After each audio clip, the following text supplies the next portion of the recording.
developers? Why are we developing cum and researching cum? Wait a minute. I thought this was a kid's game. Nintendo game? Nintendo game that says cum? My exact mannerisms, what they're feeling. I'm curious as to the answers.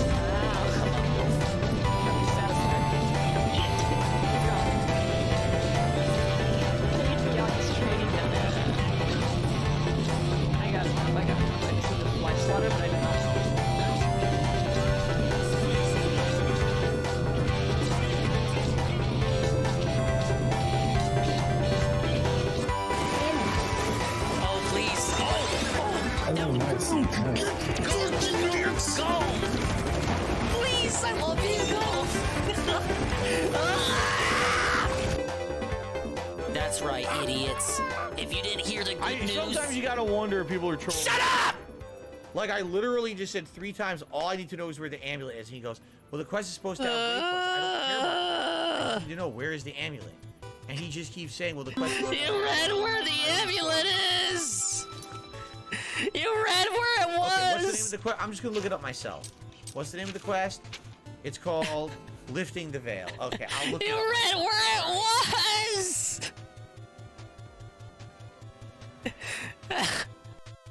Yeah, it is. Awesome Technicolor. What is this place? It's gonna be the rest of your life. The best stream ever. After like 10 other people. I don't know why. Banana, tasty banana, squeeze and peel, it comes in denim. Put banana in my mouth, squeeze banana. Whoa, it's Aunt Lee. Put banana in my mouth. Great timing considering the shout out we got. Banana. Put banana in my mouth. Should I? No, no. I didn't see one. The fuck, Frank? I don't know if Corey has gotten pictures, but I never got one. That's why you got banned. Good. I don't think I'm going to like him when he comes, but... Imagine if Derek sent that to DSP. I would be making fun of a comment like that. So Jen came back around mid-May 2015, and I'm the Juggernaut! I'm the Juggernaut! Dingus picking up all the ladies. Yeah, we're gonna take a fucking bingo night. I mean, as far as I know, he was 19. Oh, you remind me of my grandson, kiddo. Yeah, whatever, Grim. Are you gonna put out or what? Hey, Ann, what's up, big sexy? Like, dude, you would be so weirded out. Like, what is Dingus doing?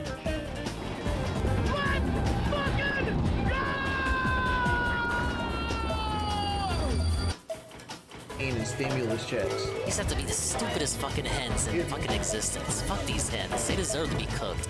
Cook these fucking hens. Cook them. You got pants on. Gas them all. Straight to the fucking oven. Yeah, Carl, I normally would play Modern Warfare 2, but like I'm so burned out on it, man. Like it's the same shit over and over and over again. Get cooked, I'm just idiot. tired of getting sniped to the point like... I got some big ass titties too. What? I went to Vietnam to fight for all. Do you think I care about some feelings? Absolutely not. What was that?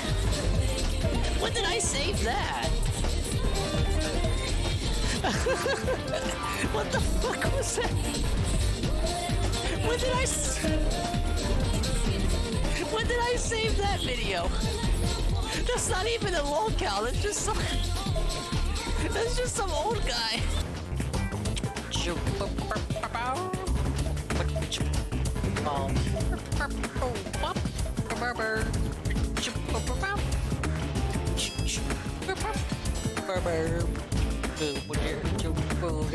Oh,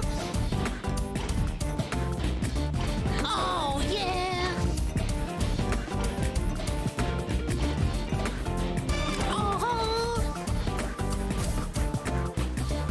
Oh yeah.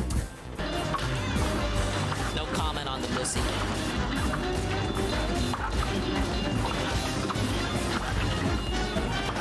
Where's the puppy? Nope. Puppy bounce.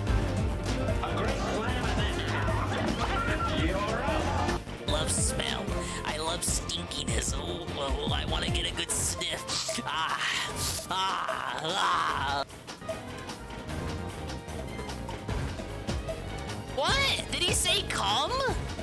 Researchers come developers. Why are we developing come and researching come? Wait a minute. I thought this was a kid's game. Nintendo game? Nintendo game that says come? Alright. I'm And gonna whip this.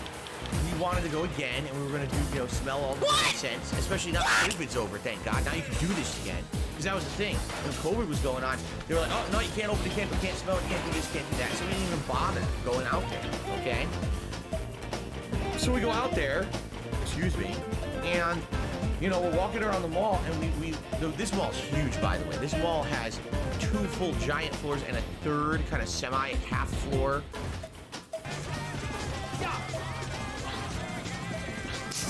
He shot my. That's literally what happened, though. He shot my car up. The monkey shot my car up. When has that ever happened? In any? When have you ever been able to say that monkey shot my car up? Like monkeys shouldn't even be carrying guns in the first place. He comes and shoots my car up. I literally just paid that car off. Thank God I have the ability to respawn them.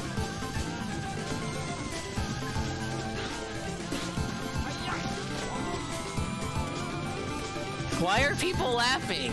That's literally what happened. My car got shot up by a monkey. Sure, I can Shit, I got some big ass titties too. What? In case you need it. Hey, you know what? We'll get the opacity off for you too. I'm such a nice guy. There you go. He's like the lady with the trumpet. It was performance art, come on.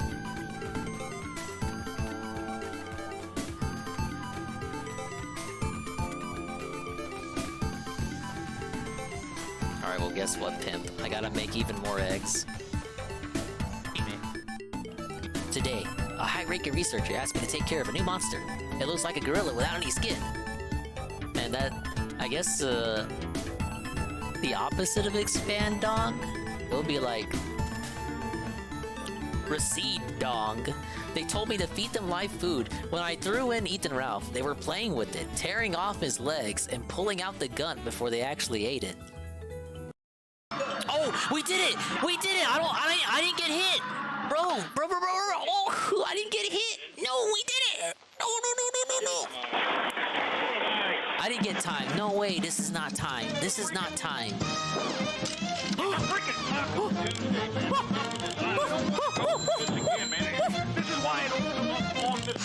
Mamma mia! Pharaoh's Anonymous. Pinky is so hot. Sure. Pinky gets me kinky. But, P. Let's fucking go! I went to Vietnam to fight for all. Do you think I care about some feelings? Absolutely not. What was that? When did I save that? What the fuck was that? When did I save that video? That's not even a lolcow. That's just some old guy.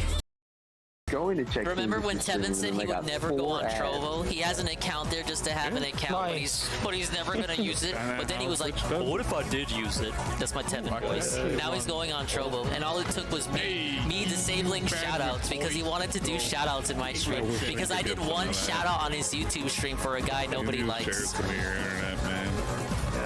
I'll send some good vibes, bro. Good vibes won't get me through the day.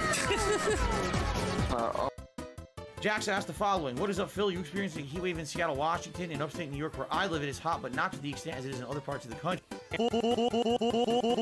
Full-on heat wave starts, I believe, Tuesday, unless they changed it. I'm about to quit out. He's doing the weather segment. I'm basically done with it. I'm literally done with it. It was in the 80s. The weather Then segment. it cooled down a bit. Okay, so it never really truly hit super hot today. Tomorrow it's only going to be in the 70s, then in the 80s again on. 巨人を止めよう。ここを通してはならん。突破させない。守りきるよ。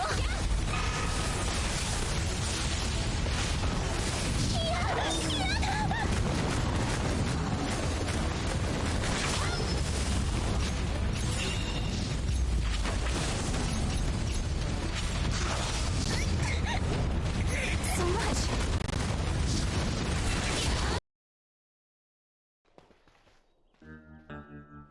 All right, look at my little buddy coming through like a champ. These Titan poke.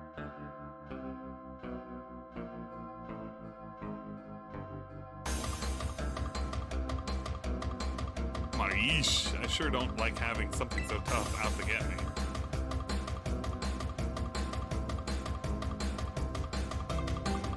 What was... You guys saw that on the left, right? What the fuck was that? Quick, let's have a look around before it comes back. Like, you guys saw that on the left where the...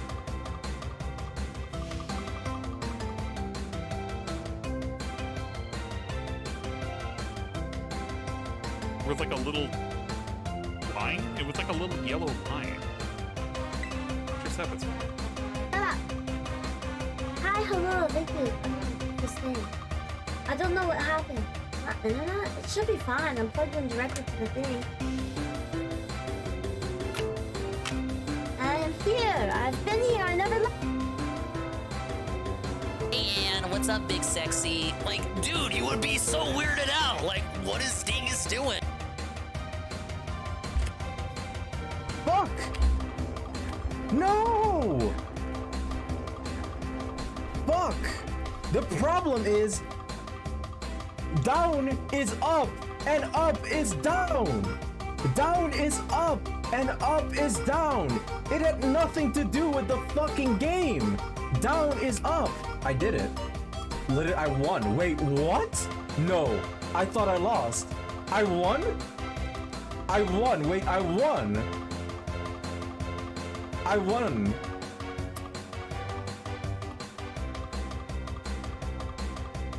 We're a little bit behind too. I didn't even notice.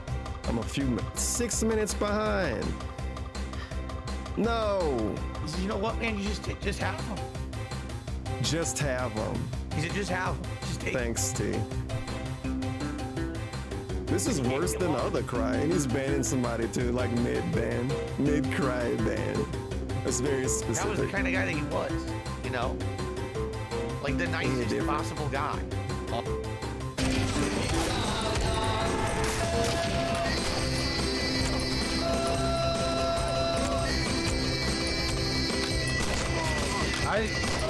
There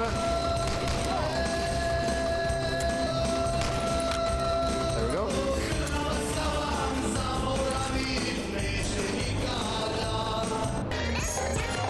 Ladies and gentlemen, Garfield and friends.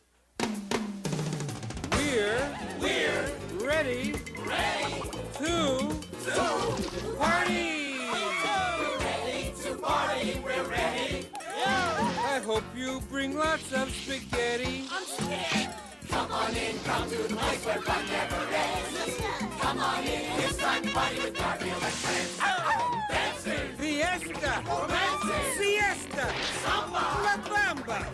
Ay caramba, disguises, surprises, and pies of all sizes.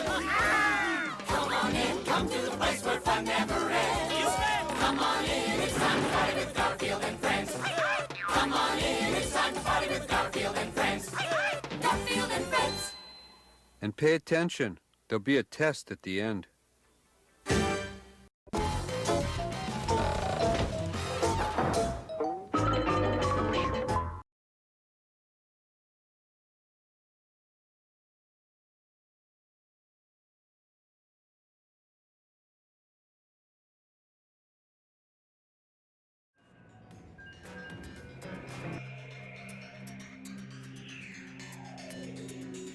I have to unmute if I want to start talking. Well, hello everybody. Hello, and welcome. Hey, I just got a match. We're getting right into it. Turns out I gotta fix a lot of other stuff with the redeems here. Allegedly, there's a Jade redeem now. Someone finally decided to draw her. Hold up, where is this Jade at? Yeah, why is that on mandatory submit something? I think I mixed that up with you gotta skip it. Let me double check. Okay, no, it's working. I just had to turn that one option on. Alright. Sorry for the quick start. In regards to Big Red does taste good. I've got a Big Red, I got Mug, and Dr. Pepper. Did I find the Pupper Bowl restream? Yeah. Yes and no. I found one that was on YouTube, but there was a watermark over it, and it advertised a site where you could watch the full stream. I was not comfortable with clicking that tiny URL. So I looked on Twitch, and there were actually people restreaming it on Twitch, you guys! But they were talking over it. No! So I'm gonna... Do I have a link now? No. Wrong. Incorrect. I'm gonna have to do some searching.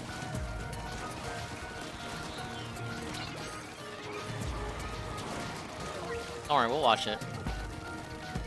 I need puppers. Like, I want to watch the puppers as much as you guys do. Like, the show's over. It's been done. But we can catch the bot. If you guys want to find the link for me while I play the game, that's cool too. Otherwise, I'll look for something. You know someone's got this down. I'm obviously not going to be able to watch it full screen. I'll have it as in the corner. You know, it's actual TV, guys. Why did I raise SR again? Did I? But yeah, we got the air fryer putting in some work today. We made chicken breast strips, wings, and mozzarella sticks, dude. I never want to use the air fryer again. Just kidding, I do. It's amazing. And cleanup isn't even as bad as DSP claims it is. But maybe my air fryer is just smaller than his. Who knows? Couldn't be me. Cooking with the dinger. Now see, yeah, that's the first part. The bad part is eating with the dinger. It's right in front of me. I got the mozzarella sticks and the chicken breast strips, and I got the wings, but I'm not gonna be able to eat them because I'm playing a high-intense action game. I can't just pause the squid action. That's not how it works. Appreciate the puppy bowl love, Iggle Wiggle. If you want to know who Team Rough and Team Fluff are, Team Fluff and Rough, they are the competing teams on this year's Puppy Bowl. So show your Fluff or Rough love using the Puppy Bowl redeem. Yes! Limited time. Also, too, I have a video from Bashe. Behind the scenes, Bashe wants me to look at this. Bashe wants me to look at this. It's a video of Kelly. Kelly is now a pastor or something. Well, she's been a pastor. We finally have footage of her, one of her sermons. Pretty interesting. Oh, how delightful to be somewhere so lively. Pick up UNFW. Great with a party of one. I gotta get so much stuff fixed. Hold up. The ladies gotta be fixed. I really jumped into it because I just got back with the food. So I was like, oh shit. The 10 minutes, my 10-minute buffer is up. I gotta start talking. Please understand, you guys. Alright, we'll give it another match, and then we'll put up the Kelly video.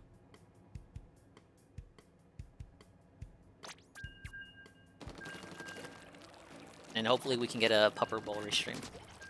Or VOD.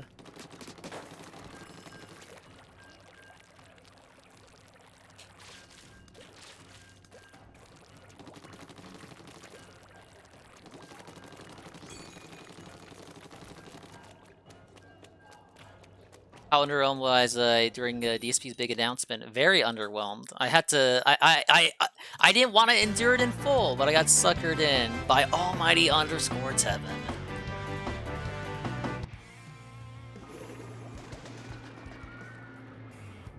I've never had stick drift, no.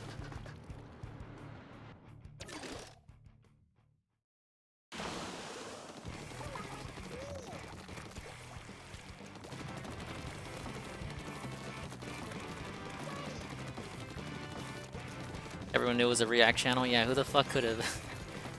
Yeah, who could have ever fucking guessed? No, it doesn't count. You didn't guess that it was a whole nother channel that I was gonna stream on.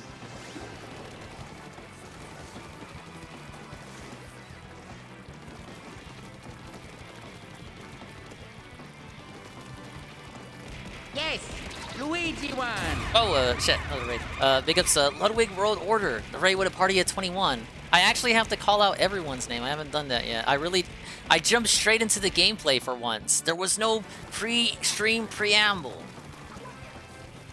Thanks to all the food I had just made. Thank you for the raid, Ludwig.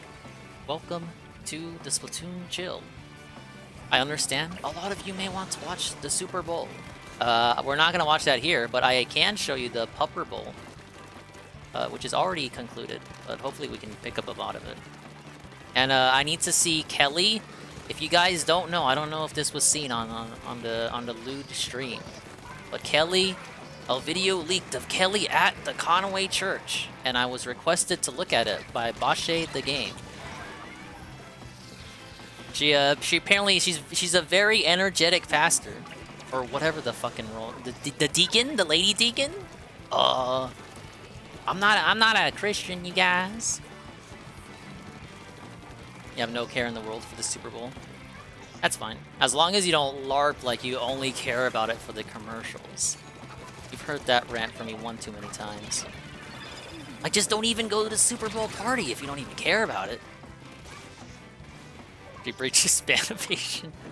Yeah, I've got the link. I'll pull it up after this. But since I was asked, no, I did not enjoy the fucking React thing. I think I enjoyed it less than the Super Bowl thing. It's actually nothing. It was everything. It was a thing that everyone guessed it was, but it was since it was the thing that everyone guessed it was, but with extra steps, your prediction doesn't count. It may as well not exist. DSP wins again. Trolls felted. And you get to pay him money. You get to pay him money. Something you can already do on the main channel. You can pay him money for him to skip your video. And of course, we have to make the Patreon still has to be of substance. So if you want him to not skip your video, just give him $50 on the Patreon. Ah, fucking ridiculous. That's okay. The troll W will come in the end. This first month he's gonna get the money, but then it's gonna taper off, whatever the fucking word is. Like, you can tell I already can't speak, but it's gonna taper off. The next couple of months, it's gonna be the money he gets is gonna be split between the two channels.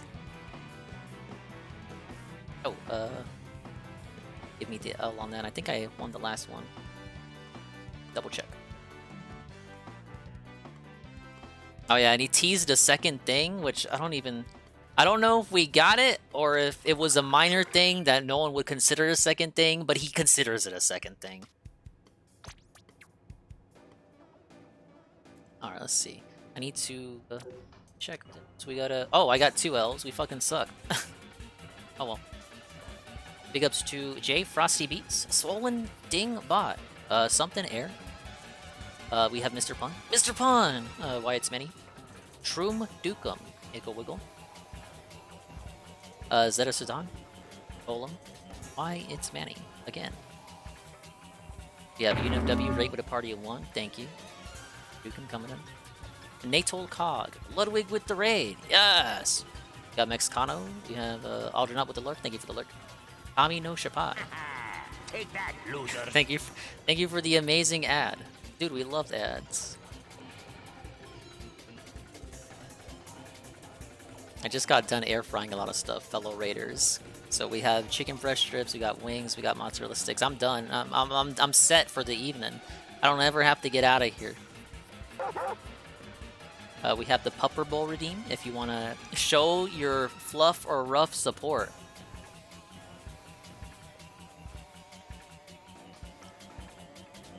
Haven't watched DSP after the last 2 days, so don't. It was a complete fucking waste. You're a degenerate gambler and preoccupied. Oh, we'll do a Super Bowl thing. Yeah, we can do a Super Bowl bet. How is that a troll L?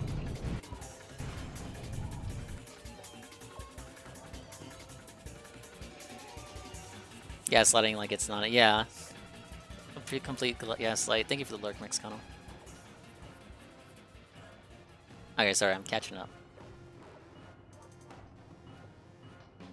Alright, thank you guys. Let's do a prediction, fuck it. Who's gonna win, you guys?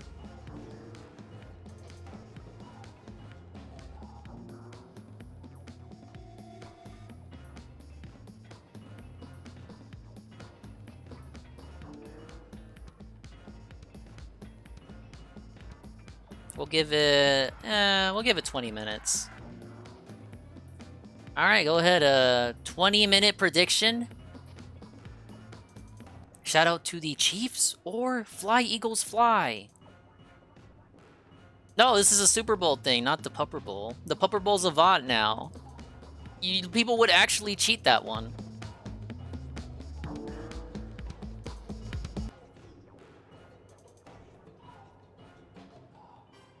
Alright, let me close some stuff here. Okay. Let's fucking do this. Let's keep it on turf.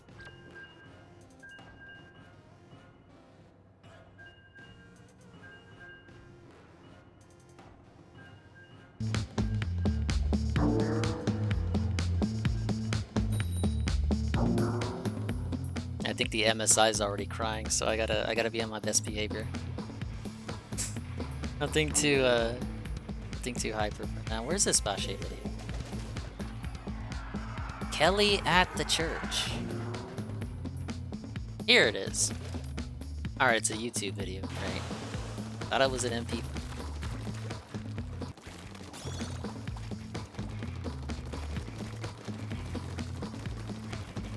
Yeah, of course you were just goofing. I've decided for Valentine's, we're just gonna chill. We're just gonna chill, but it's a different kind of way. I'll just be I'm gonna try out games for the 24-hour stream that I was not able to get to. So basically, stuff intended for that stream that wasn't played. Now, pretty cool, huh? You can come here and chill if you have nothing to do. No hot dates or sweet dates with the misses of your designation. Trying to catch some Netflix and chill. Well, I thought Netflix was going out of business. They should change it to HBO Max and chill. What? You're not gonna chill with Mrs. Shroom? There's gotta be a Duchess, right? Shroom Duchess? You got works that are doing nothing.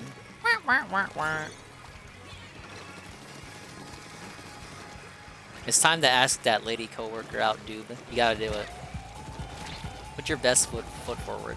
She's got no plans. Ah, shit. Yeah, DSP shit was just utter garbage. The only video he didn't skip was a fucking TikTok compilation. It wasn't even TikTok, it was Vine. I'm surprised he knows what Vine is, because he doesn't know what Line is, but he'll tell us what Vine is. Oh yeah, remember Vine, right? Oh, we have no idea what Line app? What the hell is Line app? Every other video he skipped.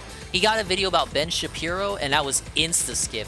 But we watched a Cooking with Jack video. We watched Cooking with Jack. Cooking with Jack's most famous video, and we skipped the cooking portion. We actually don't see the cooking in the Jack video. It's a cooking video, but we don't watch the cooking. We just skip to the end. I've never heard of this. This is the reaction that you pay for when you sub or give the membership or something to whatever to DSP Reacts. You actually get nothing. You get him doing everything in his power to not react.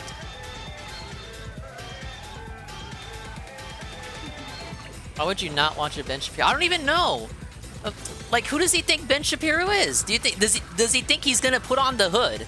Like, he's just gonna watch the fucking video and Ben Shapiro is just gonna put on the Klansman hoodie? I don't think so. I actually think there's a higher chance he'll put on a yarmulke before a hood. This dude's stupid. He knows nothing of politics. This is why DSP politics needs to be a thing. Oh man, 1 point. We'll see how it performs. Here's a video sent to me. Footage of Wings of Redemption's wife at church? Filmed by Tyrone. So Smelly Kelly is showing her stuff at the church.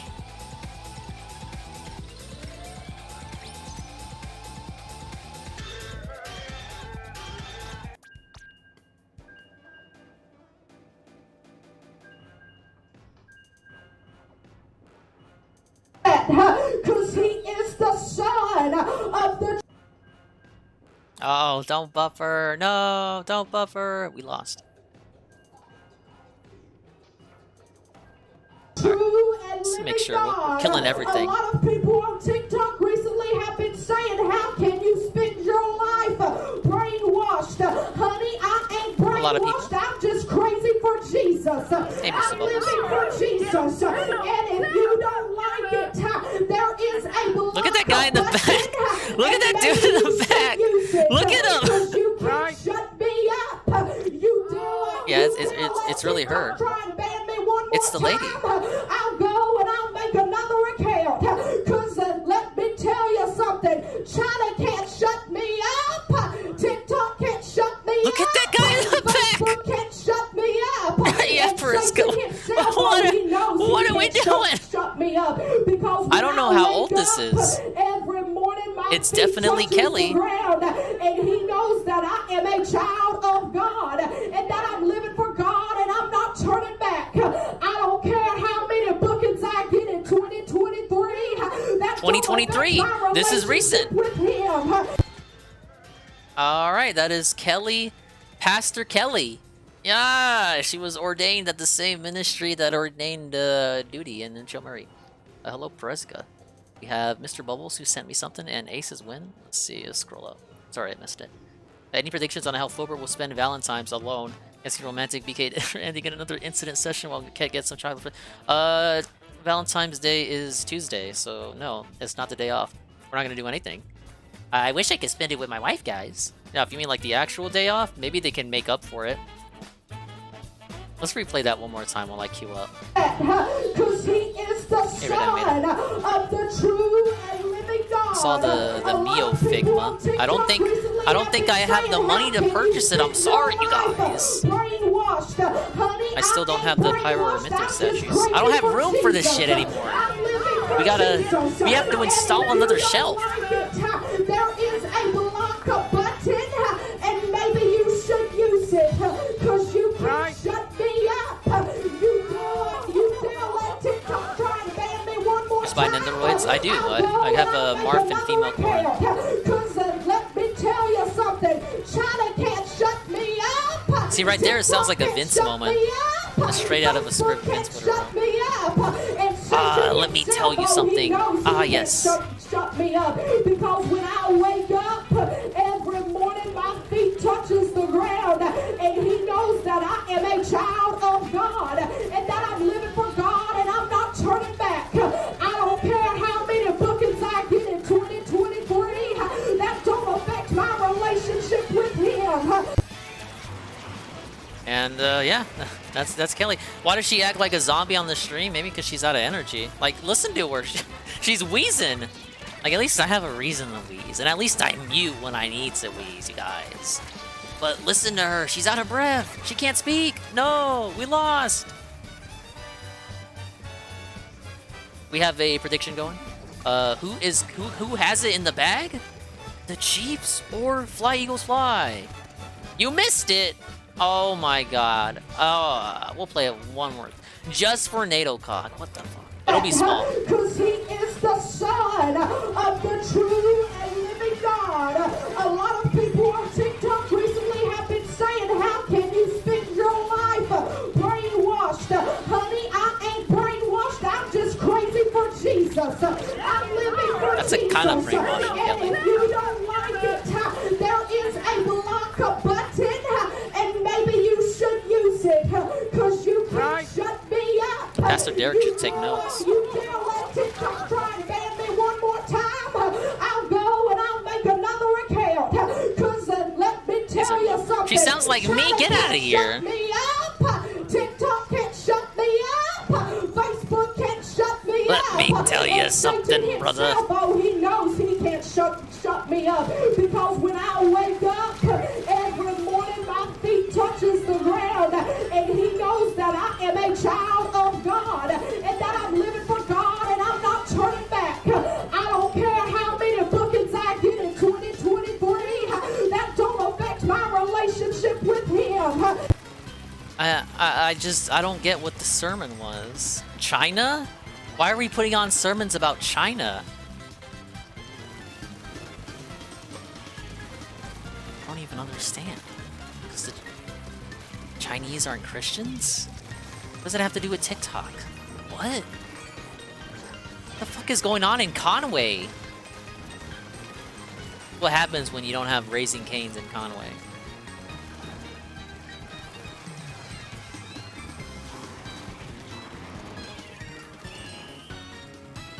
Was it a China spy balloon? Oh my god. Are we that? Is that why? What the? Kelly?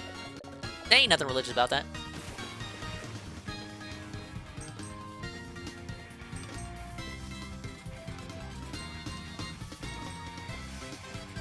Alright, victory. Bringing it back.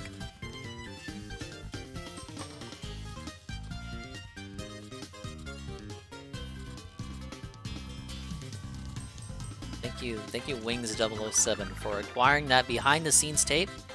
I have, we were supposed to watch this during Tofu Crime, but that didn't work out. So we're gonna have to make up for it today. And maybe I can finally eat some of these fucking chicken strips. We're not playing it again! On March 24th, 2022, Clark County Then I'll do my Public best to find Commissioner the Robert Tellis would upload this video to his newly created YouTube channel in response to a series of allegations that were made against him. Hello, I'm Rob Tellis, and I'm your Clark County Public Administrator. A few years ago, when I started my first term, I found a disturbing situation at the office. Yeah, I know. Unfortunately, I found that there were cases that weren't being closed and hadn't been closed for years. I also found that checks to families were waiting to go out so long that the checks went stale before the families could get them. Tragically, there were even situations where the family members died before they could receive their own checks. But I'm very happy to say that we've turned that all around under my leadership. My staff and I have increased our customer service levels. We are now closing cases, and we are also making sure that checks get in the hands of families even faster. And we do it for you. I'd like to ask you for your help now. I'd like to ask you to please be sure to vote for me in this year's election. Please be sure to tell your friends and family about it. This is an important race, and I need your help. I'm Rob Tellis, and I'm running for Clark County Public Administrator. Thank you. What a position. No, it's not I am Dino Rob Tellis, Nuggies. and I approve this message. Only to, 6 months later, be sitting in prison for murder. Welcome back to another episode of Dreading. Or, if this is your first time seeing I thought my that guy channel, was going to be welcome. the victim. Today we are going to be shit. covering the currently developing case of Jeff Gehrman and how his reporting on political corruption resulted in his death. This topic was sent to me from one of my longest running subscribers, who said she lived near Tellis and wanted to see this entire situation covered. They had a personal experience with the man who is being charged with the crime, and if what they say is true, this trial will be incredibly interesting to watch. This case has mostly been reported on by one paper, the Las Vegas Journal-Review, but hasn't been covered as in-depth by outside sources, which made this video a bit more difficult to produce. As this case is still currently developing, I plan on making Even though part 2 local to this elections video are more when more important, information but becomes whatever. available. This Hey, video Chris. was being made Yeah, we're prior on to the the trial Splatoon grind. of Robert I'm Tellis. sorry, guys, I And was while we gonna will do be going over Splatfest the the last evidence few hours against of him, Splatfest, which points but to him being guilty the of DSP murder. thing He came is up. innocent until proven guilty in the eyes of the I thought it law. was gonna be a If nothing there's a case burger. you would like to see on this Instead, channel, let me know by I leaving a comment down below or emailing me at got too lost in the sauce. dreading.official@gmail.com. With all of that out of the way, let us begin. To those who You can still knew wait Jeff for the results, Gehrman, though. he was a principled and fair man. No He was the type tricolor of person tonight. who had a code of ethics, to do no harm to others and to call out hypocrisies where he saw them. and he believed in the betterment of the world. He was old-fashioned in his belief systems, and was fascinated with fighting corruption where he saw it, and where he saw it mostly was in Las Vegas. He loved to write, and was fascinated with uncovering the truth. Specifically, he was fascinated with the Mafia, and how they had weaved their web into the fabric of Sin City. In 2001, Jeff would publish his novel, Murder in Sin City, The Death of a Casino Boss, which was highly praised. He had a deft way of drawing his readers in, getting them invested in the story he was telling, and taking them exactly where he wanted to go. In 2020, Jeff would go on to write and host the podcast Mobbed Up, The Fight for Las Vegas, which was a collaboration between the Las Vegas Review-Journal, where he worked, and the Mob Museum. In the podcast, he would discuss the mob's sordid history with the city.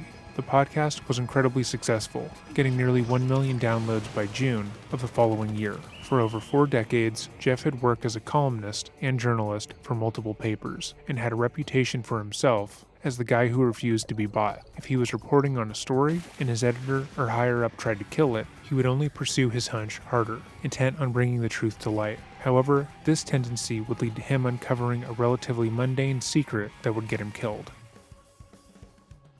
For the majority of people in Jeff German's life spoke of him with nothing but respect, the opposite was true of Robert Tellis. According to the people closest to him, Tellis was an incredibly enterprising man, whose eyes were always fixated on whatever self-serving goal he had. He enjoyed being in positions of power, and often spoke about how he was the best person for any position. And while those are not negative traits outright, especially as an attorney, people who knew Tellis believed that they were in his particular case. Many around him felt that Robert was delusional in his thinking, and believed he was more gifted than he was. Co-workers would describe Robert as being a tornado, destroying almost everything in his path and making life harder for them. He thought that he was innately better than those around him, and when it came to making workplace decisions, he actively hurt the people around him because he felt that he knew better than they did. Carlos Morales had gone to law school with Tellis at UNLV, and immediately Tellis began making problems. They both served on student government, and it quickly became clear that Tellis wanted to run things in his own way.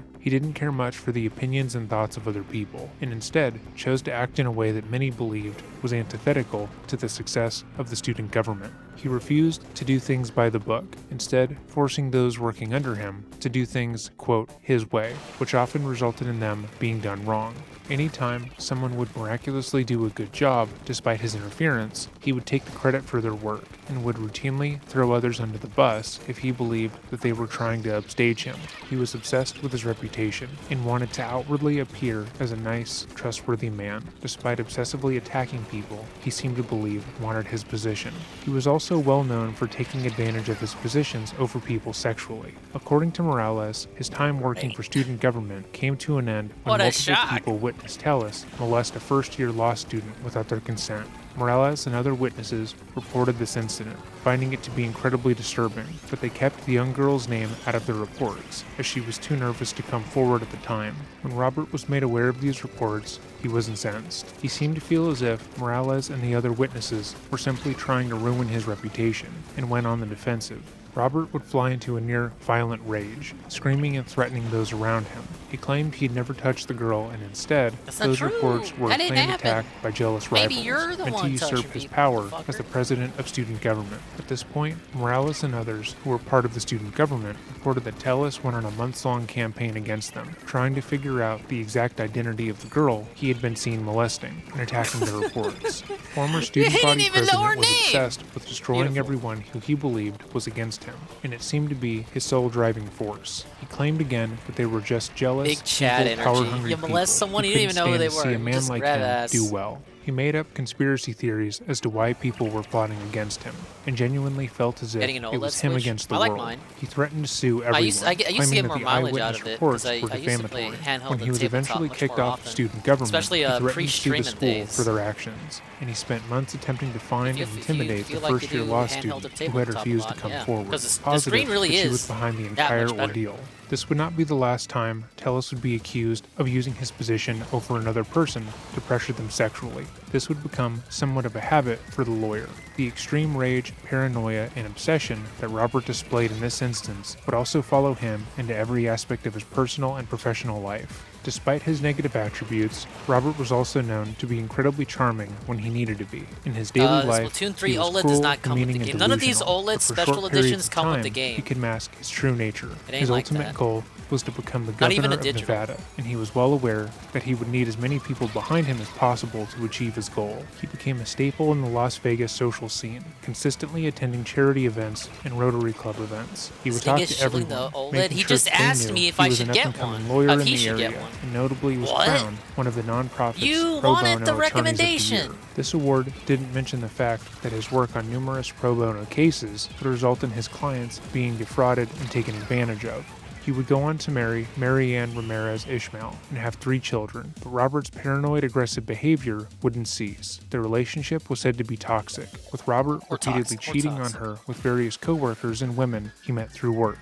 When confronted, Robert would reportedly fly into a rage. It seemed, at least to the people around Robert, that any form of criticism Console leveled phone at was him always come with was games, taken as not an today. insult. The very implication that he would cheat on his wife was so offensive that if it was brought up, he would see red. However, that didn't make the assertion untrue. On February 29th, 2020, Yeah, they gotta specify Robert on the would fly front of into the one box these what it rages. comes with or Only what it this doesn't time, come with, he because was in Americans public. are fucking The couple stupid. had gone out for a date I night can say at the that, Bellagio, 'cause I'm an wanting to spend American, quality time yes! together away from the children. Be like that Sometime sometimes. during the night, Robert became angry. Witnesses weren't able to recall What do you the have pair right was fighting now? about, Do you have an but Robert original appeared Switch, or do you to be already the have an aggressor, OLED? screaming in his wife's face until he And was beat what is red. your Switch? After some What- time, Mary Ann convinced just tell me Telus first that they and should I'll go answer- back I'll home, ask- realizing that they were making I'll a ask the spectacle next of question. themselves. However, the Launch fight was Switch? far from Yes, over. upgrade. Once in the 'Cause car, you're in the same Robert situation grabbed as his me. wife by her neck and began to Hey, Grandma. strangle her while shaking her. He let go a little after a minute, at which point he started breaking things inside the vehicle. When he began to drive them home, Especially if you have a launch Switch, then you have the one with the shittier battery life. You have 4 hours of battery life when the newer models, not just the OLED, but any regular model Switch you can get now, you get the 6 to 8 hour battery life, depending on the game you're playing. So yeah, do it. Fuck it, trade it in. I don't know, trade in the car and get the new one. he continued his assault, punching her at least one time in the arm. New Pro and punching controller? the steering I don't wheel know if so they have hard the they nearly Splatoon swerved 3 off the Pro road. controllers anymore. That's Multiple what I'm other using now. drivers I like recalled it. being on the road at the same I got time, that one, seeing the Smash vehicle Pro speed controller, and while both swerving in and out Monster of the Hunter lane. Pro Luckily, controllers. despite being too intoxicated to drive and in a physical altercation, I they want the arrived home in Xenoblade one 2 one, piece. and Once the there, Splatoon Mary Ann 2 one, repeatedly but it wasn't told meant her to be. husband to go to sleep, hoping that he had calmed down from the fight. Their kids were reportedly already in bed, asleep, and she didn't want to wake them, but Robert didn't care. He refused to end the argument or go to bed, and instead continued screaming, repeatedly striking her and requesting that she kill him repeatedly. Mary Ann tried to escape her husband and protect her children by barricading them all in their rooms. However, Robert was able to break in, bashing the door down and chasing them throughout the house, still in a rage. At one point, according to the police report, Robert was able to grab need a a Pro hold of his controller? wife and held her in what was described find a as a Splatoon tight one, bear hug. She was unable to I get like free it. from his grip, and their kids tried to fight their father off of their mother, but it was no use. He refused to let go. Thankfully, So honestly, as Mary far Ann as had been designs able go, to I call would the say the police Monster while Hunter in ones her are the children's most bedroom. awesome looking. 911 emergency, Orozco 17887. Do you need police, fire, or medical? Yes, hi. Can you please send somebody here? My husband is going crazy. He's trying to make us, like, hurt him or something. And my kids are freaking out. What is your address? It is 9624 Spanish Steps Lane. And that was 9624? Yes, Spanish Steps. Okay, what is he doing now? He just won't leave us alone. He had too much to drink tonight, and it's just, me and my kids are scared. Okay, Well, it's has a anybody small, been hit or pushed, small ma'am? local election. Well, he tried to hurt You me, could but probably win if you go in. that No was, one it's fucking fine. He hasn't votes. touched me since. No, Okay. I didn't pick Nobody needs an ambulance? No ambulance. Just somebody to come. Okay, I'm going to calm go him ahead down and or send somebody something. out there. I already have the call set Great. up, okay? Now, what's your Thank husband's you so much. name? Rob. Rob? Is it Robert? Yes. Or is it... Yeah, Robert. Robert. Okay, what is his last This is name? what's become of him. K-S-T-E-L-L-E-S. You And really is he can't white, break black, the Hispanic, or hypnosis. Asian? He's Hispanic. Okay, how old is he? 43. What's his date of birth, ma'am? Matter? She's being attacked. 76. Ow. All right, now he's calmed Right in down my now that he knows I'm ears. talking to you. Okay, how tall is he approximately? 5'7". Then medium heavy build? Medium. What color clothing does he have on today? He's just wearing a burgundy dress shirt and boxers. Okay, and besides the drinking, has he been doing any drugs or does he have any weapons on him? Part of me thinks the questions are just to waste time to kind of get him to calm down. Because the police And aren't what is your instantly first going to be name? there. May, Just asking M-A-E. meaningless details. And your last name, Well, you know, could be relevant later on Ismael, during the investigation. I-S-M-A-E-L. I'm sorry, spell They it probably for me just wanted again? to calm down. I-S-M-A-E-L. Thank you. And a good phone number?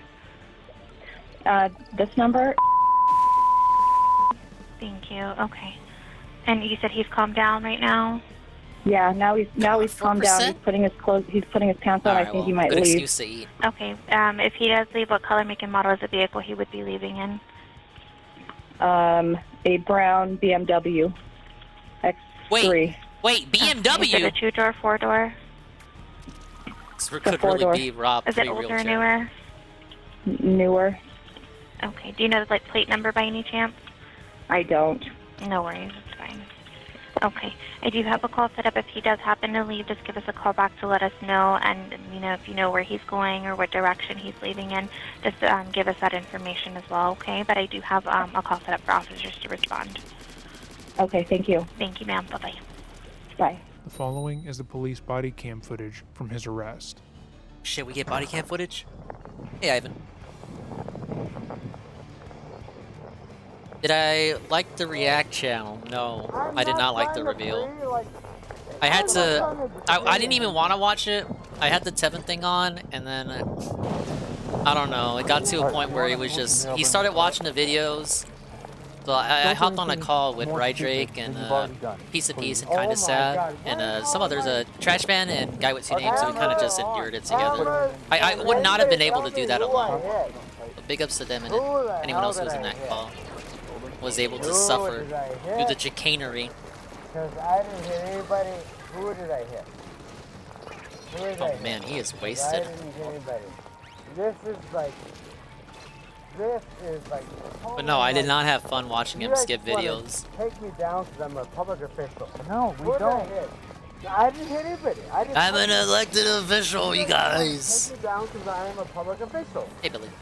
You don't... You just want to take me down because I'm a public official. I did not touch anybody. It's collusion. I am just being approached and... Like, you guys want to take me down because I'm a public official. That's it.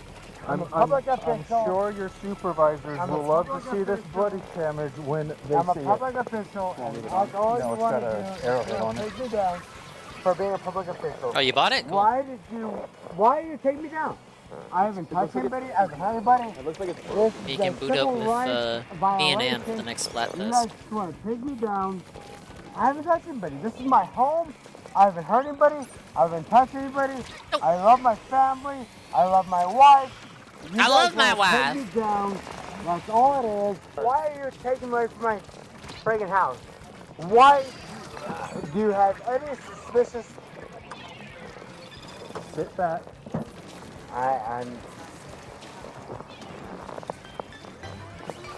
Why do you have any cause to take me home? Why do you have any cause to take me? You are You're not home. making any sense The right car now. hasn't Do you started have any yet. cause to take me? Brian, do you have any cause to You take learn me? how to play first. That's all right. Yeah, that makes sense. Stupid. Play the single player What if does you it cost want to to get take me? honed in. You can't just jump into multiplayer. I'm telling you, you're gonna be like DSP. You're gonna flop around and flounder. These kids don't fuck around on this game. Just start single player, and you'll understand really quick how to play. I've not Hey, you know, touched puppy. anyone. Thank you for the bid redeem. I'm just telling you too. I haven't touched anyone. I have not touched anyone. I've not touched anyone.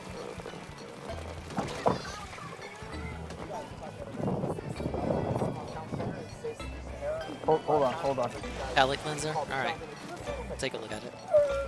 This event should have been the end of his career. A public servant had assaulted his wife and terrorized his children, but instead, this instance was swept under the rug. He was able to get the domestic violence charge down, and the issue was never publicized. That is, until 2022. Tell us, This let's go ahead and call the case. Robert, tell us C1226980A and B. I'm an elected and official.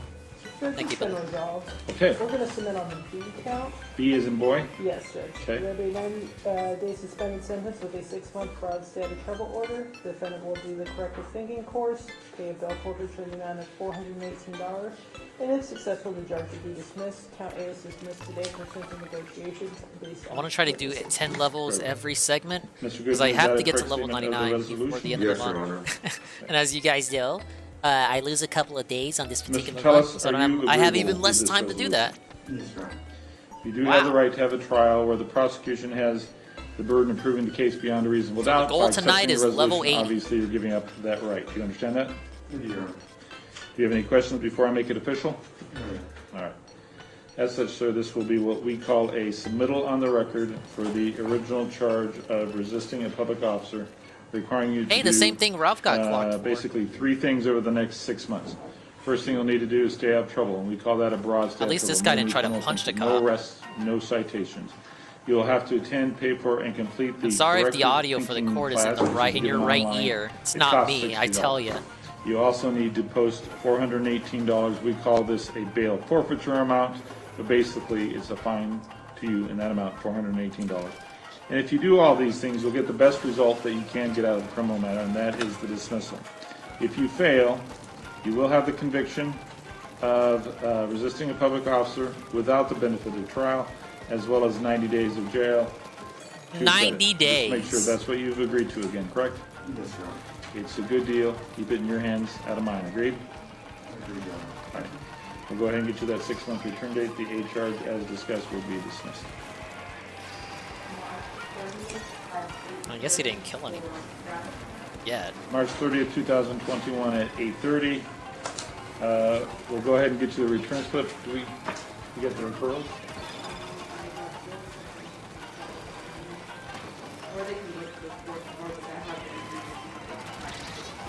So it is a new class. We think that is the appropriate information. And good luck. Have a good day, Your You too. Good luck. What the fuck?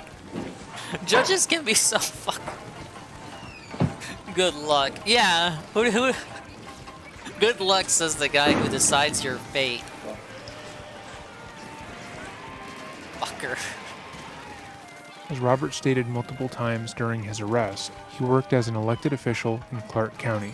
More specifically, he worked as the public administrator. As noted on clarkcounty.gov, the public administrator serves 2 important functions. They secure property of people who have passed away while a search for family or the decedent's executor is performed. Tellis assumed the office in 2019 when he ran unopposed for the position, but like he had in every other aspect of his life, he came into the position like a tornado. He didn't care for the established rules and regulations, nor did he care for the mental health I'm an and the elected well-being of official. those working with him. Yeah, Instead, no one ran he wanted against to do you. things his way. What his way entailed changed every day. Some days, he was in a good mood. He was willing to work with his peers, allowing them to go by the book and help the people of Nevada. But on most days, he would come in a rage, already upset at the people working under him, and completely unwilling to help anyone. The men and women who worked under him had been there for years at that point, and watched as their workplace turned into a place they no longer recognized. There was no talking to Robert, they found, as any concerns they tried to raise would cause him to fly into a rage, believing they were trying to undermine him. The environment Talk got about so king of bad the that at numerous anthill. points his employees tried to go over his head and complain to the higher-ups about what Robert was doing. probably They common, wanted someone honestly, to come in and guide Robert when it comes and to inform locally him elected that the way he officials. was behaving wasn't Give them a little bit of appropriate, power and and teach they him feel how to like, create a you cohesive know, they're work a fed. environment. But even then, nothing was done. The only way that they could improve their workplace, they were told, was to either run against him in the upcoming election or to get him removed from office. Feeling as if they had nowhere else to go, multiple of Robert's employees would resolve to talk to a man that they felt was able to showcase Robert's negative behavior for what it was, and that man was Jeff Garriman. On May 16th, 2022, Jeff published his article, County Office in Turmoil with Secret Video and Claims of Bullying.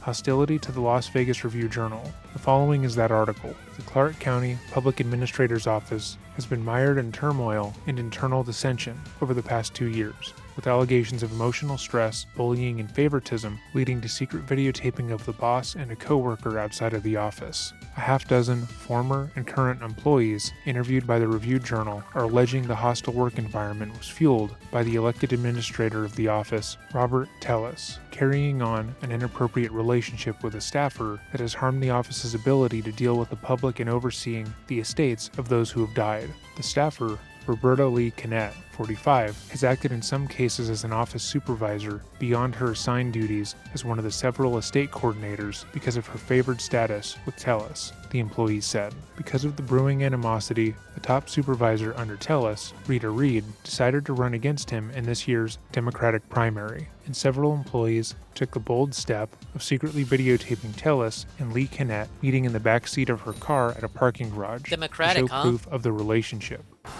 Nah.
I actually have that seen that video, Billy. I have. Oh, there he is. Look, there he is. Exposed. Exposed. Exposed.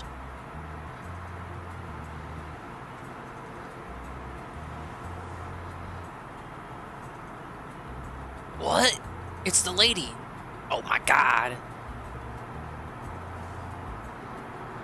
Is this her eating the sandwich? Something was ate back there.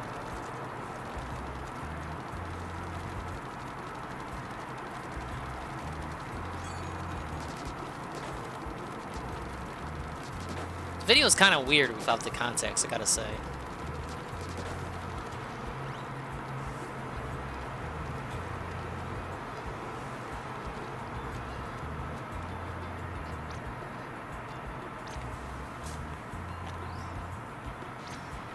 One employee filed a retaliation complaint with the court against Tellis on May 9th, records show. Both Lee Cometh and Tellis, 45, an attorney, strongly denied having any improper relationship but acknowledged that they have become friends. Tellis said he has relied on Lee Cometh's support while making office improvements resisted by employees from the previous administration. Both are married. Tellis blames a handful of old-timers for exaggerating the extent of the relationship and falsely claiming that he has been mistreating them. He said they have filed complaints against him with the county in the past that were not substantiated, and he questioned the timing of the latest accusations as he seeks a second term in office. The office tension was felt during a recent visit as employees loyal to Tellis explained that there were two factions, a group of mostly new workers hired by Tellis and the other group with ties to the former public administrator, John Cahill, who retired in January 2019 after 12 years. John, who endorsed Tellis in 2019, is now backing Reed and voicing concerns about the well-being of the workers. The office has 8 full-time employees, 3 part-time support staffers, and roughly 15 part-time investigators who spend most of their days in the field. When someone dies and there are no immediate family members to deal with the estate, the office takes possession of the property and investigators attempt to locate relatives so the property can be turned over to them. Emotional stress claims. Members of the warring office factions say they have suffered emotional stress, which in some cases have impaired their physical health. Assistant Public Administrator Reed includes herself among those affected by the upheaval. Reed, who has worked in the office for 15 years, said she jumped into the race knowing she faces an uphill primary battle with Tellis on June 14th. Her office is right next to his in the building at 515 Shadow Lane. I came to the decision not very easily because it affects my life dramatically, Reed said, but I want to do whatever I can to let the voters know that this is not the right man to be in charge of any department. We're always on guard and we're always under stress. All of the people in his office deserve to be treated with respect and dignity, and the people we serve deserve to be treated with respect and dignity. Holdover staffers said they secretly videotaped Tellis and Lee Cometh after work several times, slipping into the back of her Nissan Rogue earlier this year in the shadows of a high-rise mall parking garage. The staffers said they recorded the clandestine meetings to offer proof to county officials of the office dividing relationship. The Review Journal has obtained and viewed videos of the meetings. This is unacceptable, disgusting behavior for a public servant, the state coordinator Alicia Goodwin said in the confidential retaliation complaint. Physical contact with a subordinate in a public place and letting that subordinate use favoritism she is getting from these inappropriate meetings to secure power and privileges above others in the office is affecting most of the staff in an extremely negative manner. Tellis responded that Lee Cometh, who also worked under Cahill, is simply one of the people he can lean on, while he has tried to change the office atmosphere. He said he caught Reed spying on him in the past, an allegation she denied. Both Tellis and Lee Cometh acknowledged driving separately to the parking structure at the Las Vegas North Premium Outlets Mall several times earlier this year and entering the backseat of her car. They said they only talked about the problems in the office and only hugged each other. Inappropriate relationship denied. I think it's horrible that they recorded this, and they're trying to destroy my life and my marriage when I'm actually infinitely in love with my wife. Tellis said, I was trying to get things off my chest with someone who understands, and now it's being framed as though I'm cheating on my wife. Lee Cometh added, I have not had an inappropriate relationship with him. I would not be friends with a man who thinks he's going to have an inappropriate relationship with me. When asked why the duo didn't go to lunch or somewhere else, less secretive, to privately discuss work, Lee Cometh said they can't do that without someone in the office making assumptions about them. She said she suggested going to the backseat of the car because she wanted to make sure Tellis would listen to her concerns face to face. Tellis said the meeting location, which is across the street from the Clark County Government Center on South Grand Central Parkway, probably was chosen out of paranoia because of the discord in the office. Goodwin denied to comment about the claims of bullying and favoritism, but in her 19-page complaint filed with the Clark County Office of Diversity, she provided details of Tellis' relationship with Lee Cometh, the videotaping, and his alleged micromanagement of the full-time workers. The county has failed to protect employees from a mentally and emotionally abusive situation that has continued now for 2 years plus, and the mental and physical health ramifications have been felt by most of the full-time employees in this department of only 8 full-time employees, Goodwin wrote. Goodwin, who's been in the office for about 5 years, also alleges in the complaint that Tellis is discriminating against her because she is Mormon and has retaliated against her since she filed a discrimination complaint with the county in 2020. Tellis denies these allegations. According to her new complaint, staffers first saw Tellis and Lee Cometh getting close to each other in 2020 during the COVID-19 pandemic. He moved into a cubicle next to hers. Then they began taking walks and having lunch together. Lee Cometh also observed having numerous closed-door meetings with Tellis, where they were heard giggling. No other employees were allowed inside his office, which only has windows to view the outside of the building, the complaint says. Lee Cometh has since acted with assumed authority, power, and privileges since the two began their personal relationship. Goodwin wrote in her complaint, their behavior has very negatively affected most of the others in our department. A county spokesman I don't even have my right shirt. Oh, because the saying it was a personal matter. Deputy County Manager Jeff Wells, who oversees the Public Administrator's Office, was not made available for an interview. Because Tellis is an elected official, the county has no authority to discipline him, but it does monitor how employees are treated. Health of employees questioned. Oh my God, Former boss Cahill said he is worried about the impact the alleged bullying is having on No employee wonder health I've been and their eating dealings L's. with It all the makes public. sense. These employees talk daily with the people who have lost a loved one and their families, he said. It's an emotional, stressful job, and to add a hostile working atmosphere to it is unacceptable. Cahill was also critical of the county's failure to stop the alleged abuse. They're being harassed and the county doesn't seem to care, he said, and I just think that that's nonsense. These employees are still county employees who have the rights of county employees. They're not his private employees. Some holdover staffers interviewed by the Review Journal cried while sharing details of their troubled work environment.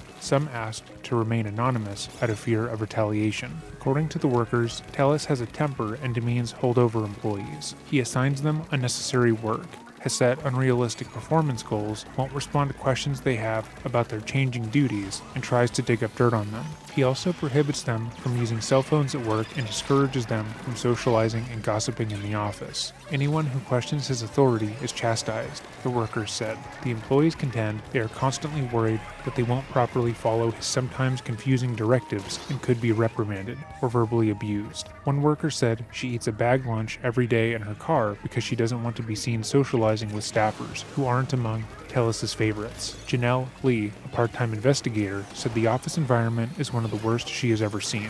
She has her own live event company and has spent years putting on entertainment events on the strip. He literally works to create division in the office, she said. He's so vindictive and so horrible. Everybody looks like they're in a CYA situation all the time. People are depressed, they're physically ill. One staffer told me, I'd rather have a colonoscopy every day than come here and deal with him. Janie Osuzik, who worked as an executive assistant for 4 public administrators for over 30 years, said she retired in April because she got frustrated with the hostile environment. You always had to be on guard, and it made the office uncomfortable because you knew there were certain people who would run to tell us on everything, even with lies, and he would accept it as true, she said. He would storm into my office and accuse me of things and never take the time to investigate anything. She said she once got so stressed that she had to take a leave to deal with the migraines. Those of us who were not in his favor felt that we weren't appreciated, even after all those years of working in the office. She said, it was a miserable place to work. Reed said she has dealt with headaches, stomach aches, and depression under what she called constant browbeating by Tellus. When you beat people up, there's only so much energy and services they can provide, she said. You spend so much time combating these challenges and accusations and reprimands, it knocks you in the gut. It's like, here we go again, another lie, and you have to try to protect yourself. Reed is also convinced that the relationship between Tellus and Lee Kennett is responsible for the office conflict and has contributed to Tellus's efforts to strip her of much of her administrative duties. His relationship with her is harmful to the operations in the office, Reed said. She has become more and more powerful and noticeable. If she didn't like something, boom, she'd be marching into his office and there would be some change.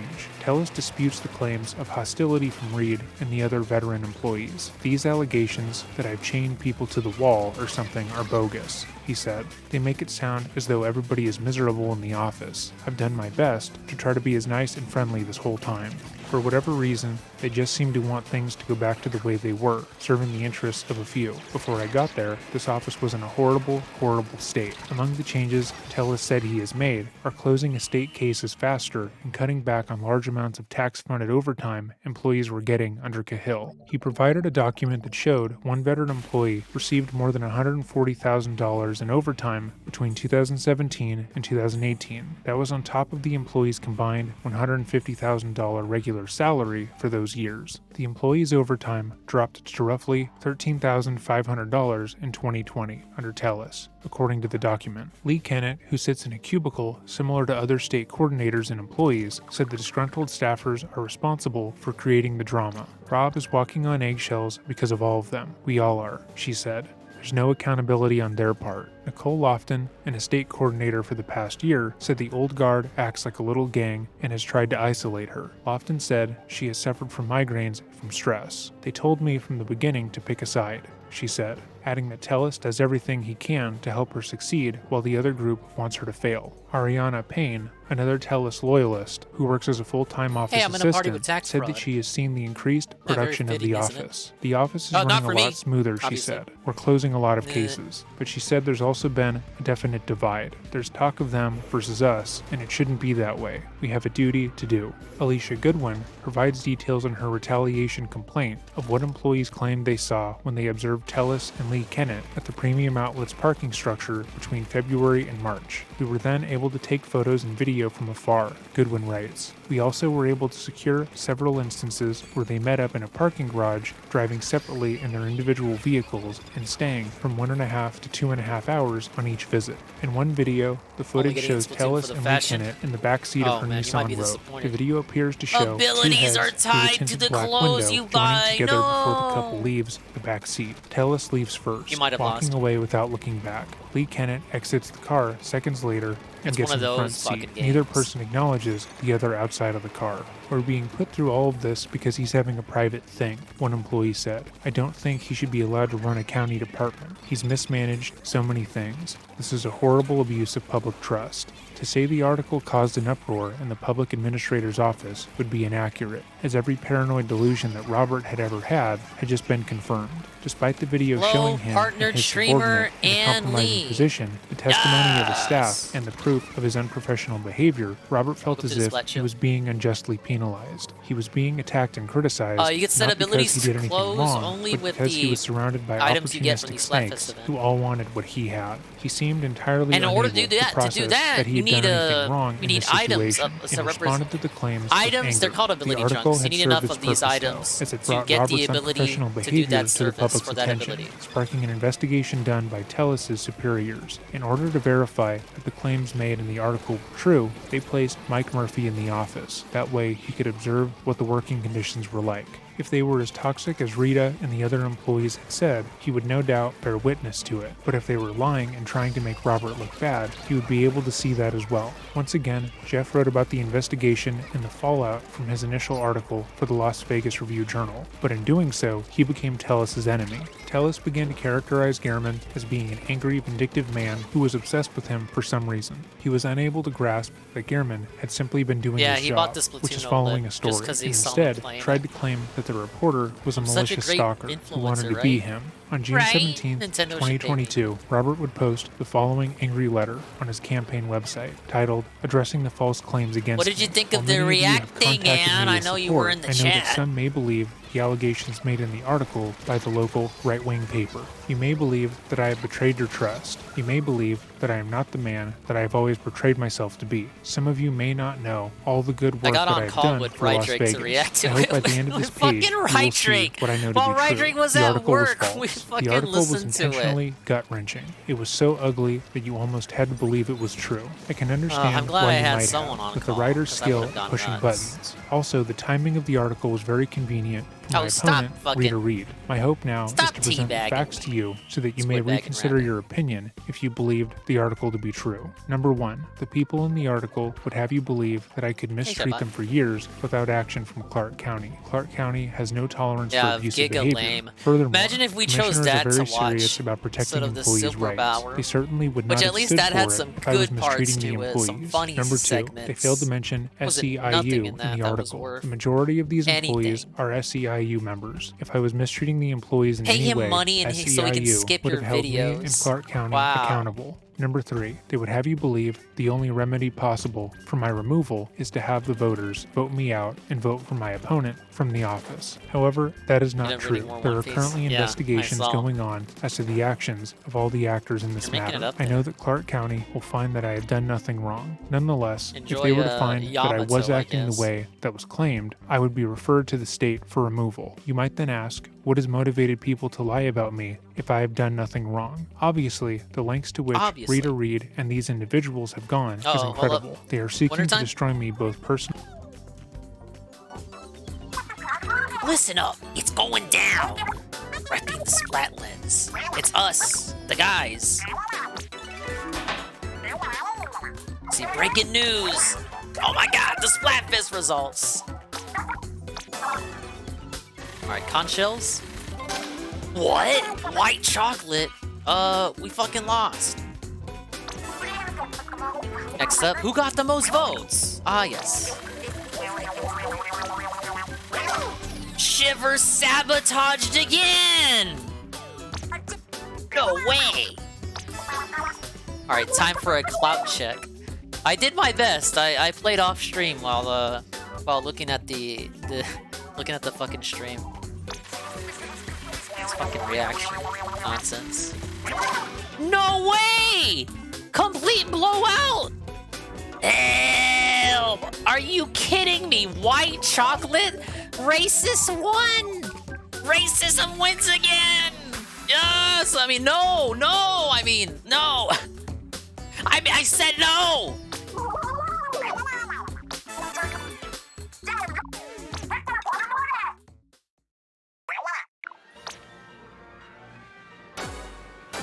Are you kidding? And they won the sneak peek too! A complete blowout! Big man wins again. No! What? Run those numbers again. Look at her! No, she's devastated. We fucking lost. They sabotaged her. They keep giving her the shitty categories. They gave her grass types. They gave her dark chocolate. What else? What was the last one? They gave her spicy. They do it on purpose. They hate her. Her first 2 W's fucking destroyed fucking the devs and the fans. No one even eats white chocolate in reality. Have you ever seen anyone eat white chocolate? No. It's always milk chocolate. Fuck this fucking Pride Monther. I was so sure we'd win. I could taste it, right? Sorry, Dinger Bros. White chocolate is superior. No one fucking eats this shit. Thanks, fellow white chocolate fans. You float as smooth as cocoa butter. Team Dark Chocolate proved their worth well enough. I can't say I'm bitter. I am! I'm really bitter! Fuck this fucking shit. I hope the Chiefs destroy the Fly Eagles flies. Team Milk Chocolate was looking pretty sweet out there too. You remember the deal, right? The losers buy chocolate for the winner? Look at her cute little face! Twist my tentacles, why don't you? It's not as if we don't give each other chocolate this time every year anyway. Hey, yeah, what makes this different from every other time I get Big Bad Chocolate? Damn, Big Man is just swimming in Valentine's. Fry? I hope it's different from the chocolate you gave me last year. Ack. You mean the chocolate-covered onion? There's a chocolate fondue place nearby that'll let you bring anything. If I give you both chocolate too, can we eat something normal for once? Alright, well, I'll take the L. I should have played more. I'm sorry, you guys. We had big events this week. Nothing I could do. We could do some Splatoons.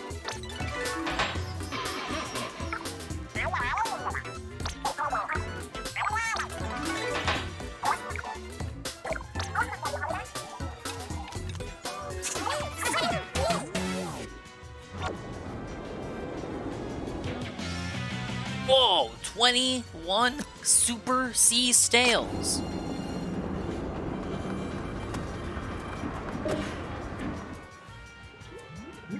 Sorry guys, I gotta take the L there. Maybe next time.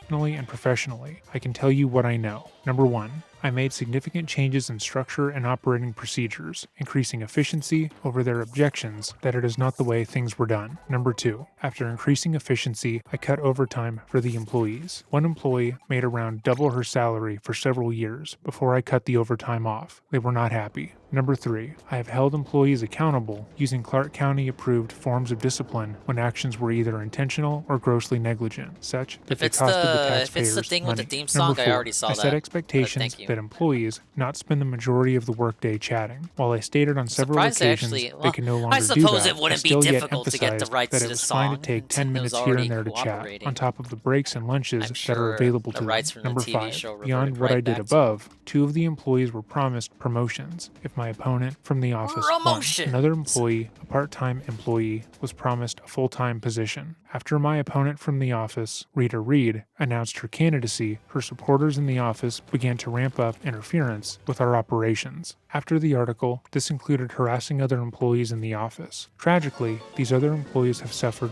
mental and physical effects, and at this point, nothing can be done while the investigations are going on. It is upsetting to see the real harassment going on that will never be in the paper. Unfortunately, my hands have been tied for now. I believe my opponent and her followers were goading me into disciplining them for the harassment so they can run back to the newspaper for another article. When my assistant county manager offered to have Mike Murphy come in as my assistant, I immediately accepted the help. Having a third-party observer in the office would keep these people from continuing their hostility in the office. In my written statement, You link at the didn't end miss of the the puppy page, bowl? I noted that I'm Mike trying to find a Murphy good was bot coming in for it. as my assistant public administrator. However, the article did not say that. The reporter wanted to make it sound as though Mike Murphy was a babysitter for me, not my opponent and her supporters. As I mentioned earlier, there is a remedy for removing me, even if I win re-election, and I am found to have done wrong. On the other hand, I believe Rita Reid and her supporters in the office see this as their last chance to get what they want. Also, I am sure Rita Reid is counting on a win so she can shield her supporters from being disciplined for their actions against the other employees for the past couple of months. Yeah, we might have to have a Puppy If I Bowl win, redemption I will stream, be certain that Clark County is directly involved in any discipline that results from the findings of county's investigations. I will be sure SEIU is involved as well, as they can be sure that the rights of all the employees are protected during the process. I have worked for years to help people, both professionally and in the community. A look at my website, my social media, and LinkedIn show just some of the good work that I have done.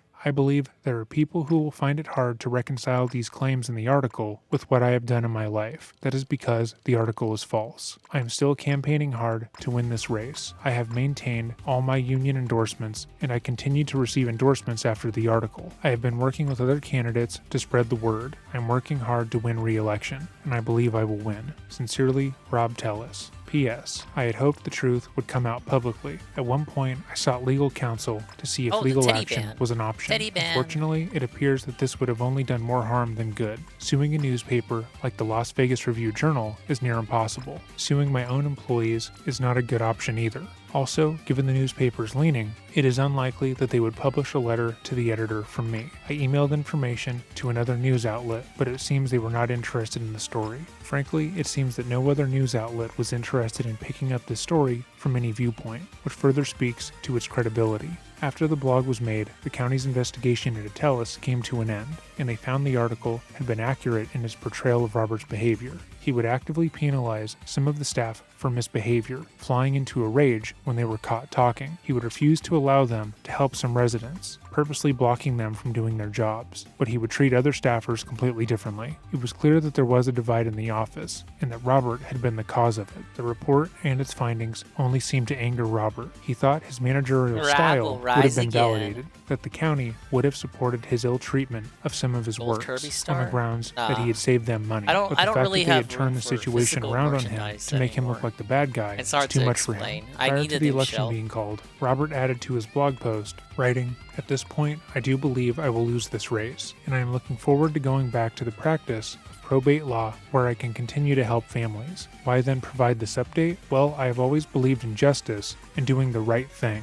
I know it may sound naive, but that is how I feel. I believe it is important to lay out the truth, only to share with you what really occurred here. It makes no other difference at this point. If you are reading what I am writing here to find something about which you can be upset, I am sure you will find it here. If you are interested in learning more about all of this, you will find that too. Frankly, when I entered the office, I had hoped to rally the team. I wanted to fix what was wrong with the office and show the team that there was a better way. Unfortunately, some of the team preferred to stoke fears amongst themselves that I wanted to fire them. In hindsight, it was to justify to themselves what they were going to do to me. For my part, I sent encouraging emails and often thanked all the team members for their efforts in person. I did my best to recognize them for their good work. Unfortunately, that was just not good enough for some people. Now, you might think that I am no longer going to be in the office at the end of this term, that the people in the article would be satisfied no matter who won the race for public administrator. However, Rita must win if she is going to make good on promotions for her supporters. If Rita does not win, then her position will not be vacated. Then the employee who wanted her position will not get it.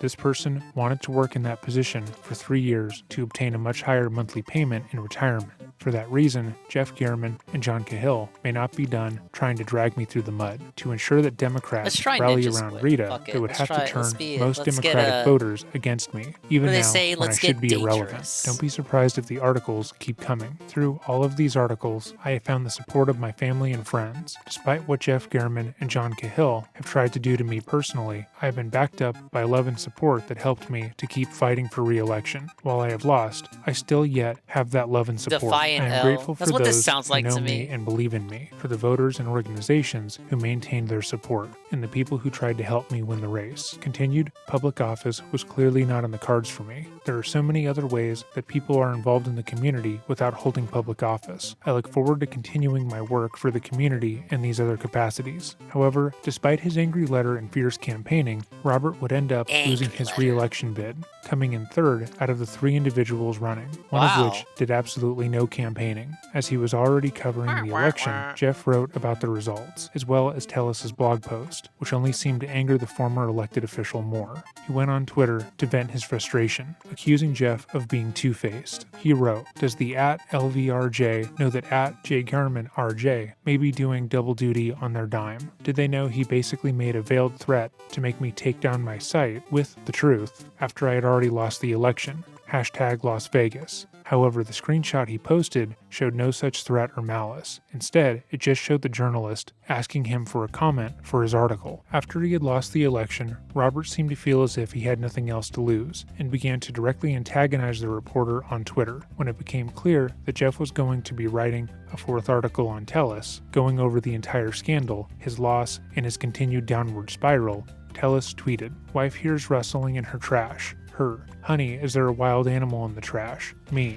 No, dear, it looks like it's Jeff Garmin going through our trash for his 4th story on me. Oh, Jeff. Crying emoji, #LasVegas. Looking forward to Lying Smear Piece number 4 by Jeff Garmin. #OneTrickPony. I think he's mad that I haven't crawled into a hole and died. It sounds like some Crying, Pastor laughing Derek emoji. tier troll. #LasVegas. Oh shoot, I left my Las pizza box Vegas. and sushi containers in the trash. In the next article, I'm going to have mob and Yakuza ties. Crying, laughing emoji. Ha ha ha ha ha. Sick burn, Robert. Typical bully. Can't take a pound of criticism after slinging 100 pounds of BS. Up to article number 4 now. You'd think he'd have better things to do. Winky licky emoji, or whatever that is. He updated his blog, this time with accusations against Rita, the woman who had successfully been elected to his position. But it seemed, at least from an outside point of view, that the situation had died down. Garmin would go on to write other stories, report the news, as he always had. However, he didn't realize that the man he had reported on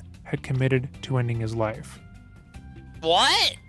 Robert Tellus's response to losing re-election had been interesting to watch. He had actively attacked the character of his staff, texted multiple staff members vague threats, and had utilized his blog, that took a Twitter, turn. and Facebook to attack the character of people who had, at one time, supported him, even men he had networked with the hope that they would be assets for his eventual campaign to become governor, were attacked, as well as called duplicitous and mocked mercilessly. Garmin had worked as a reporter for 4 decades let's just and work knew on- from past let's work on experience that Ninja the Squid story for would now. tell us was far from over.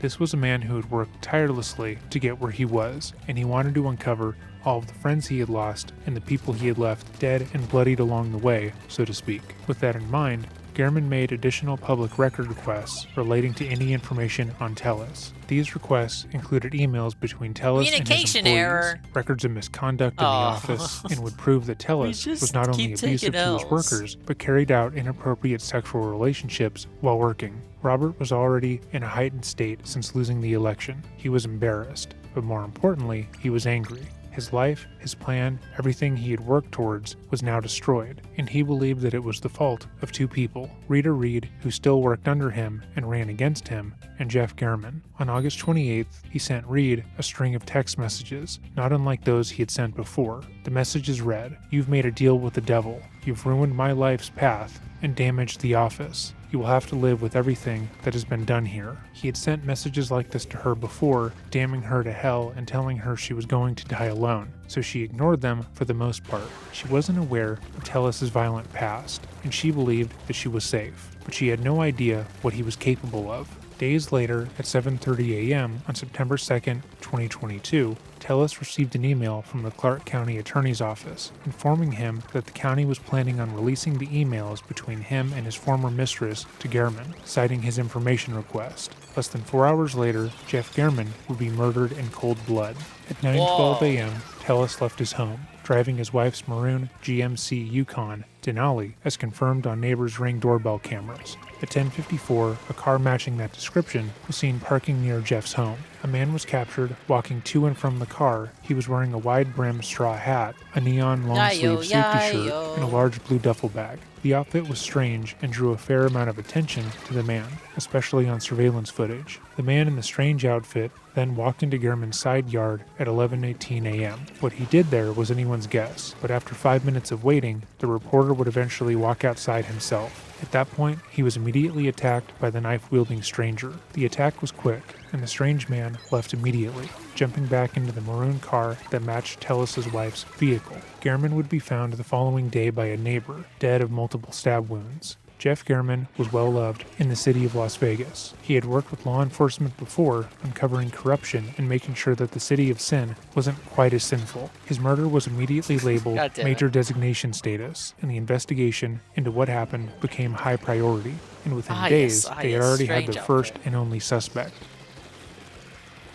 The investigation into Jeff Gehrman's murder was somewhat simple. When his peers were asked if Jeff had any enemies, they were all quick to inform police of his escalating issues with Tellis, and how the former elected official had accused him of threatening him. Now he had been the target of his ire since losing the election.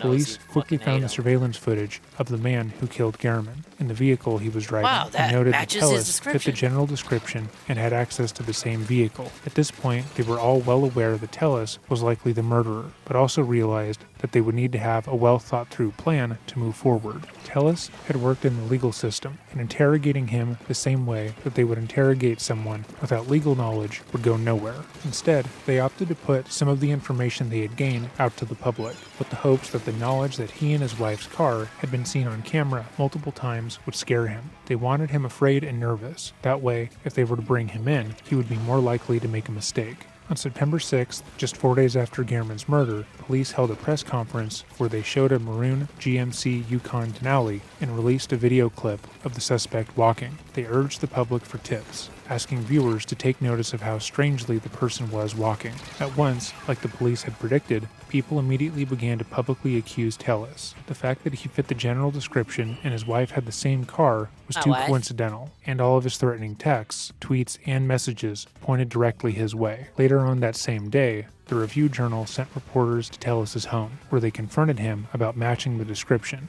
but Tellis stayed silent. The very next day, any reservation that Tellis hadn't been the man in the neon shirt would go out the window, as Gehrman had struck Tellis during the murder and had managed to get a fair bit of his DNA stuck under his fingernails. Coworkers and friends would go on to state that his years of crime reporting had taught him to fight back, and in the end, it was his actions that caught the killer. That same day, police arrived at Tellis's home at 6:30 a.m. with a search warrant. They towed both of his vehicles and brought him into the station for an interview. As of today, that interview has not been made public. Following that interview, Tellis was arrested and charged with Jeff Gehrman's murder. As of today, Robert Tellis remains in custody pending trial, which is set to begin April 2023. The investigation into him has also uncovered the fact that he had misappropriated his client's funds in the past, and that he might have participated in a kickback scheme tied to house flipping. However, details about that have yet to be confirmed. Hopefully, in April, we see justice done in this case. Jeff Gehrman was a powerful writer and an honest man.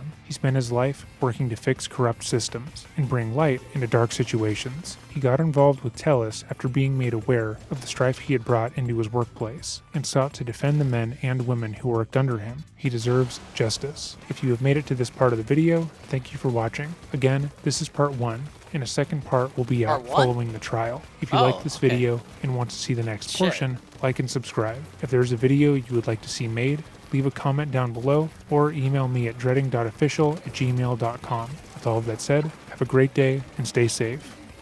That was actually an interesting one. I'm kind of upset we had to wait to see it. It's been out for a week. I haven't had time to take a look at it. We were supposed to watch it during Tofu Crime, but again, it wasn't meant to be. Alright, I have the video redeems, and then I'll look for the puppy bowl. Damn it! I saw the line too. I didn't think he was gonna reach.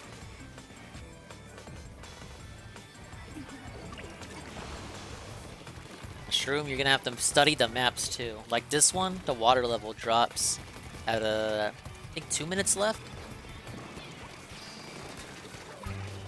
Oh, 1 minute left. Or is it 1 minute 30? You know what I mean.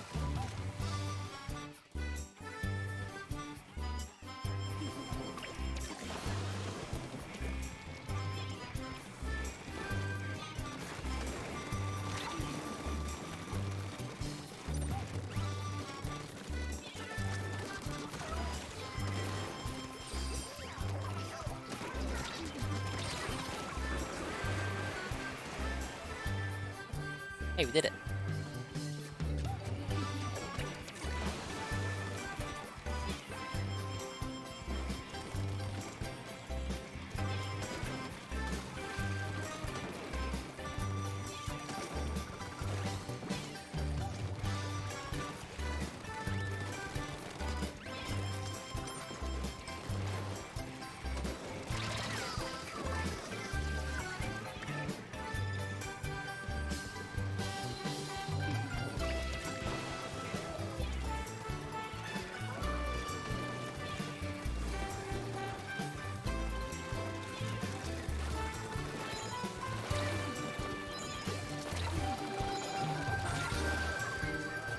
Ah, so desperate. Desperate gaming?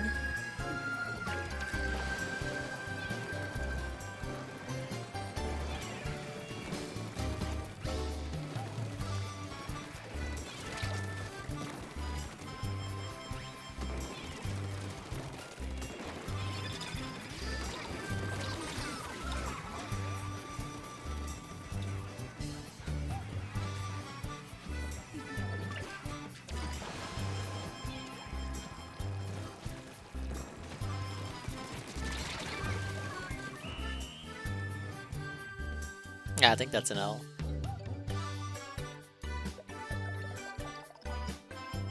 What?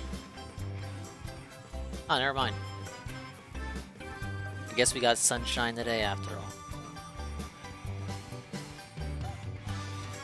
Alright, what do we got here? 2 videos. The short one.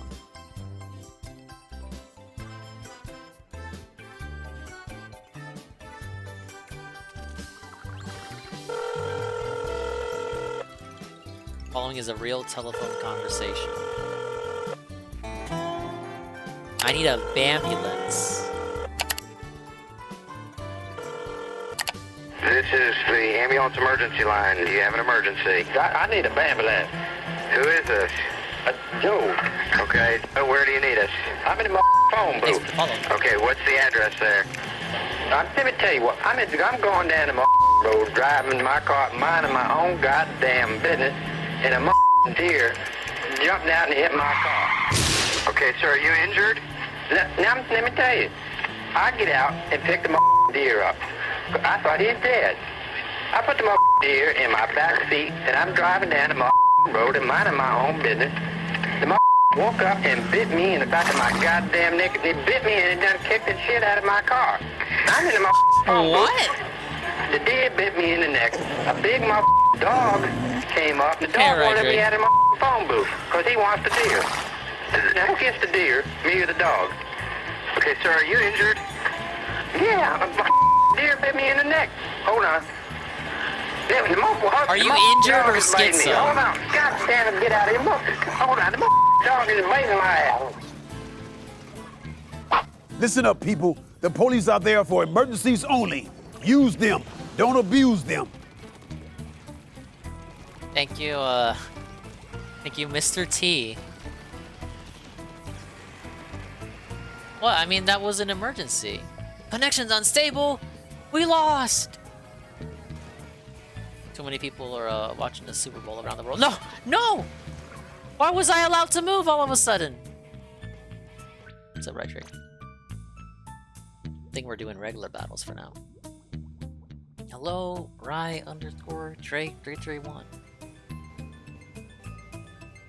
How's work? Something. The Super Bowl is stealing my views. Yeah, what else is new? Talk radio is a strange medium that attracts strange individuals. What do we got? And the Opie and Anthony Age frequency down the bottleneck. A Lady Di documentary. show was no exception. Wow. During the show's 20-year run, it played host to many unusual characters. but few are as memorable as the woman from Elizabeth, New Jersey, nicknamed Lady Di. Her Dionysian lifestyle and reptilian approach to motherhood made her story relatable to those of us familiar with delinquent parents. That looks like Kay. However, she is probably more memorable to fans of the show because of the many bizarre and saddening details that were revealed about her life over the years. Likewise, the story's tragic end, and the ease with which it could have been avoided, are still puzzling Opie and Anthony scholars to this day.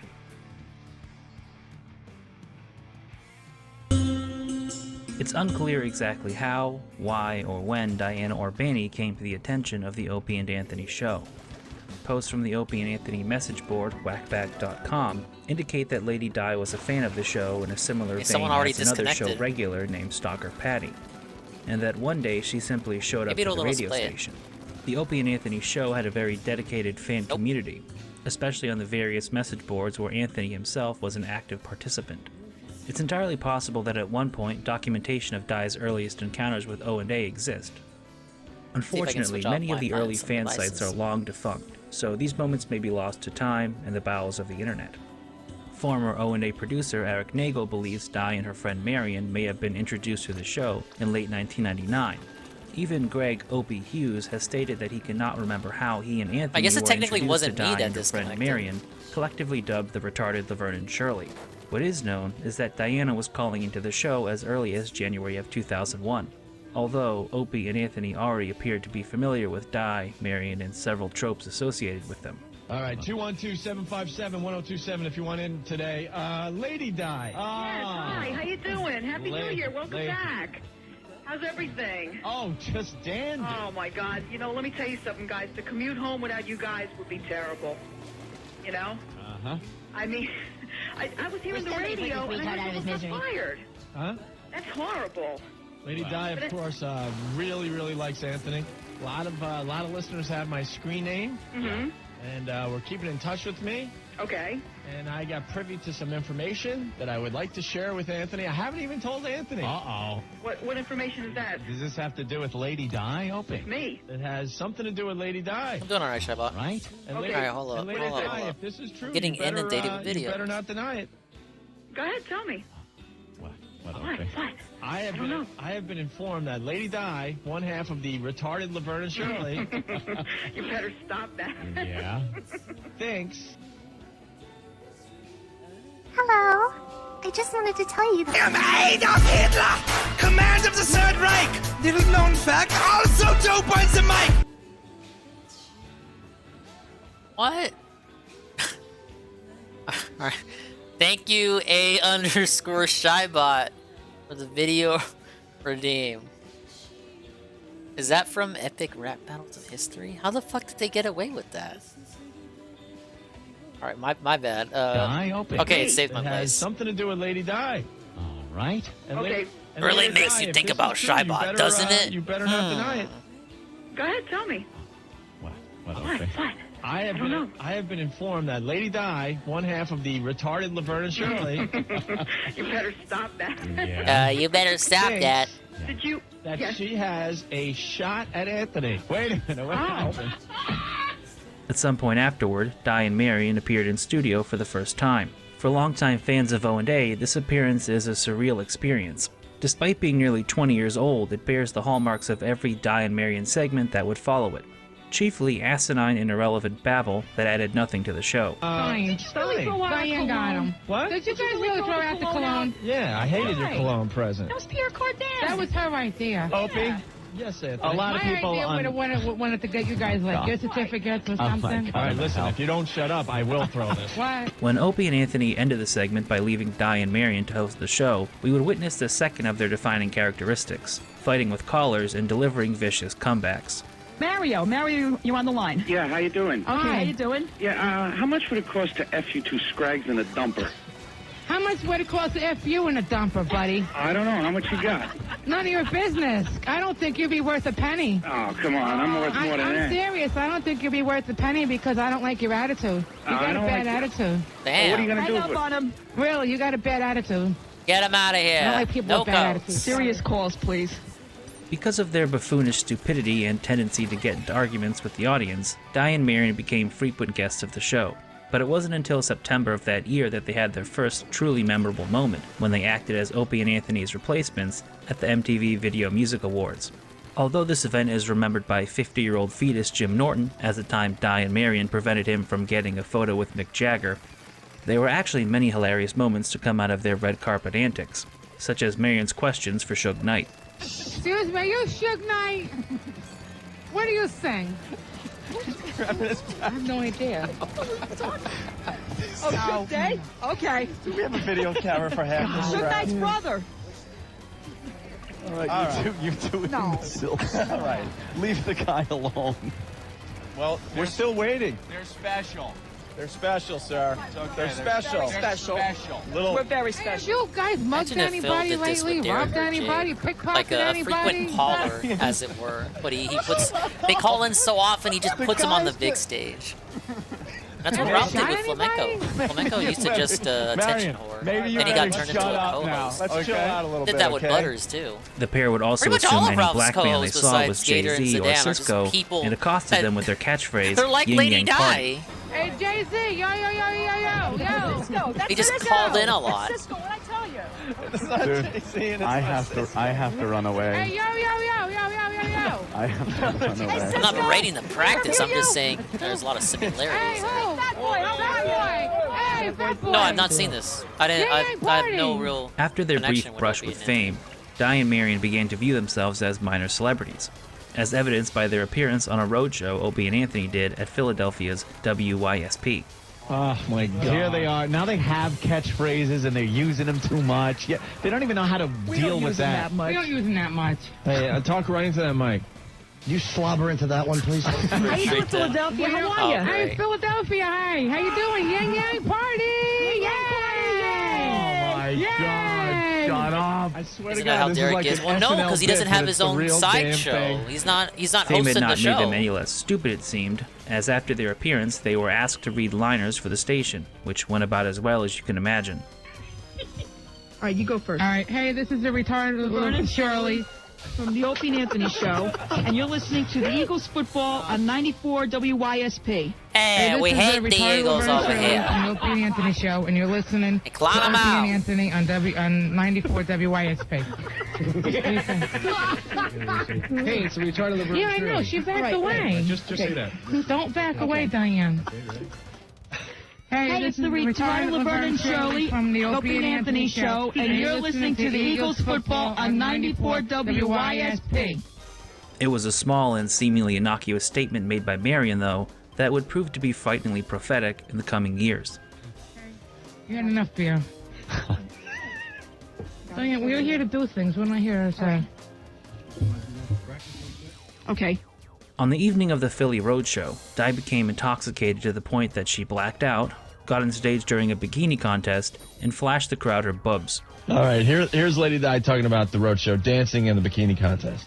You're dancing pretty crazy out on that stage, like naked. Oh, yeah. But it was a good time, right? Naked? I wasn't naked, was I? Nah. Semi-nude, we'll say. What do you mean semi?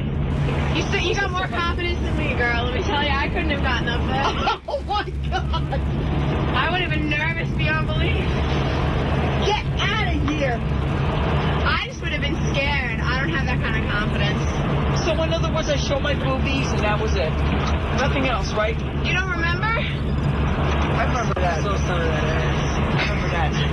Yeah, well, you had a cute little bottom. Earl, shut up, Earl. Someone's laughing over here. Earl, that's all I showed was that. Nothing else. Maybe a little bit of my ass, but that was it. Oh, my there's no such thing as a little bit of your ass. She has no clue what she did on the stage. No. Oh, wow. This kind of behavior could be written off as a little lighthearted debauchery if Di was a 20-year-old girl with no responsibilities. But it's important to remember that at this point in her life, she was a woman in her late 30s with an 11-year-old son. Still, her actions could have been forgiven if this was a lone incident. But it was not. 2 months later, Lady Di took part in the O&A message board Christmas party, shit. which was also attended by Anthony. According to Anthony, she was incredibly drunk and performed send an more indecent boats, act for on a the man in Perry- a snowman the Perry costume. channel. Anthony, Send there's a more picture up boats. of Lady Di filleting a dog. It looks like you were telling the story earlier. You went to the opieanthony.com message board Christmas party. Yeah, and there was a Bar 9 here in Manhattan. And she was there, drunk off her ass, with the other retarded Laverne and Shirley member, Marion. And Lady Di was so drunk, disgusting drunk, that at one point a snowman, guy in a big fuzzy snowman suit, and she went up to the carrot-like nose on this snowman, Lady Di, all drunk and disgusting, and starts sucking on the nose. She's giving a hummer to the nose of the snowman. And there's a close-up picture here where all you see is a reddish-orange thing in her hand and her big fat face wrapping her lips around it with fur on the other end. It looks like bestiality pictures that I have seen on the internet. Before they dump That's out, what all it's the just a sonic's carrot. all about these Right, days. it's a carrot. As 2001 turned into 2002, Di would call in several times, and each time she called in, she was berated by Anthony for her drinking problem and transgressions at Bar 9. One of these phone calls in early January was especially disturbing because of Di's obvious intoxication and the hysterical way in which she responded to the hosts. Hello? How are ya? Oh, no. Who gave her this line?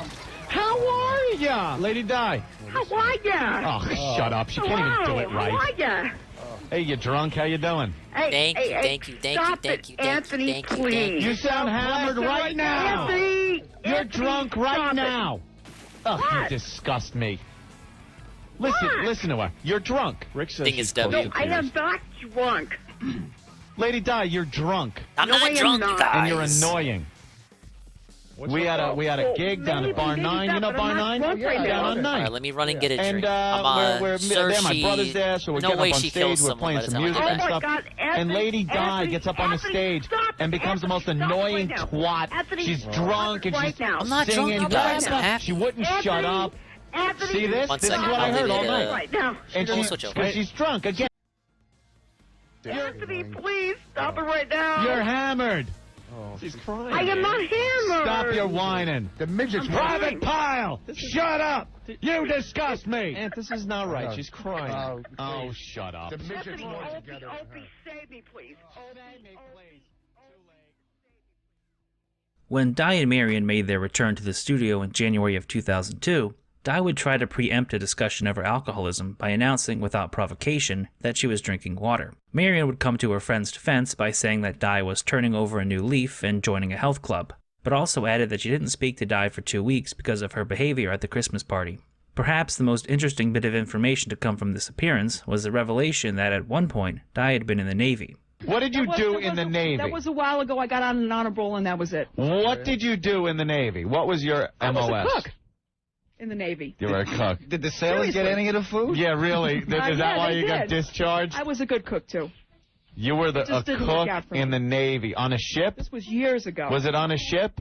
No. It was on a base. How many? Where? How many years ago? What base? In Florida. What? 20 years ago. 20 years It was a long time ago. It was Thank a you, while Marion. ago. How long were you in? For about 2 years. And what happened that you got discharged? I just got an honorable discharge. That's Why? all. Did you get caught with a jelly donut in your foot locker? No. Because I'm hungry, sir. Di and Marion would make a handful of appearances over the next 7 months, but nothing of note would transpire until August 9th. During this appearance, only Marion was in studio, because of a 90-day ban placed on Di due to her failure to bring anything interesting to the show. As a result, Di was tethered outside of the studio, where her side of the conversation was inaudible. Di's compulsive lying would surface when the boys discussed the subject of an upcoming appearance Di and Marion planned to do at WYSP, alongside comedian Rich Voss and show regular Frenchie. I like what I hear you're doing a gig I with hope. Rich Voss We're doing something and with him. Frenchie. We're doing something. I don't know what we're doing. How much are they paying? You're going. I don't know. That's something. Or are you just giving them your shirt Look to at hold Diane. the event inside of? Look at Lady Di. I don't know. She goes, I really no. don't. She goes, Ask no. her. She knows No, more. you absolutely do, She you knows lying more. sack of crap. Lie. You big fat liar. Listen to me. You do know. You're lying again. You're a compulsive drunk a liar. liar. You're a compulsive liar. Yes, you You're are. a compulsive liar. She's What a is she liar. lying? What How did she much? lie? How much money are you getting for this appearance that you're doing with And don't lie. Boss and Friendship? How much? How much? How much? How much? I was told a couple of $100. So why would All you right, lie ladies about and that? gents, Why lie? we've refilled. Why Ready not to just go? We're Ah, gonna they're keep gonna on give me trucking, this. Why? as they say. Most people turn to other stuff. She goes out and We got walks some 'cause more she's got wings. problems. I Some bet more she pockets strips. all the appearance Right money now and she's fine. gives you nothing. Right That's why now she was she's holding fine. it. Even That's why have- she didn't want Yep. you to know how Ralph much you said were leftover making brownies because that she's day. taking your cut of the No. money. Yep. I need a dessert. Guaranteed. Come on, leave me That's alone. why. Guaranteed she's taking your cut of the money. Yep, that's why she didn't want you to know, No, Strong right. Boys. she's for. I don't care what she takes. However, this was Di's last appearance on the show for over 2 years. Due to the Sex for Sam 3 controversy, Opie and Anthony were forced by Infinity Broadcasting to sit out the remainder of their contracts, and would only return to the air after signing with XM Satellite Radio in 2004. When Di eventually made her return to the show, it appeared that her life had deteriorated dramatically. During the interim period, Di had lost her job at the Budweiser bottling plant. Oh. Although the exact reason she was laid off is unknown, it was mentioned that she had been out of work for 2 years. On November 2nd, fellow guest Stalker Patty called in to tell O&A that she was trying to get Di a job at a Running up local the rank. diner. I'm still S+. All right, yeah, I was gonna do we're at the Brooklyn Diner, Splatfest, and big but surprise, I you were wasted there time also watching yesterday. You were there every morning getting your tea? The React My channel coffee and reveal muffins. with coffee and a muffin. well, I wasn't It's streaming it, but I was prepaid on at call the with Brooklyn Right Drake Diner. and Everything I others did for was it. prepaid. Smelly Right And you Drake. came over and He said was hi. at work. And I then barely heard him. You told us that you're trying to get Lady Di a job, huh? And now we're Yeah, doing she's this. terribly We're doing lazy, Splatoon when the Splatfest is and I over. called her last night. She didn't even get anywhere I played writing some, down her resume. some. I Just played get a it lot right off on a stream piece today. of paper. Is everything she's This done. is your All right. Super Bowl. What No, is what gonna you do? look for Super is Bowl. paper. Super Bowl. Did. Bunker for All right, the- listen. So, how did you get Damn it. involved with Lady Di's awful life? Well, she was telling me she hasn't worked in 2 years, which to me is ridiculous. Most people find a job I'll within find the 3 to Pupper Bowl 6 too. months. Hey, After it's this not video. always ridiculous to not work for 2 years, okay? Don't rub it in. Later in the show, Di herself called in, sounding inebriated. Early on, it was apparent that Di was not alone, and quickly handed the phone off to one of her guests, a man named Howie. Aside from being genuinely hilarious, Howie provided an insight into Di's situation that the drunken compulsive liar would not have otherwise. Di is See what just this is all waking about. up. She needs a Eagles are job, blowing and it. I Yeah, guess she's going to start her job I search may or may soon. not have it See what on the this is all TV about. behind me. Definitely. Hold on. Lady Di, are you going to find Howie? Howie! Me and Lady Di were hanging out all night. I threw her a good one. Hey. Hey, Howie, what's up? What's up, brother? How do you know Lady Di? From a friend. What do you mean from a friend? My friend Chris knows. Did you knows sleep her, over there so last I night? know her. Did you sleep over last night? Oh, yeah. I'm here for a while. You're here for a while. Why? Why not? So you're just hanging out over at her place? We're hanging out, having a good time. All right, Howie, be honest. Did you guys have some action last night? Did we have what? Action. Little action? No. Got him. Why not? You I just, ain't dealing Got with him. that. I got action with other girls. I ain't dealing with that. Why wouldn't you deal with that with Lady Di? I have standards. How does she look in the morning? Not good. He's freeloading off of her and he's bashing her. What? Dude, you're freeloading off of her? Why would you want to be at Lady Di's house I'm this morning? freeloading. I'm just here for a party and having a good time. When did the party start? When? Yeah. Yesterday. And it's just a party with you two? Hey, we did No, it. my friend Chris. Ah, yes. And why is Chris threesome. there? Why is Chris there? Yeah, is anyone trying to bang Lady Di? Huh? Is anyone trying to bang her? Not me. Did you guys go to bed yet? I'm still up. They're sleeping. They're sleeping together? No. Looks like you're going to lose all your He's on channel the points. couch. You know what? Yeah, everyone voted for Dude, Eagles. Be honest no! with us. Dudes. Be honest with us. How much did Chief Lady keeps Di one. have to drink last night? A lot. Yep. It's You time know to she has send a your drinking energy, problem, man. right? Get So your do I. prayer hands in order. When Di returned to the line, she acted evasively in response to questions about her employment and drinking problem. Stalker Patty would then call into the show and grill Di over her resume, which Di then drunkenly stumbled through for several minutes. All right, so what do you want me to do? All right, we got Stalker Patty on the line. Stalker Patty, go ahead. Talk to your friend, Lady Di. Okay, go ahead, Patty. Go ahead. Yes. When are you going to send me your copy of your resume or experience that you've had? All you have to do is just write it on a piece of paper and just mail it to me. I gave you my address. Well, I have it right here. Do you want me to type it out for you? Is the video on? I guess a frequent caller to the Opie and Anthony show. I just want to know what you've done in your life. Wow. Lady Di, why don't I've got you read no off your perspective, resume dude. I didn't for watch everybody? Opie and Anthony. All right. All right, summary. Production specialist with 17 years of experience, diverse experience in food production factory. What a mess. Ability to operate and run packers, uncasers, machinery. The guy's still going. He's throwing the same line in. I can't talk over here. Why? No, because my friend is eating something right now, and he's laughing at me.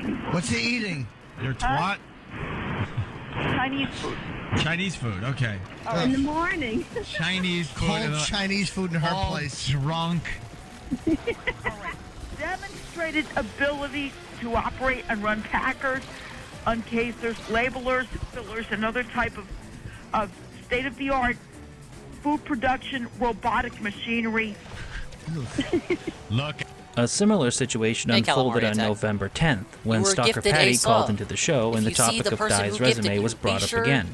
Patty stated that she would go as far as to type the resume out, if only Di could write it down and send it to her. I'm learning it myself. But 8 days had passed since their previous on-air conversation, and Di had still failed to send the resume to Patty. When Di called in to defend herself, Patty would reveal the reason Di had potentially been so hesitant to commit to finding a job. The office will be finished before she gets that resume. You know Fat, what lazy she told slug. me? What? You know what she told me that really bothers me? She says that if she has a job, she'll lose her public assistance. Oh, you're one of those people. Oh, you'd rather stay on the welfare. And that might be a hesitancy that you get so dependent on something, you know? Yeah, that's right, I'm Patty. not saying anything. Oh, she doesn't want to lose her public assistance. So you'd rather stay on the welfare than get a job? It was Shroom Dukem? Well, there you go. Yeah, well, Shroom, you know, Shroom let me he tell should you still be something here. right now. I'm looking out Big there. ups. Shroom Even if you're Dukem. not familiar with the Lady Di story, you have probably already connected the dots and come to an alarming conclusion. How does a woman with a teenage son refuse to find a job for 2 years while having men over at her apartment, smoking and drinking at all hours of the night? Just answer questions Fine. as smoothly as My that. kids will be back over here. You're There's not no doubt about fine. that. You can't smile and go, I'm fine. Things aren't fine. Wait, I just Until heard you you. accept that. You did lose your kid, right? No, I did not. But he's not living with you right now? Well, actually, he's with my father, but I did not lose him. All right. Why is he with your dad? Because he's with my dad. I guess, you know, I don't know. We're this is financially stable right now over there. There's Well, no... then why don't you stop drinking and you can work that out? You got it. I think I should. Stop That's drinking fine. and having these guys over your house. Oh, well, you know. The guys You are my know. friends. Oh, well, you know. Yeah, great friends. They stay up drinking and smoking all night. No, they don't. What's truly disturbing about this clip is that Di doesn't even try to come up with a lie as she normally would. It's as if she can't comprehend what's wrong with a 40-year-old woman letting her father raise her son because she doesn't want to stop drinking and partying long enough to get a job and take care of her kid. This would be the beginning of a cycle that would repeat itself nearly until Di's final appearance on the show. She would call in, Owen Day would berate her for being drunk, lazy, and a bad mother, and Di would lie compulsively. There was a brief moment when it appeared she might be open to the idea of rehab, What's up, Benjamin? but that hope was dashed when Di called in on the 28th of December, and we got a glimpse of how dire her situation had become. All right. Lady Di, what's up? Hey, guys. What's going on with you guys? What are you doing? Hold on 1 second. Somebody wants to talk to you.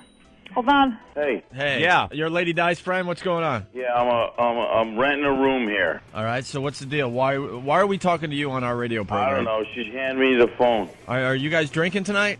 Oh, yeah. Have you been up all night? Oh, yeah. And what's the poison tonight? What are you drinking? Poison. Well, her poison is wine. Yeah. So she's a wino. All right, so be honest with us. How many days a week does Lady Di drink? How many days does she drink? Yeah. Every day. Every day, right? Yeah, she's been BSing us for a long time. And you're telling me she drinks a lot every night of the week? Every day. All day long? 24 hours on Christmas. She drank for 24 hours on Christmas? Oh, yeah, the cops were here. Why did the cops show up? Because I wouldn't give her any more wine. Is she called the cops? Oh, yeah. Are you kidding me? Oh, my God. No, Imagine I had that to leave scene. for 4 hours. What? I had to leave for 4 hours. When Di got back on the line, she did little to exonerate herself from Howie's accusations, and despite calling 911 because Howie hid her wine, Di was reluctant to admit that she had a drinking problem. Do you understand now that when you call the police because you can't get your wine, that perhaps you have a drinking problem? Yeah, the police came. Do you think probably you have not a for the drinking reason you'd problem? think. No. No. But drink- you're drunk calling the police because your wine was hidden. And you don't see that as a drinking problem. God, are you a mess. The conversation took an even more bizarre turn when Jim, the man who had been attempting to get Di to go to rehab, called into the show too. Hold on, let me... Jim? Yeah, hold on, I gotta Uh-oh. I don't want to talk to him. Oh, why? Why don't you I don't want to talk to him. Why? I don't want to talk to him. Because you feel all stupid, don't you? Why don't you want... I don't like him. I don't like him. I don't want to hear from you. Wow. What a shame, Di. Yeah, why don't you want to hear I from don't Jim? care. I don't want to hear from him. Why? Because I don't want to hear from him. Why? Because he yells at me all the time. Hello? I'm right here. He would yell at you? Is that what you didn't like? I don't like that. Do you understand that? Why don't you like it? What do you mean? I don't like people yelling at me. Oh, here we go. No, what are you talking about? Like that. Well, maybe you need to be yelled at to get it through your thick head. Did you have a hard time growing up and being yelled at? Did Daddy yell at you? Yes, I did. He wanted a boy and he got a drunk girl instead. You know when my birthday was? When? April 1st. What was the problem? Why was he always shouting at you and berating you? Yeah. I have no idea. No clue. What would you be doing when he'd yell at you? Jim, I have no idea.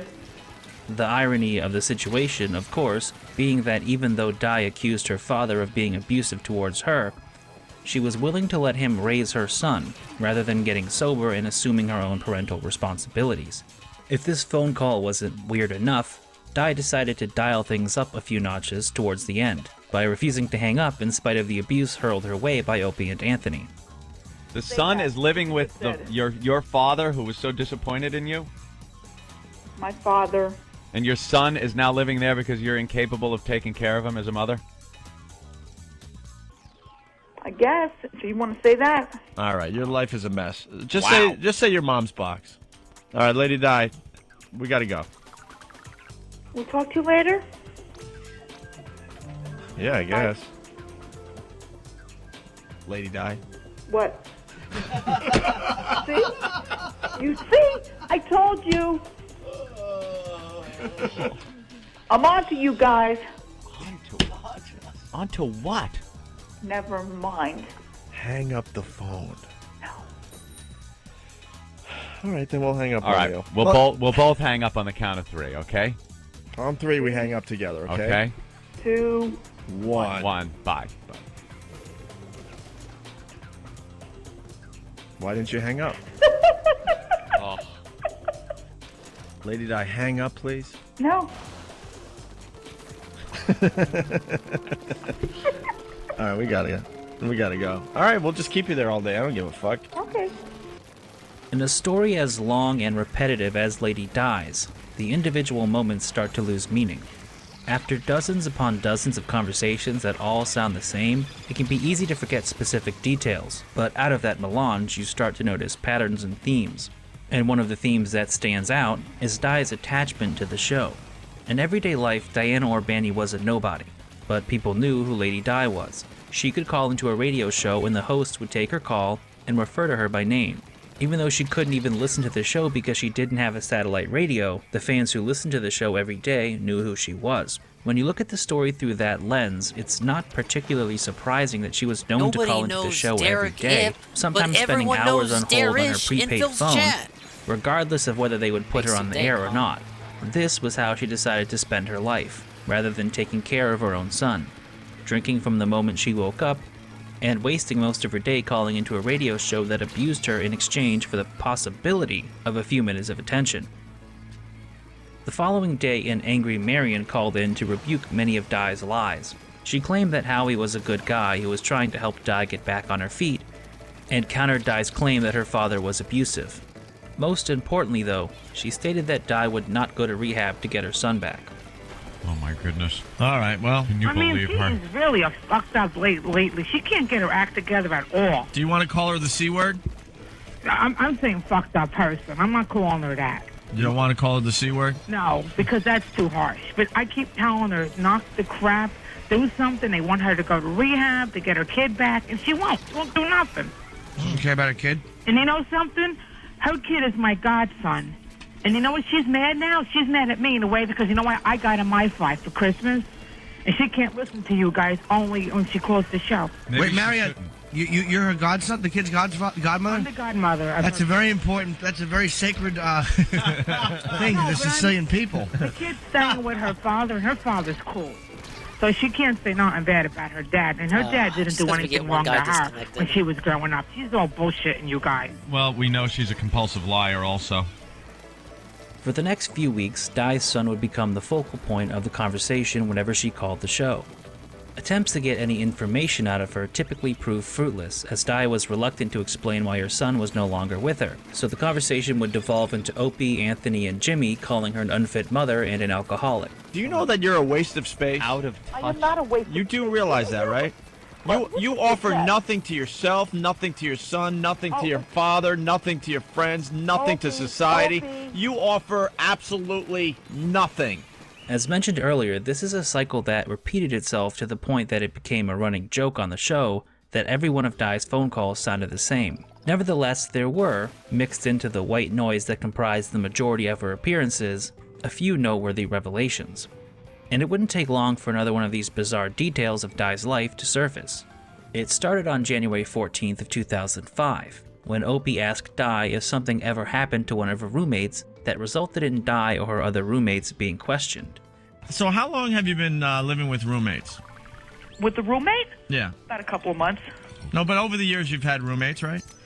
Well, my husband, my ex-husband. Is it true you had roommates when you were working at Budweiser? Yeah, I had one roommate when I was working at Bud. Oh, you did. Everything always comes back to Budweiser. I don't know. Budweiser. Liar. For a couple of weeks. What? He stayed here for a couple of weeks and then he left. And then what happened to him? I don't know what happened to him. He left, Opie. You never had a roommate that might have had something happen to him? No. Like what? What would happen to him over here? Never questioned by certain authorities? No. No, huh? Well, I never had anybody, no. you know. Wrong. I mean, he just took off. He just said, I got okay, I'm gonna go, and I got said, okay, go. I got Go ahead. some really good information. You're sure? Yeah. That you were never in a situation where one of your roommates had something happen to them. No. Incorrect. And that you and No, it maybe never another happened. roommate were Maybe it's questioned you. by the authorities. No. Di averred that she did not, but a little later in the conversation, Opie asked the same question again. This time, Di admitted her roommate had been questioned by the authorities at some point, but when pressed for more details, Di seemed confused and unable to provide a straight answer. It's supposed to be. Did you ever have a roommate where something happened to him and you guys were questioned? Yeah. Now it's yeah. No, it's yeah. I got really. Want me to tell you? Listen, I got really good info. So we're gonna gamble. Go ahead. You either tell the story, or if you lie about it and we find out that it was true, then you're dead to us. We're sick of your lies. I'm not lying to you. So instead of me giving the info to the entire country, Why don't you tell everyone what happened to one of your old roommates? She says I'm not lying, yet she said no. It You know didn't what this happen. is? It didn't This happen. is the nothing, Rambo. nothing. This And is the now, Rambo section. Wait, hold on. What the really old happened roommate that I with used John to have Howard? over here Right. left. Okay. No Dude, there's cops so were many called, parallels. nothing. What happened to him? He just left. He got a job and he left. That's it. How do you get a job if you died? No one died over here. 3 days later, Marion called in to ask Opie and Anthony to leave Di's son out of 74. their arguments with her, 6 levels and stated that Di's son was better off living with her father. However, This is the the conversation debunk took a stream. bit of a turn when Opie asked Marion the same Feels like every question time he she had comes asked on, it's a Di debunk about stream. something happening to one I of her guess you roommates could say or that's the same boyfriends. for every pre-stream. Marion. He really is. He's doing good. Marion, really fast, because I think Lady Di was lying to us. Did she ever have a roommate or a friend or an ex-boyfriend that died? No. nothing like that. No, I'm going to tell you, Peter's father died. Oh, Object Shredder. Who's you know Peter? Her son. case we Her ever do son's have to do father Brain died Breaker. years ago, but they weren't together when he died. Was it under any type of wacky circumstances? No, they were not together. But how did he die? He, long story, but he got sick and died. Of what? Of die. No, he did. He had a lot of problems, and he was in and out of hospital. He just this is going back when the kid was a baby. So There's no one that may have been involved with a train. No. All right, because this story gets more and more interesting, and that's the only reason we have you on today, by the way. Although Opie and Anthony obviously knew more than they were letting on, Marion continued to be vague about how the father of Di's son had died. Only moments later, the full details were revealed when Opie read an email from Stalker Patty. Stalker Patty, who has become friends with the retarded Laverne Shirley, wrote an email to Ben, and she writes, if she's listening, maybe she could give us a quick call. I had a talk with Lady Di. I hope I'm not crossing the line on this. I think the incident that you guys are referring to was brought up with her on the air involved a boyfriend she had 15 years ago. Well, she was that was Peter's father. She got pregnant by him and had her son. Soon after, they'd broken up, and she never saw him again. In October, around the last 2 weeks of October 2001, to be exact, this guy committed suicide by jumping in front of a train. I don't know if he did that, but he did die. The story was reported in the Star Ledger. Oh, which is a New Jersey newspaper. He did die, though, but he was. If you say that again, I'm going to throw a CD at your fat face. I'm trying to we tell heard you something, though. He took care of his kid until he died. After several more minutes of interrogation, Marion finally admitted that she knew about Di's ex-boyfriend's suicide, proving that she had been withholding information. He had other problems, and he decided to end it all, okay? Yeah. Although train jokes had become a staple of Di's future appearances, little was gained from the revelation that the father of her son committed suicide by standing in front of a train. Di's appearances on the show quickly returned to the previously mentioned cycle, with only meager bits of new information being revealed over a period of weeks. Such as Di's estimate that her welfare would be running out in a few months, and Marion's statement that Di was undergoing some vaguely defined job training program. After a period of almost 4 months of this drivel, Opie, Anthony, and Jim were fed up with Di's excuses and compulsive lying, and the situation came to a head on February 22nd of 2005. Did you or did you not find a job? I'm still looking for a job. I have a class today. Stop it. No, I've been filling out applications. There's a place that called me up yesterday. And what place was that? So this is another job agency, and they said to keep in touch like once every few days, basically.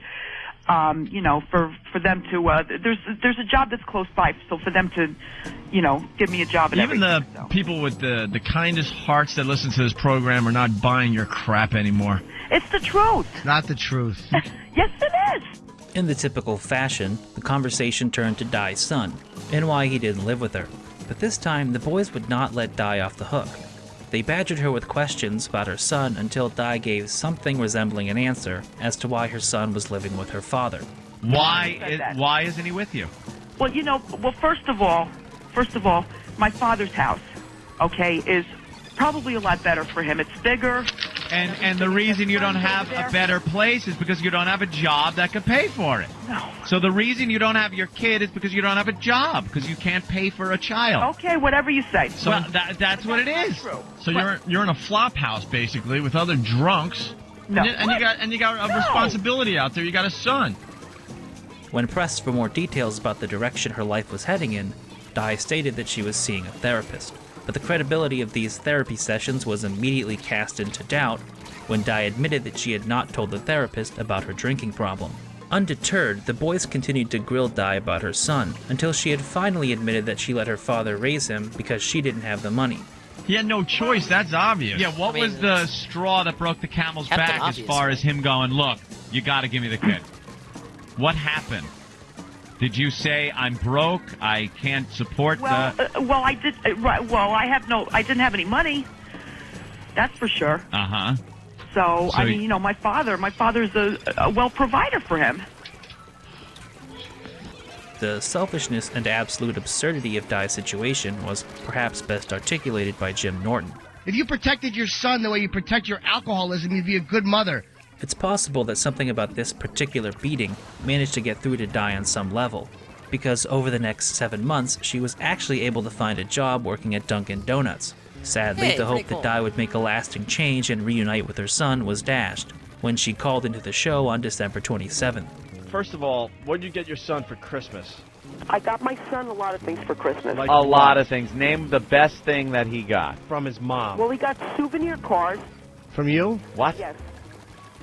What are those? And and What are those? The things you buy in the gas station, like in a Hess? No. Oh, a Hess truck? No, not a Hess truck. What are those No, things? he had plenty of those. What did you get your son? What did you that get him? barely What- see because you're an alcoholic. And you're a horrible mother. What do you think I'm an alcoholic? Your son doesn't live with you. What did you get your son for Christmas? I told you when I got my son. I got him souvenir cars and stuff like that. Please send his address so we can give him a real Christmas. What is Okay. a souvenir car? What is a You souvenir want his real car? address?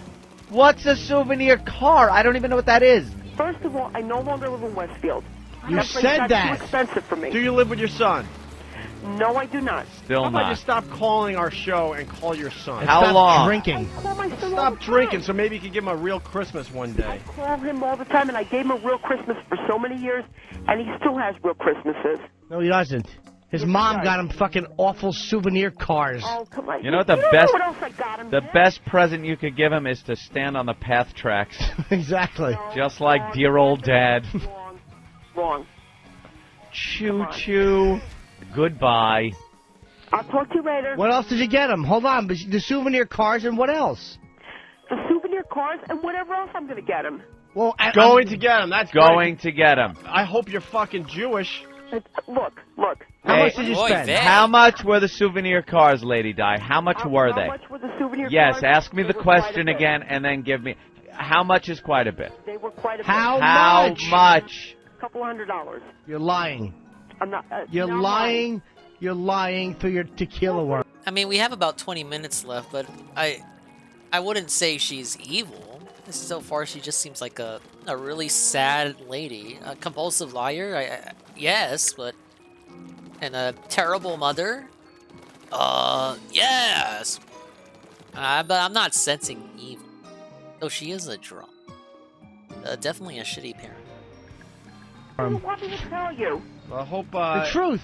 It quickly became apparent that Di was lying about the present she allegedly bought for her son. And to make matters worse, Marion admitted that Di didn't even spend Christmas with her son. Although the excuse changed from Di needing to work on Christmas to not being able to find transportation to her father's house. Before Marion's presence could cause the show to descend into utter chaos, the boys once again questioned Di about the events surrounding the death of her son's father. After more vague and evasive answers, Di finally admitted that he had committed suicide. Obviously it's not pleasant, but what exactly did he do? Well, what he did was he committed suicide, and he went in front of a train. This would be Di's last appearance on the show for 4 months, during which her life deteriorated at an unprecedented rate. But the downward spiral would produce some of the most memorable moments in the entirety of her story. Lady Di. Yes, do me a favor. Yeah. Can you raise a fund for me, whackback.com? please? No one requests the funds. They usually come up because people have sympathy for somebody. No one really has much sympathy for you because we've tried to help you in the past, and you've been so stupid and arrogant and lying to yourself. I'm not lying to anybody. You're a drunkard. You're a drunk. We told you are. We told you were going to lose your fucking house and everything in your life. And look, ta-da! As everyone associated with Di had predicted, she was homeless and living on the streets by April of 2006. The same day that Di called the show and begged O&A to start a fund for her on whackbag.com, Marion called in to set the record straight. Back in January, she went into rehab. They gave her medication to take, to get off the alcohol. She couldn't handle it, and she just wanted out. She went a little nutsy at the end of, the 28-day program that she was supposed to go through. At the end, I figured beginning of February, she started to tell me about this medication that they give you to wean you off the alcohol. I know all about it, right? I said, we'll take it. She was taking something else, too, for her anxiety. I says, this is to help you. I says, take it. I said, stop being nervous. Stop worrying about this, how you feel. If it's too strong, ask for something else, right? So 2 weeks later, I get a phone call, right? Yeah. She says to me, Marion, I couldn't handle it anymore. I'm out. I said, what do you mean you're out? She says, they found something. They give you blood tests, I guess, every week or whatever. Yeah. And I said, what do you mean? Boring. Yeah. I said, what do you mean they found something? They found benzoids in her blood, which wasn't connected with the medication. I said, what the fuck are you doing? In addition to saying that Di had been kicked out of rehab, Marion disclosed that Di had been fired from Dunkin' Donuts for showing up to work drunk, had been mugged while panhandling, and was currently in a relationship with the man she met at the Salvation Army. She liked this guy that she's hanging with so much that this guy leaves her. Believe him, this guy fucking leaves her at the train station in Elizabeth behind Pathmark. She's sleeping with all of these fucking homeless people. Yes. Later in the day, Di herself called the show, and in spite of her attempts to lie, she ended up confirming most of Marion's claims. When the boys asked the obvious question about how Di was getting alcohol when she had no income, Di put her friend Frank on the phone. However, Frank, who appeared to be suffering from some kind of mental illness, was more interested in talking about his friend's baseball team than whether or not Lady Di was prostituting herself. He already said he's not banging her. Oh, he's not banging? You're not banging it? No. Is anybody banging Lady Di on the tracks? Yeah. I don't know about all that, but yeah, obviously, yeah. So she has sex on the tracks with the people up there? Yeah. Isn't that poetic? A train on a train track. And that's to get money? Yeah, she's right. She's trying to get money so she can, So she gives blowjobs or I don't know all that now. Like I said, I'm only new with her, and I ain't trying to go that way. But how do you know that? Has she told you that she has had sex for money on the tracks? No, he used to be on my baseball team. He was the cleanup batter. Wait a minute. This guy's He's home, so he's schizophrenic. Di would again beg Opie and Anthony to start a fund for her on Whackbag, but when urged to tell the truth about having sex with hobos in exchange for alcohol, she hung up. The scope of Lady Di's homeless life was put on full display when a pair of amateur videographers ventured into the homeless camp behind the Pathmark to document her living situation. The men, who called themselves General Bam and Sergeant Magoo and hailed from fullblownaids.com, arrived before Lady Di, and thus interviewed several of her homeless compatriots. And how long has Lady Di been here for? Approximately a month and a half. Her living conditions, as you can see, are horrible. It's very sad and very horrible. She's been doing Have you had sex with Lady Di? Yes, he has. Honestly. Yeah. You've had sex with Lady Di? Yeah. Because she woke up one day with her pants down her ankles and a ponytail. No, she didn't even remember those. The only one. You weren't the only one? Yeah. How many others would you say? One, two, three, that you know of. I mean, Six total. About six. Three. About six. Lady Di is going to kill us. Three I know of for sure. Kill us? Three you know of for sure? Yeah. When Lady Di eventually made her presence known, she was visibly dirty.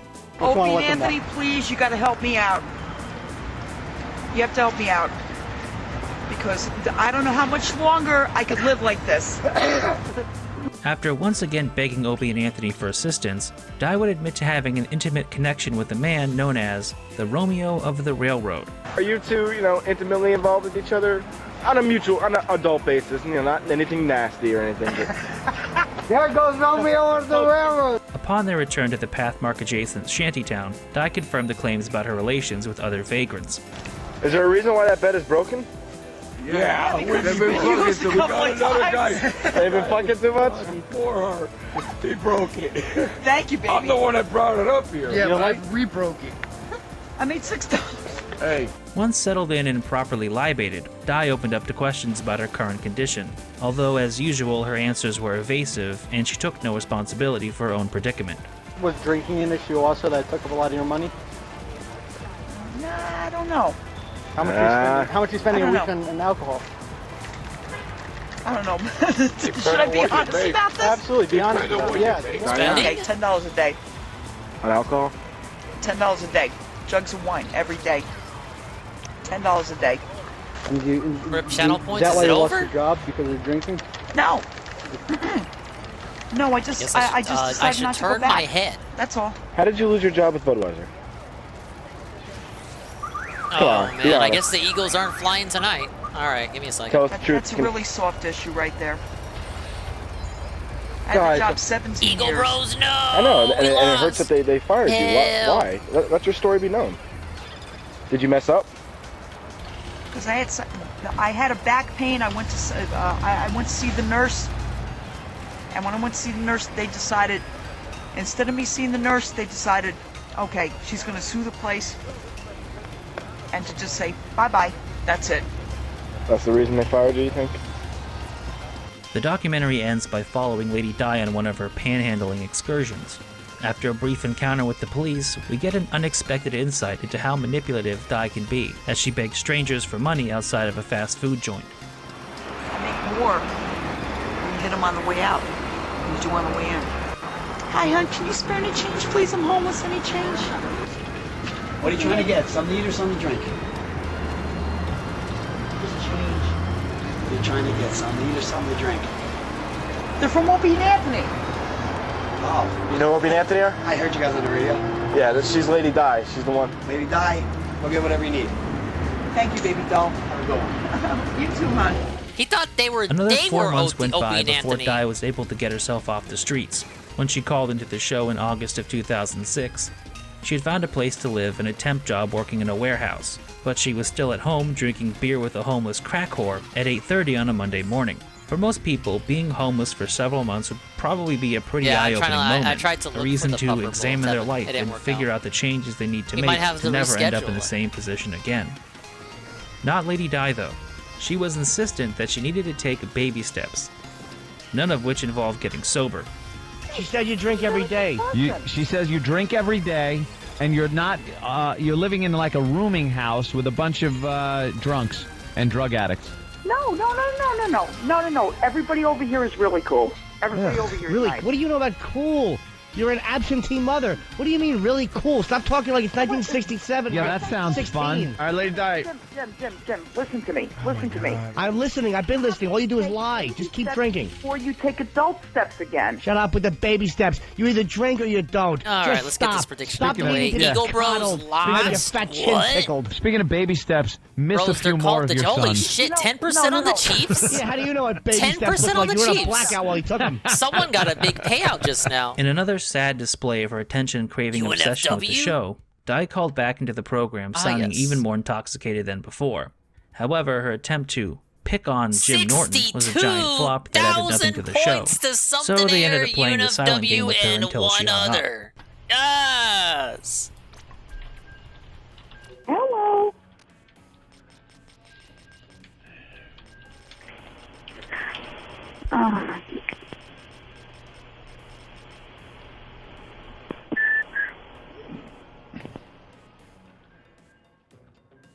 Di's obsession did not diminish in the following 2 months.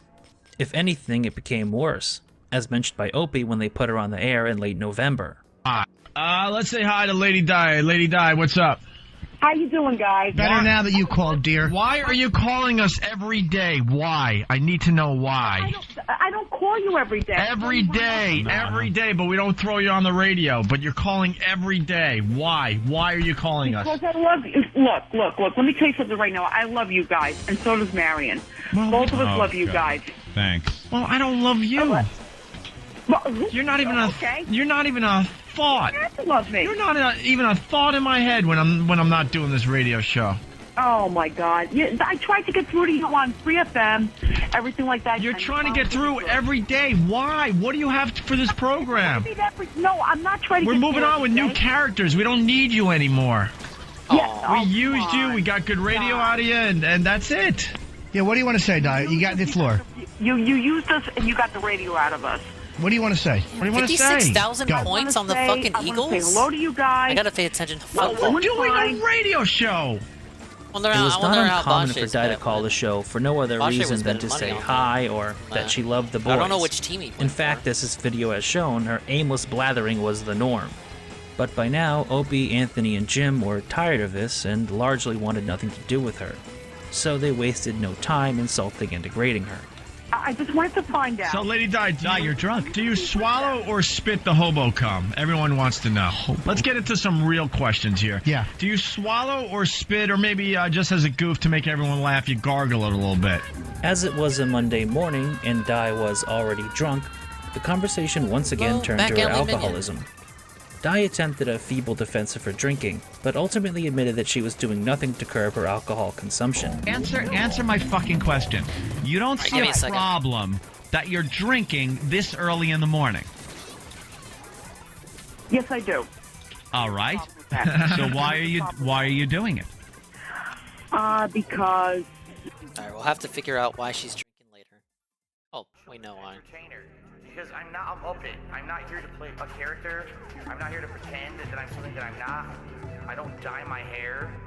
I don't act stupidly constantly to get attention from children. I don't do stupid pranks. You know what I mean? I don't cause drama. I'm here just to play games and have fun. I'm a legitimate gamer. Big ups to your dad. I need banana, tasty banana. Put banana in my mouth, tasty banana. I need banana, tasty banana. Squeeze the peel, it comes in then out. Put banana in my mouth, squeeze banana. Put banana in my mouth. Squeeze banana. Put banana in my mouth. Act and talk a certain way with certain features, certain over-the-top reactions. Screaming at the top of their lungs, jumping, flailing, doing weird things, constantly on camera. I need banana, tasty banana. Put banana in my mouth, tasty banana. I need banana, tasty banana. Squeeze the peel, it comes in and out. Put banana in my mouth, squeeze banana. Put banana in my mouth. Squeeze banana. Put banana in my mouth. I need banana, tasty banana. Put banana in my mouth, tasty banana. I need banana, tasty banana. Squeeze the peel, it comes in and out. Put banana in my mouth, squeeze banana. Put banana in my mouth. Squeeze banana. Put banana in my mouth. When we hit the 250th Street for that celebration, I'm going to debut a new vest. There we go. Celebratory bubble blow there. Very nice. There's bubbles everywhere.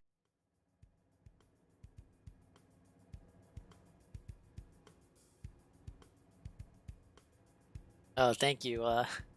Thank you for the We Need Banana Redeem.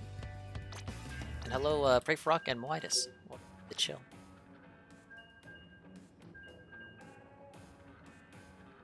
Oh my god, we're buffering now. Out of nowhere. Alright, I'm gonna do some stuff then. So we gotta close that out. Close that. And that and the other. I don't know. I just figured I'd get up and have a beer. Because you don't know. Do you understand? Most people don't think like that. Why do you think you think like that? Why don't you say it? Say it. I hope you guys say it. Why do you say? enjoyed Why do you the do big it? game. I'm an alcoholic. Yeah. What are you doing about it, Lady Di? What are you doing about it? Well, not really much. Mulling it over with a couple of beers? You know, I want to know what are you doing about it? Opie asked a very good question. What are you doing about it? Nothing much, really. Well, then why did you just say you were doing something about it? I don't know. What can I do about it? I'm just From here, lying the call about it, becomes guys. pretty vicious. Jim Norton, in particular, spends much of the conversation telling Di that her son must hate her for being an alcoholic flop of a mother. Because you're fucking bumbling around from shitty temp job to shitty temp job, and everybody has reached out and tried to help you and get you into a rehab, and you're a self-centered fuck, and you don't care about your own kid, and your fucking ex-boyfriend didn't give a shit about the kid, so he fucking bit the fucking front end of a train to get away from you. That's how awful you are. That guy abandoned his own kid to get away from you, you self-centered, drunken sod. Shut your face.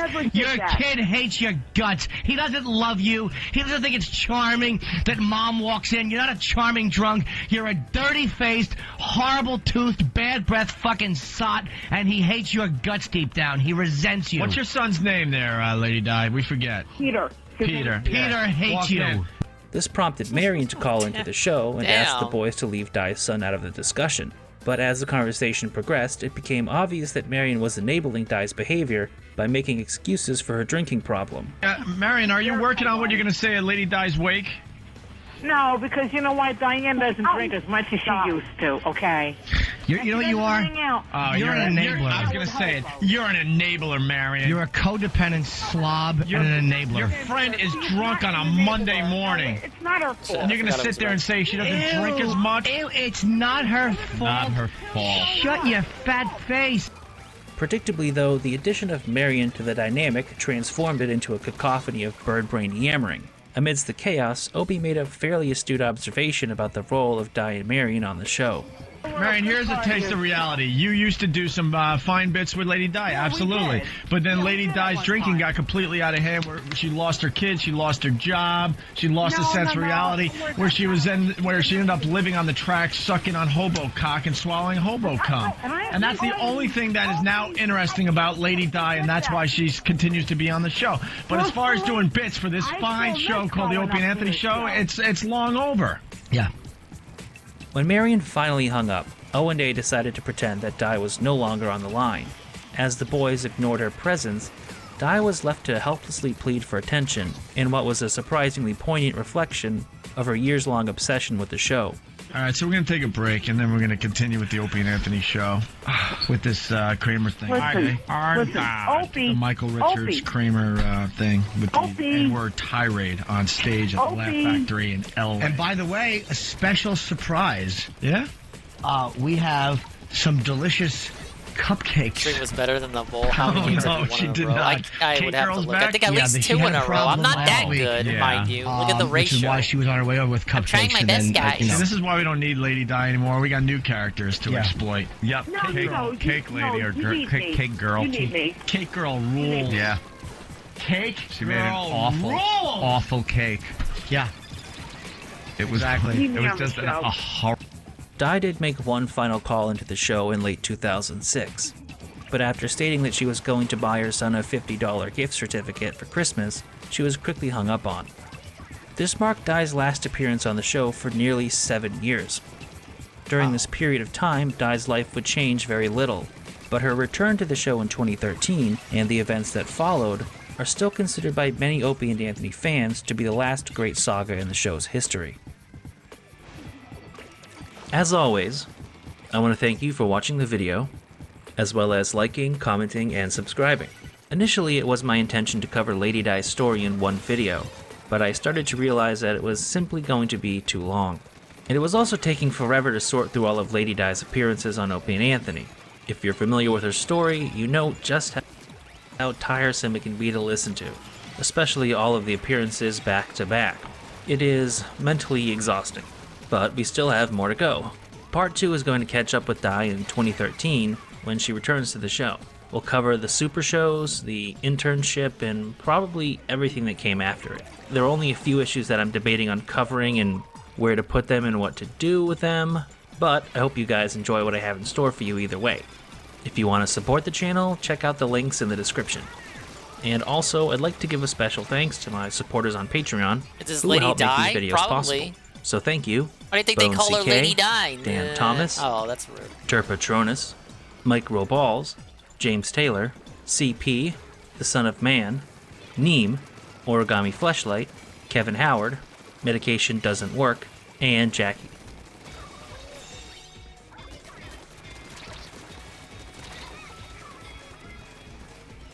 Yeah, but not for a decade later. Oh.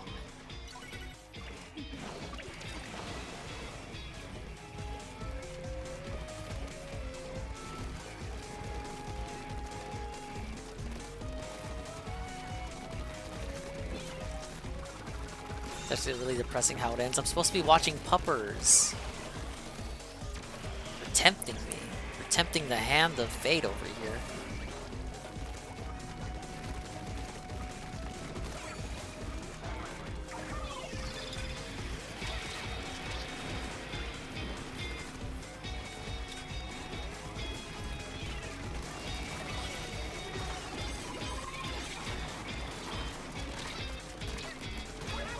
Ooh, that was close. I got a dually.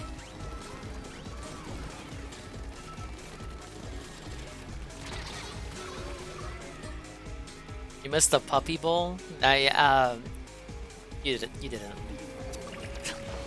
actually didn't.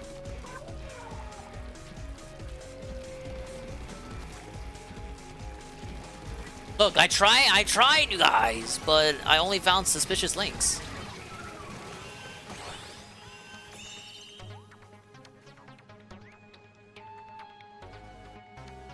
Alright, I'll put in an honest effort. Let me see if I can find it. Let's see, I believe it's, yeah, that's the year here.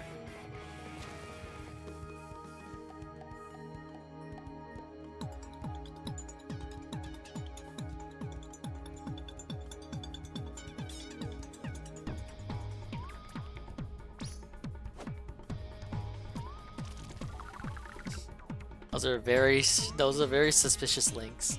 Maybe Chalupa should be the one to find it then. I don't want to venture off too deep into that good night.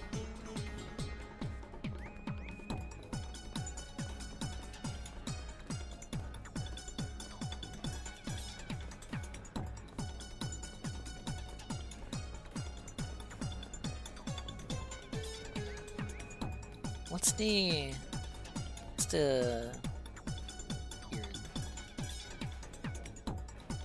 okay then.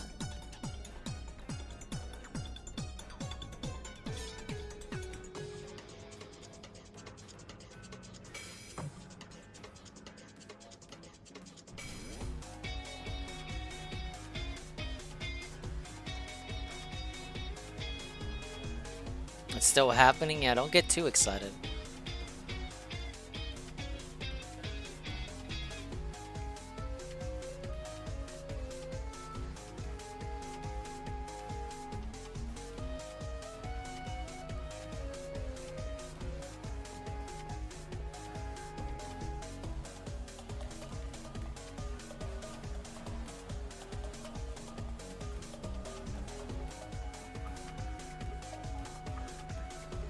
Damn it! I thought I had a link, so I went over here, and it's turned into people seething over the Chiefs.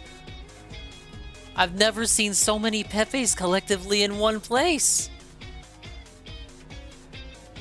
We have a smug referee Pepe, automatic first down. What? There's so many smug Pepes. Someone posted a crying EDP. A crying EDP with an Eagles beanie.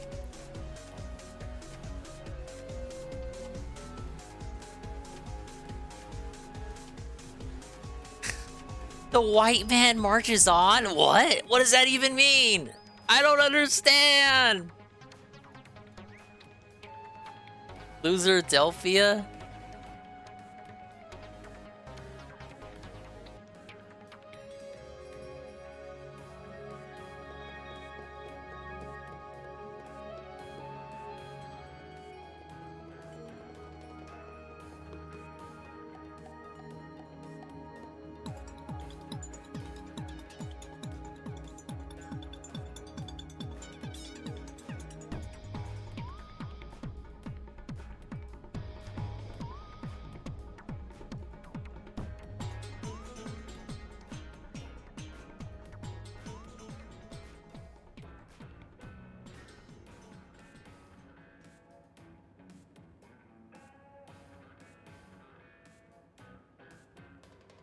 Accepting is failed marketing. Yeah, I'm a scammer. But what are you gonna do about it? Nothing. It's probably his last chance to enjoy it before he goes forth on his journey to the grave. Yeah, the Chiefs allegedly won. Really might burn the whole city down out of spite. No, I did not watch the Puppy Bowl. The Puppy Bowl was not watched. No Puppy Bowl.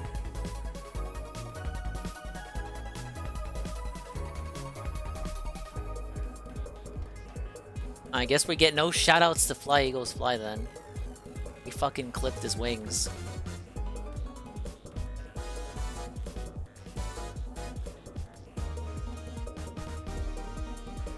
Yeah, this is Battle Revolution. Hey, Arcadius.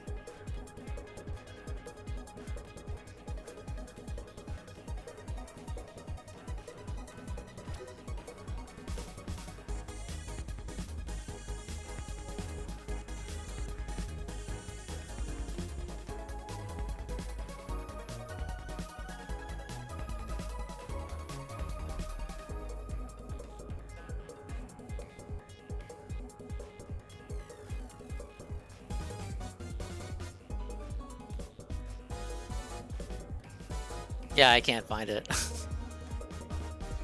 My usual sites aren't helping me out. We'll have to beg for Chalupa for the link.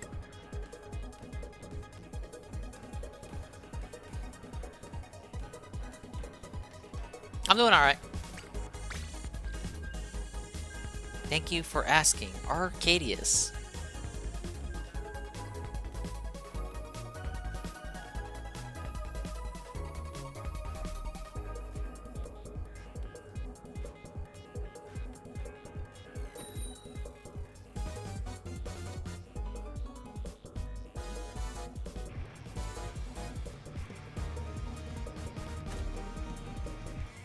I fucking bonked my desk.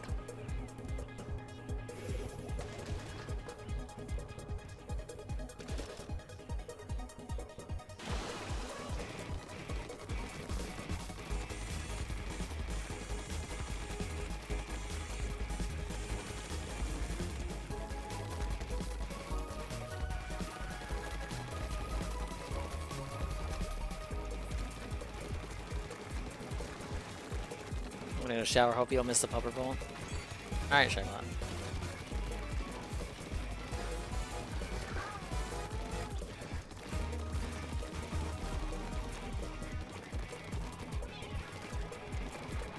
Peaches, give me your HBO Max login, and then we'll play it.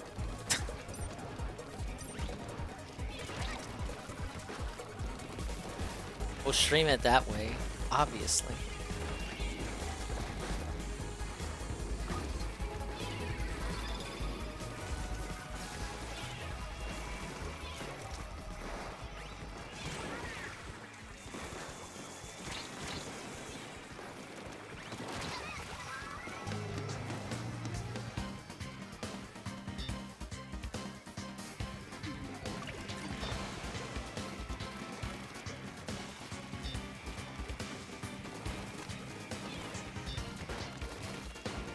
Want it, MonkaS? I was just joking.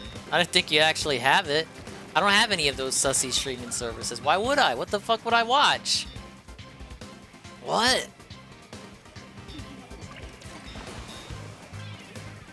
Finally got to a chapter where they are advertising One Piece Odyssey on the cover. We're finally in the modern now.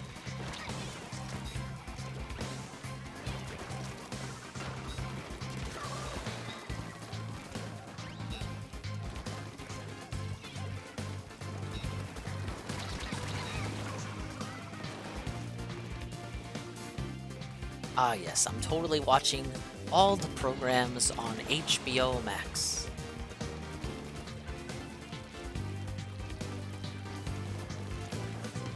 You get it for free through your phone service. I don't even know how it works on browser. If I have to download something, no. Actually, no, I don't want to do it through that way. I'm not downloading a thing. You know me. You guys know me. I'm not downloading things. You gotta download the HBO player. I don't have to download. Okay.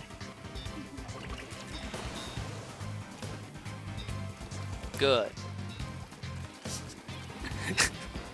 Good, period. I don't have HBO Max.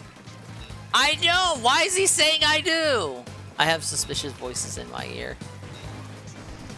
They say I have services I don't have. Oh, yes, because I'm just spending all my money on HBO Max and Netflix.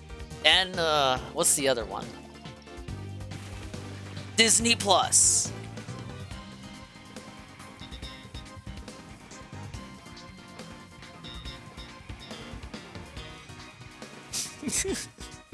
It'll give me your login. Oh my god. I don't want to impose, because it's so silly of me not being able to find this illegally. I'm fucking rolled. If you feel like you want to. I don't even know how it works. I just go to a website and I click a thing.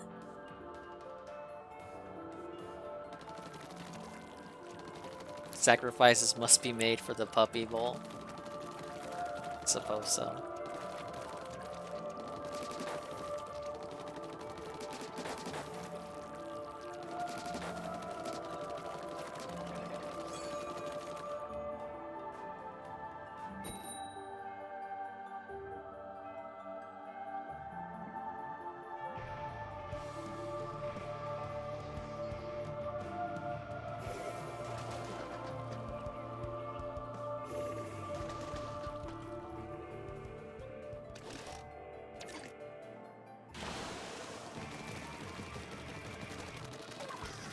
I think I'm gonna have to do something to the image. I'm gonna have to put a filter over it. Probably put it in the corner. You'll have to use your imagination.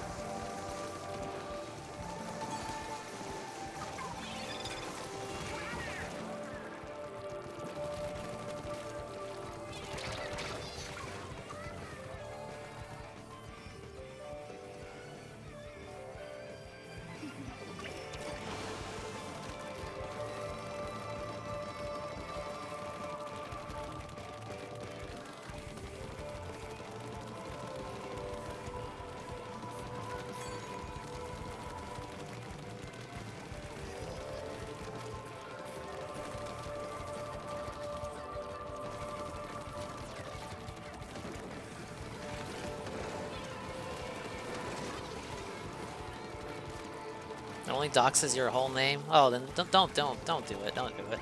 I'll, you know what? Let me see. Let me text Brother Dingus. I think Brother Dingus has HBO Max. Don't dox your name. That's too much. After this match, I'll text Brother Dingus. See what he can do.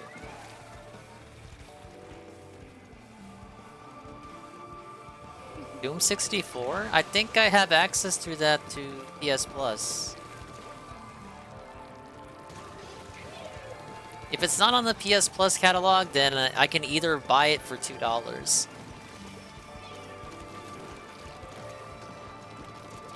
Damn it. I was thinking about it when I was looking at games I could potentially play for the marathon.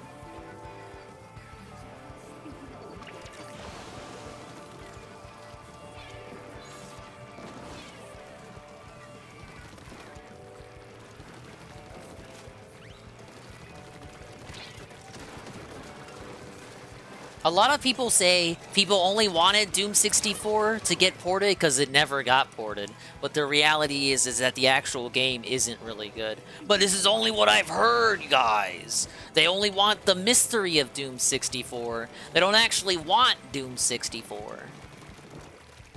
Oh, I hate that game. Hi-Fi Rush. I hate it. No!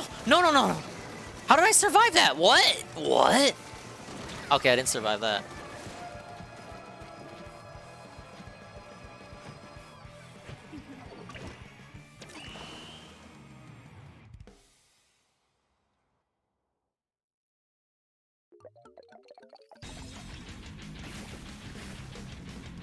big L. Okay. See if I can get... Type in HBO Max. Ah, yes. And I'll see if I can acquire a totally and extremely legal copy of a game. A game? No. Of a TV program. I'm not sure if that's better or worse. That's not what it sounds like. Hey, XQC is the thumbnail for DSP's thing. Alright, as I acquire the Puppy Bowl, by putting forth actual effort on my end to acquire the program, we can watch this video. Bad boys, what you gonna do when I come for you? Nobody must be no brigade. Policeman, they get no break. Up, soldier man again, no break. Bad boys, what you gonna do? What you gonna do when they come for you? Alright, so guys, here's the deal. I think it's time to end the show. As I told you before my announcement, I need to use the bathroom. And I hate doing that, but I have to. Like nature calls. It's been calling me for about 20 minutes here. You know? So, let's end the show. I'll take like a 5-minute break, and then we'll come back, and we'll get ready. It'll be the big announcement you guys have been waiting for. So now is the time. Get ready. Don't miss it. All right? Thank you all for watching the show. And by the way, it's time to get romantic.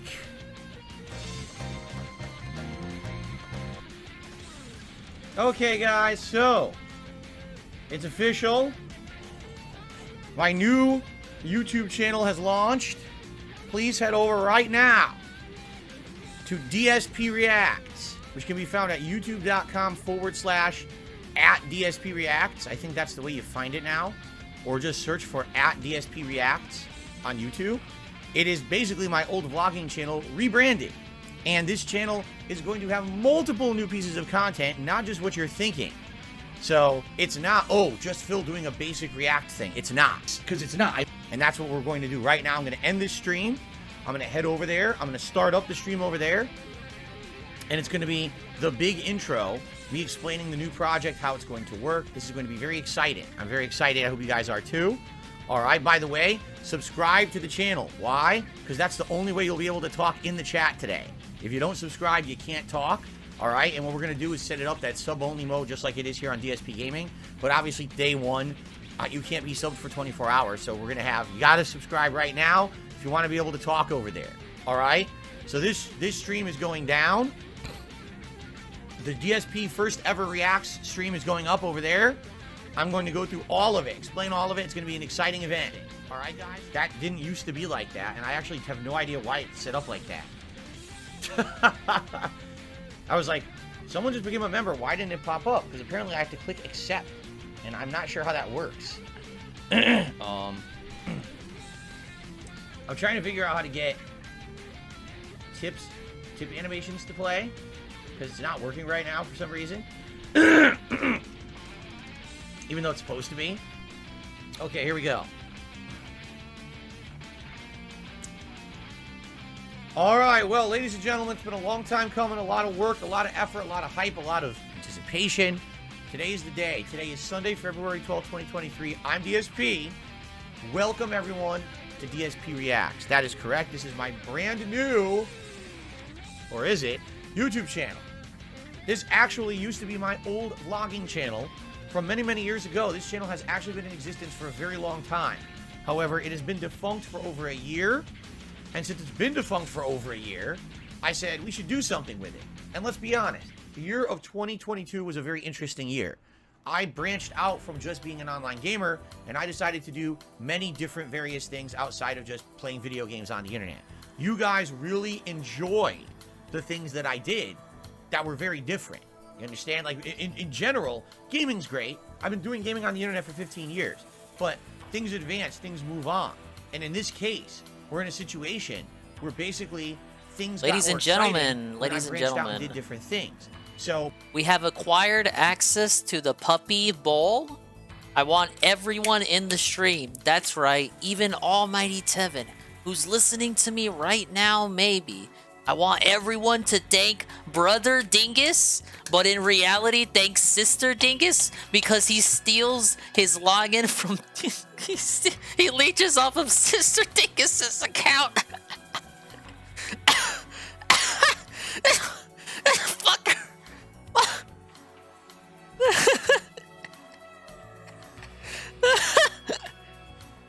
You fucking. Alright, let's watch some puppies. I'm gonna have to find out how this fucking service works. So I'm gonna mute myself again and figure it out. But we will be watching the puppy ball. His sister Dingus single? No, she's married.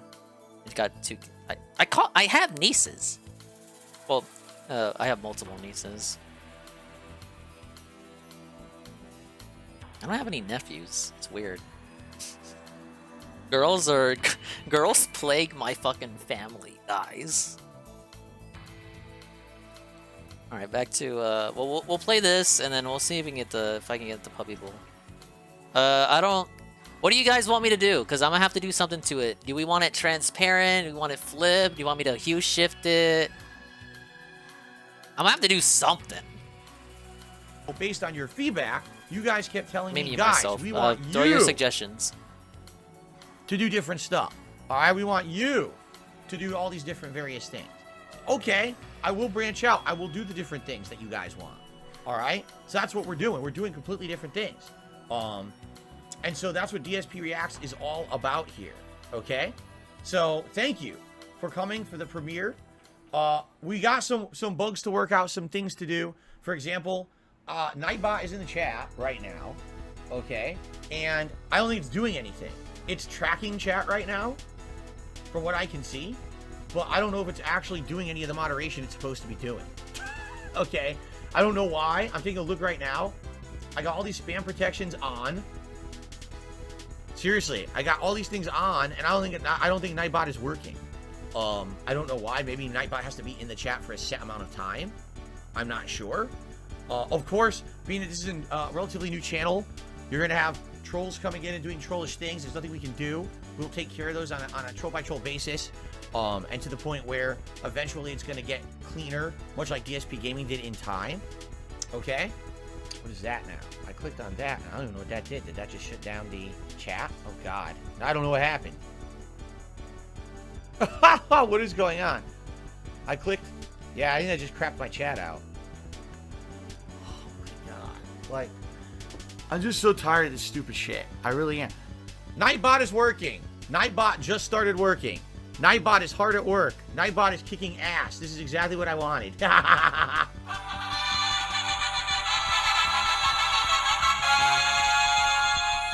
Also, okay, here's man, how I'm gonna be applied moisturizer to my I'm gonna have.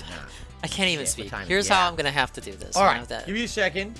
I can't do a browser All capture, right. so I have Let to me window quickly go capture, apply and then I'll moisturizer crop to my hand, it, and then and we'll then get I'll started. hue shift Fair it. enough? All right, I'll be right Give me back. 1 second. And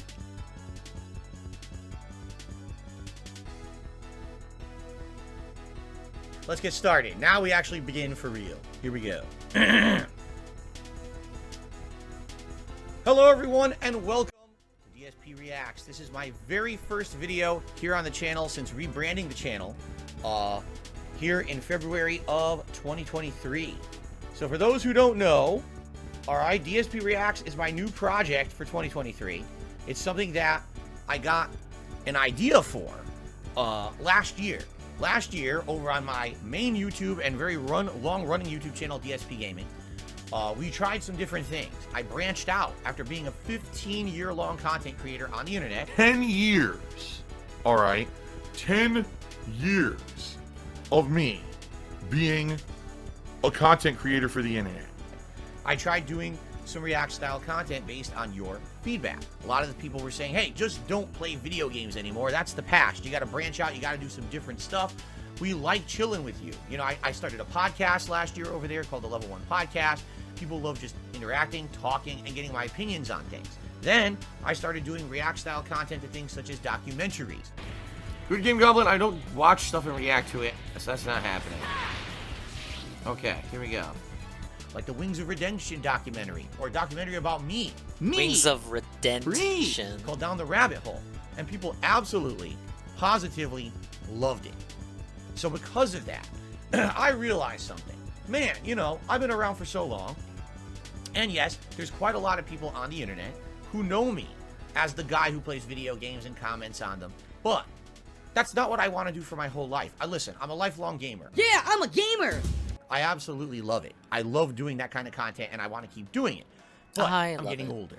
I'm 40 years old, about to be 41. I'm getting to the point in my life where I know I won't be able to just full-time play games all day, every day. I want to do some different stuff. And what's happened is there's been a big movement on YouTube as of late for people to put out a variety of content. Instead of just one style, you got to branch out. And in particular, opinionated content, discussion, and all kinds of reactions and discourse are all the rage. Unbelievable. As people still to this day say stupid shit like that. Why didn't you just completely change everything you ever did? Stupid. Someone like me, if I disappeared from YouTube, how many other people are there like me on YouTube right now that are genuine gamers who are doing it the way I still do it? They're not doing these highly fucking polished, edited, scripted bullshit. They're doing genuine gameplay and stuff like me. No, everyone's abandoned my formula on YouTube right now. So, after having done some successful React style content last year, I said, you know what? I would like to branch out and do some different things. And we talked about it actually over the course of last year, what you would like to see. And after thinking about it and mulling about it in my head, I don't also have much. Seeing how you guys reacted to the React content that I did on DSP Gaming, I realized a couple of things. I gotta capture audio.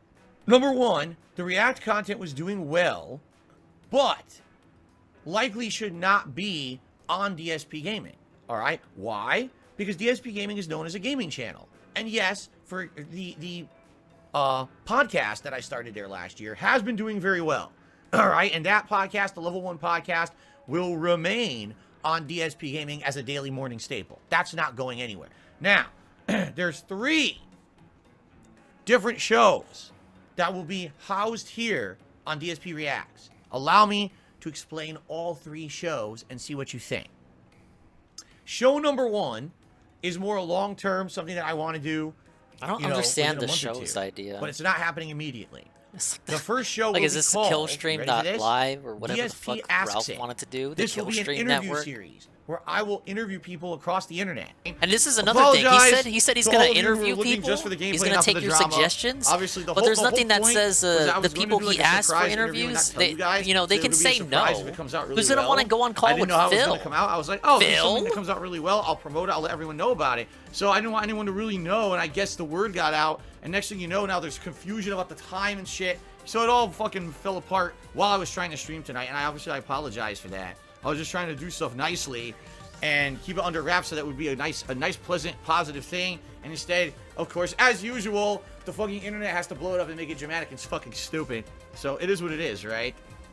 And who will I interview? Well, that's going to be a lot of the times determined by you guys. You guys are going to be the ones who are going to be submitting your suggestions of people who I should try to reach out to and interview here on the show. And it's going to be a one-to-one conversation. A lot of the times it's going to be covering what this person is up to on the internet. And it could be people from all over the place. It doesn't necessarily have to be someone who I've had any kind of involvement with. But at the same time, a lot of them will be. Like, for example, I've already lined up a couple of these for future events that I don't have dates set yet. But basically, I have it lined up so that... By the way, the chat is crashing again, which is not good. The chat is like... crapping out on me, and I'm wondering what's going on there. And I've already got about 2 people lined up who are very interested, but I don't have dates and times set yet, because what I'd like to do is establish exactly how this is going to work. The second idea I have is basically very similar to what I was doing on DSP Gaming. What I would like to do, okay, is once a month, what I would really enjoy doing is a big formal React project here on DSP Reacts. So think some of the bigger projects that I did over on DSP Gaming, reacting to the Wings of Redemption documentary, reacting to my own Down the Rabbit Hole documentary, you know. So that's the kind of thing. And the thing is, those projects take a while. Those aren't things that are like, oh, I'll just do it and it'll be done within a couple of hours. In fact, it's kind of the opposite, where those are things that could take a whole day. It's very simple. I'm going to be real honest with everyone. Just making an edited YouTube video is very easy. Doing live improv reactionary commentary is tough. The hard shit is sitting here playing the raw games. That's the hard part. Streaming is way harder than just editing videos for YouTube. Okay, it is. Real talk. The third idea I have, I think, is actually the idea that might actually do the best. All right, you ready for this one? I have not even told anyone this. I haven't told my moderators this idea. No one. This is the first time you guys are ever hearing it. My third idea for the channel is called DSP versus the internet. What is this? Well, here's what it's going to be. Once a week, I have a dedicated stream where I am going to be reacting to various things on YouTube as submitted by the viewers. Think of it as a pure Phil just reacts to clips kind of show. Here's the difference between this and a formal react. A formal react is a dedicated project where I'm watching the entirety of a documentary and I'm watching it and commentating completely on it. Okay? This show, DSP versus the internet, is a show where it's just going to be like, send me a clip. You want to watch me watch a clip, see my reaction to it, if I laugh, if I, what do I have to say about it? And it could be anything. It could be a news story. It could be a clip from another content creator. It could be, a piece of a TikTok video or music. As long as it's on YouTube, all right, it's fair game, all right? And essentially what this will be is a good way for me to give you my opinions on things that are going on, whether it's news or pop culture or whatever it may be.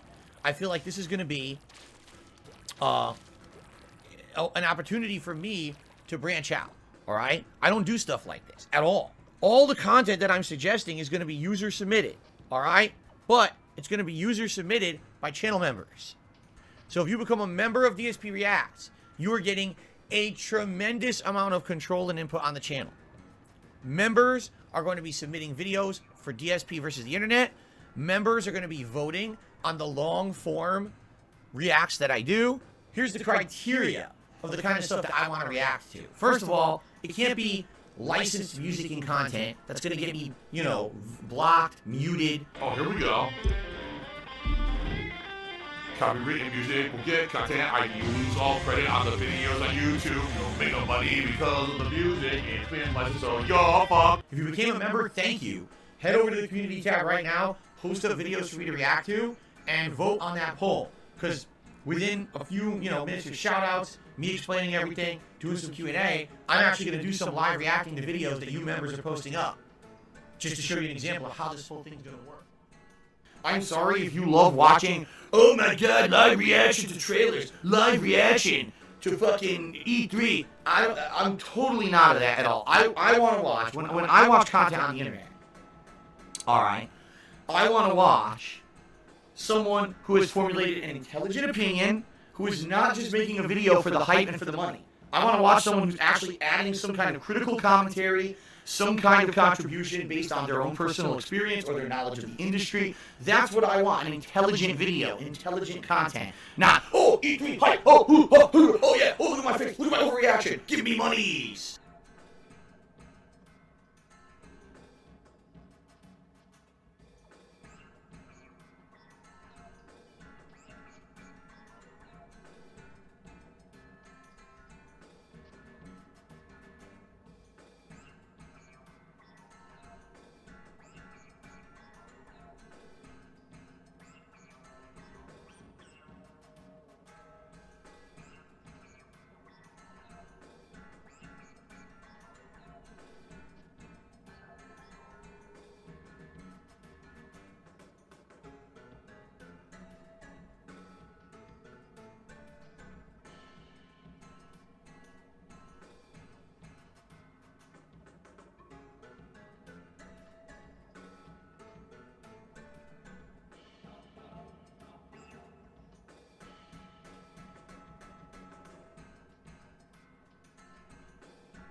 Okay, I don't know why it takes literally a decade for desktop audio to enable. Specifically for me, I have no idea if this is the experience for anyone else that uses OBS. But whenever, because I got it disabled by default, so whenever I want to enable it, I have to actually wait a millennium before it actually switches it on and shows that desktop audio is enabled in the layout.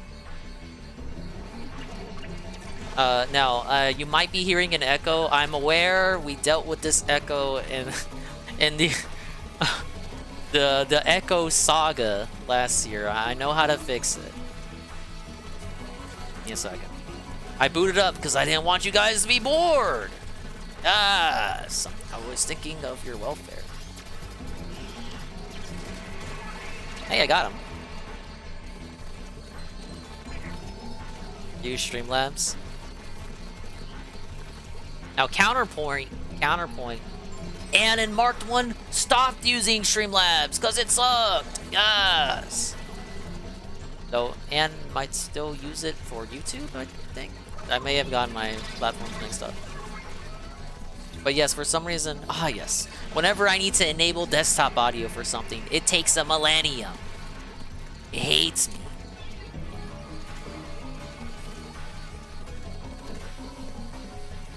We got a minute left. I have everything set up. I got. You'll have to hear. I tried to do the fucking application audio capture. It didn't work. So we're gonna do it through desktop audio capture, which I don't want because I hate desktop audio. Funnily enough, when disabling desktop audio, that's like instant. No wait at all for that. But when I want to enable it for whatever reason, enabling it takes forever. I don't have to do that anymore thanks to the plugin Jezzy sent me. But for this specific circumstance, I do have to do it. Because Chrome is not appearing in the list of applications that application audio output capture can take audio from. Why? Because I don't know. I'm a bad streamer. Help! Just be like that sometimes. It's dope music. It's from Legend of Dragoon, Ant's favorite game. We love Legend of Dragoon. And you know what? Shybot's here too. So perfect opportunity to actually start the program. Let's see, I had it. Where is it?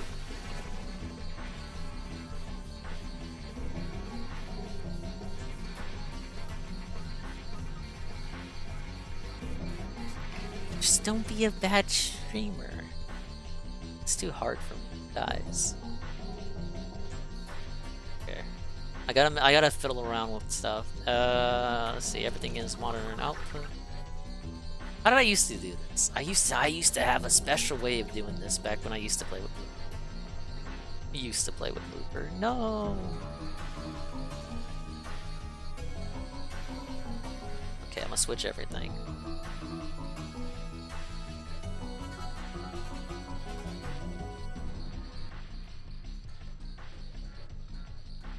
Okay, if you can hear me in the chat, can you still hear the Legend of Dragoon music? Can you still hear the squid?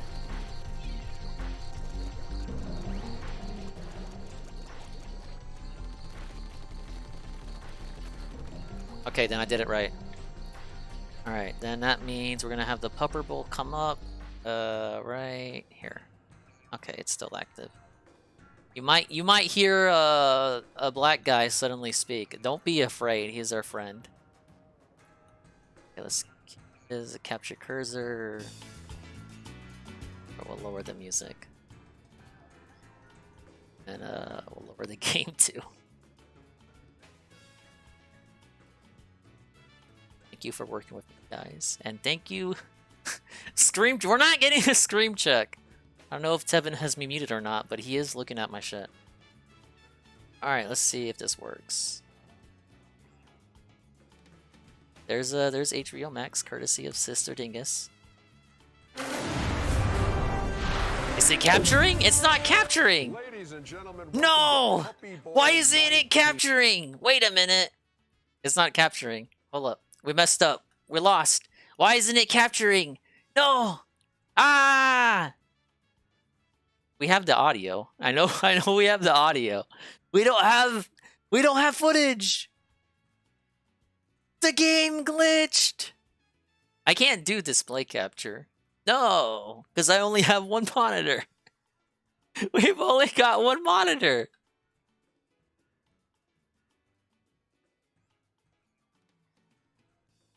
Wait, did that change something? Hello. Did this change something? The only sporting It didn't change anything. Did OBS collude with HBO Max to prevent me from and other people from streaming their things? Ah, not again! I can't DoorDash another monitor. My Walmart's not 24 hours. Yeah, well, it's not a... Yeah, I can't just display capture. No. Pretty sure you can't easily capture Netflix, HBO Max, or any of those streaming sites.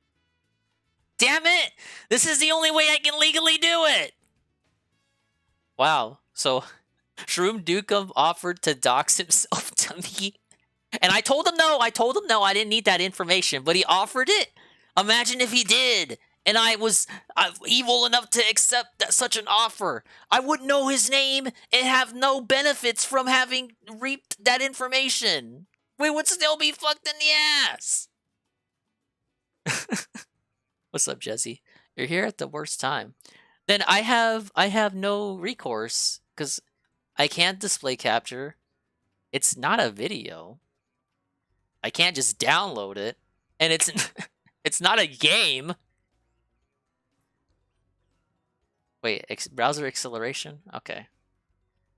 I use Chrome, so I love Chrome.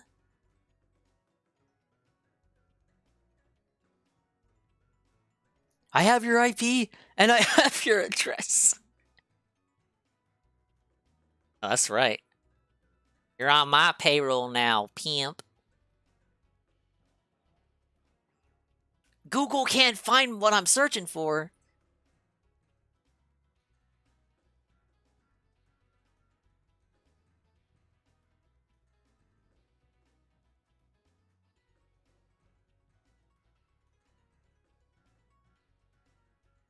Oh man, I'm getting anxiety coughing. Okay, you said Tribot, help me out. Is it use hardware acceleration when available? Uncheck that. Relaunch. Okay, so that one. Do I need to? I actually need to relaunch it? Oh my god.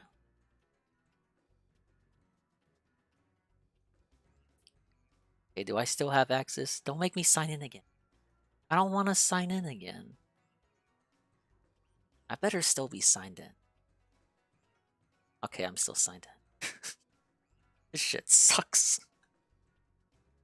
Sorry, guys. Okay, I got it. I got it. You may hear puppies. Alright. Increase quality? Okay, there it is. Now, do I have puppies?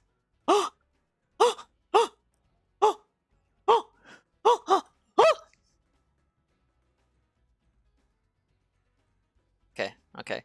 What color do we want? We said green and purple puppies? Green, purple puppies. Okay, that works. Ladies and gentlemen, thank you for your patience. We are going to watch the Puppy Bowl. Yes. Let me know about audio. See if I hit the play button, right? Raise the roof. Oh. Let's replay it. Shh. Don't tell Twitch. Welcome to Puppy Bowl 19, the only sporting event on the planet guaranteed. Thank you for your patience, you guys. Oh, I got that. Yeah. Last year it was Team Fluff who took home the prize. Let's hear your predictions on which team will win today, Chuck.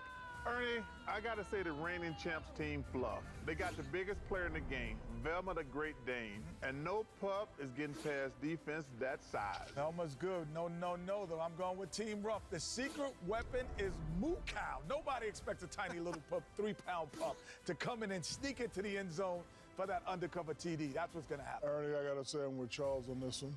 Team Fluff has Pickle. I mean, he's got that Pomeranian. He's got that pickle. Yeah. Scoring for days. I've seen his highlight reel. It reminds me of Chuck. So we've got 2 for Fluff, 1 for Ruff. Remember, it's not just about who wins the game. We also get to meet a whole bunch of adorable, adoptable puppies. That's right. You could take a puppy home. Without further ado, we bring you the planet's cutest competition. The one and only, the most puptacular event of the Puptacular. year. Yeah, Puppy Bowl 19. Yeah, all the dogs in the game you can adopt. That's the whole reason they do it. Actually, I've got a better idea. Hey, Snacks. He's got a nose for this. Hey, you heard him. Game time. Are you sure about this? Yeah, he's a pro. Okay. One bark is a right. Right. You okay? I don't know if I recognize any of this. Snacks, have you been to this neighborhood before? He has a social life we don't know about. A little off the beaten path. 2 barks is a left, right? No, you said... I thought it was 2 barks is a right. Right. Was it snowing when we left? How far north are But we backing, boys? Are we Team Ruff or Team Fluff? Scenic route, very good, Snacks. Maybe he picked up the scent of another watch party? Yeah, he's smelling our chat. He's smelling my stream, you guys. Time out. Snacks. We don't have time for snacks. I'm changing the play. Game on! All right, let's get this over the goal line, Snacks. They're at the 20, the 10, the 5. Yes, W pose. We didn't bring anything. We brought snacks. Good afternoon, folks, and welcome to Puppy Bowl Stadium. We are moments away from kicking off the biggest game of the year.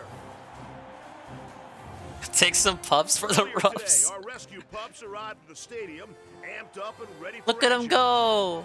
That's Velma, our largest competitor at over 60 pounds, and Moo That's a Cow, big the smallest bitch. pup weighing just Moo 3. Cow.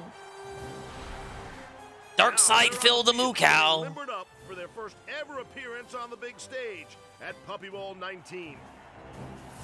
Meanwhile, our cheerleading squads, Ruff and Orange and Fluff and Blue, are hyping the crowd for what promises to be an incredible matchup. That's right, Taylor. We have Team Fluff, our reigning Puppy Bowl champs, powered by an explosive offense. And Team Ruff, a defensive powerhouse with a chip on their I don't know, shoulder they always after rig it last for year's fluff. loss in the I see final this shit every year. They always rig it for fluff. I've never seen Team Ruff win, even though Team Ruff should win, because they're more antagonistic. And he takes it 100 yards to the house. I don't believe it. Touchdown! With the final score of 73-69. Nice. And this year, they'll be battling for the most prestigious prize in puppy sports, the Wayfair Lombardi Trophy. And What? bragging rights, the top dogs of the gridiron for 2023. Ladies and gentlemen, it's the loudest call to action to adopt, not shop, and the cutest competition of the year. Yeah, the matches are fixed. I'm calling you out, Animal Planet. Oh man, they're gonna do some big shit next year for 20. I'm Steve Levy, and I'm extremely honored to bring you the play-by-play of all the action for Puppy Bowl 19. And I'm excited to be joined by Puppy Bowl analyst with all the pup perspective, the one and only Taylor Rooks. Thanks, Steve. I can't wait to get I don't know who started. that is. And don't forget, folks, we will be sharing DNA test results on our puppy athletes throughout the game. So you can see Madden. what these pups Oh, Madden. are literally made of. Kickoff is only moments away. It's time now for everyone to We're gonna dox their 23andMe. What the hell? as we honor all of the men, women, and pups who serve our country. Get your crash salutes? Crash salute? I just added this emo. Or your almighty salutes if you have them.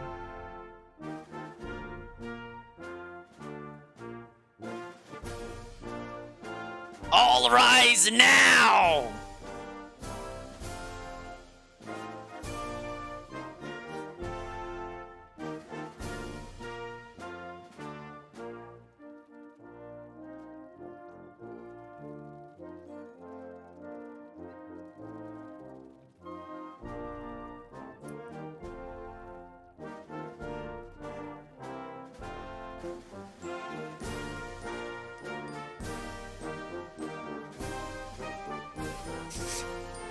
Yeah.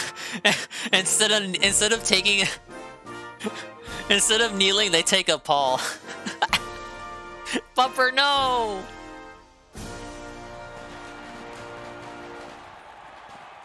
The atmosphere is charged for the very first pedigree starting lineup of Puppy Bowl 19. First out for Ruff. He's a champion through and through who spends most of his time at the Fountain of Youth. With this much talent and grace, Team Ruff's likely going to need a bigger trophy case. It's Tom Barkey. Tom Barkey! Ladies and gentlemen, it's over, Fluff Bros! Every dog has its day, and this pup came ready to play. When it comes to helping out her team, she's a real dream. Introducing Kala. It's over. They got Tom Barkey. Last out for Ruff, she'll continue to melt your heart while her stats climb to the top of the charts. Opponents face an adorable dilemma when they go paw to paw with Emma.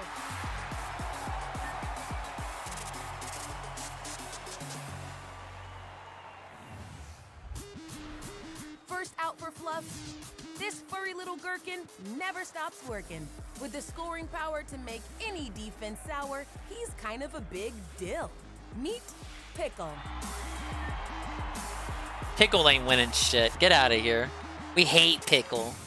Out next, rising to the occasion, you can't miss this fiery sensation. She's hotter than the desert sun and here to prove who's number one. Here's Phoenix.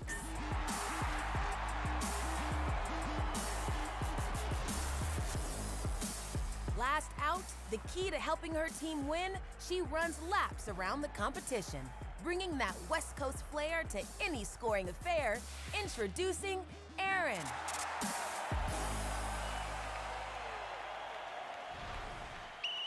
Let the Puppy Bowl begin. And Puppy Bowl 19 is officially underway.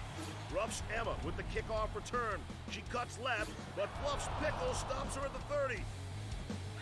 Pickle grabs it, but drops it. Oh, Pickle, what are you It's the doing? first time these players have been in a big game like this. Nerves clearly a factor. Fluff's Phoenix has a toy on the 5, but she doesn't seem to be in a rush to take it in. Ruff's Emma takes advantage and goes for the loose toy at the 15. She high steps it across midfield, and another stop by Pickle on the 40. Pickle has the toy, but Emma stuffs the play for no gain. Get him, Emma. Pickle is noticeably ticked Fuck off Pickle. With Emma's big playability and We're not speed. adopting Look at that Pickle 40-yard tonight. Carry by Emma. Even though that toy is twice her size, she still leaps an impressive 5 yards. She averaged about 10 yards per carry during the regular season. Phoenix is still at the 5 enjoying the toy, but wait, she's got another toy. She nudges it with her nose. Ruff's Kala trying to stop her. Touchdown! I don't know, Steve. That was awfully close. They're going to take a longer look at that one. We're gonna need the refs to look at that one. It looks like it could be a touchdown. Let's take a look at it from a different camera angle. Oh. I definitely see a sliver of green there. So close. Exposed. But I think this one is coming back. Wah, wah, wah, wah. Review, the call on the field is overturned. No touchdown. No touchdown. Phoenix is clearly unhappy about that reversal. Felted. She's mic'd up and seems to be venting all of her frustration out on Kala. Look at Kala. She's like, what the hell's going on? Side of the field, Fluff's Pickle high steps and hurdles into the fray. He's locked up with Ruff's Emma on the. Oh, no, don't fight.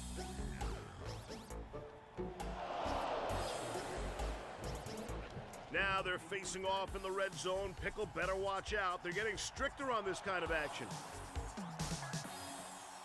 There's the call. That is a clear dog collar tackle on Emma.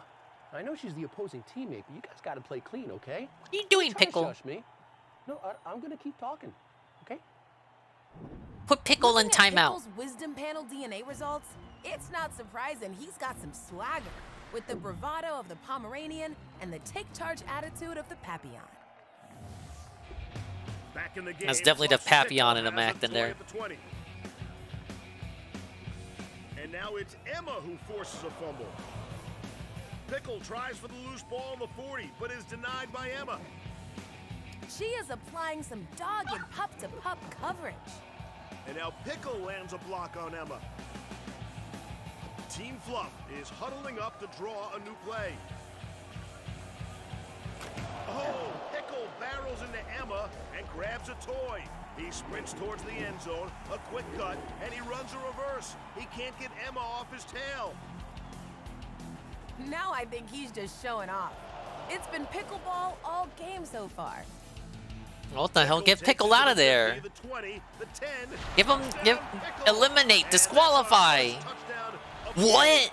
Pickle's got the juice. Touchdown! Into the end zone and into the tunnel. Wow, great work, Pickle. All that training's really paying off. Look at this. Look at the bias to Pickle. While the cheerleaders celebrate, let's take another look at that block.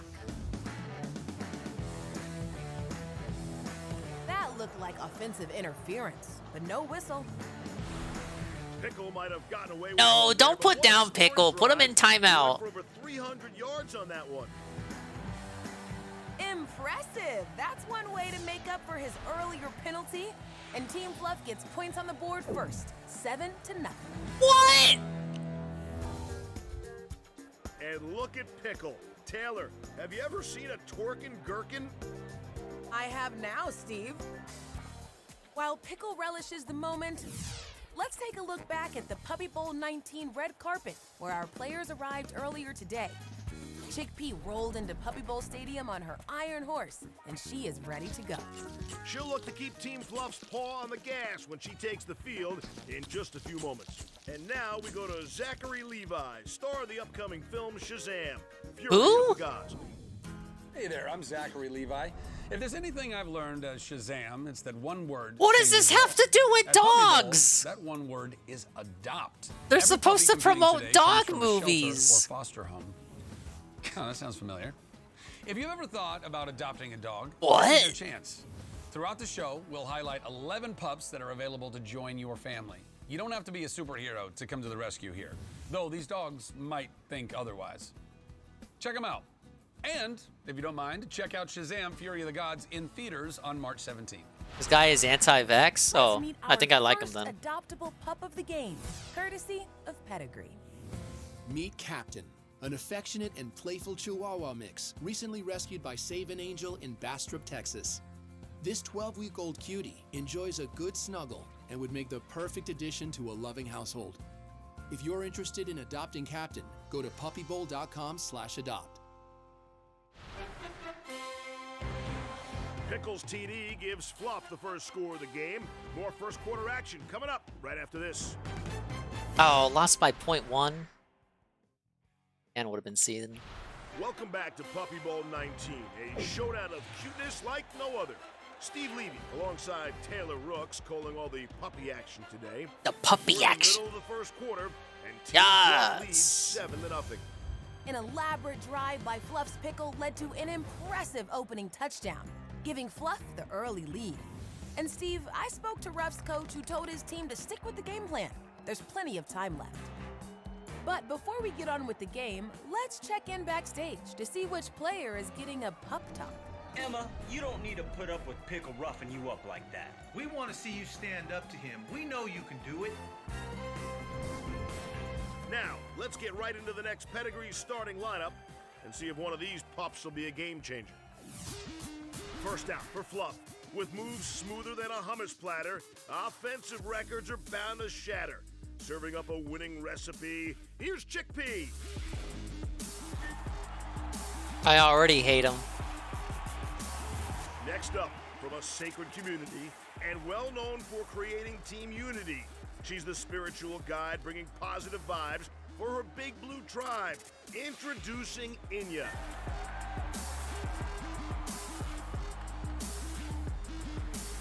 Out next, the subject of many stories foretold. He's over 100 ounces of pure athletic gold, a valuable prospector on this football team, and raising the bar with his 24-karat genes. Here's Nugget.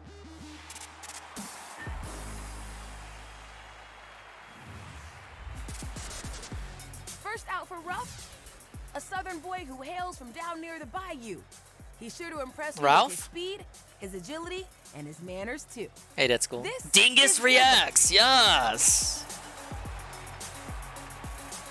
Welcome, sir. Out next, she's a songbird and a pupleet, and she's ready to belt out some bars to the tune of victory. Bars. Always ready to perform. Here comes Effie.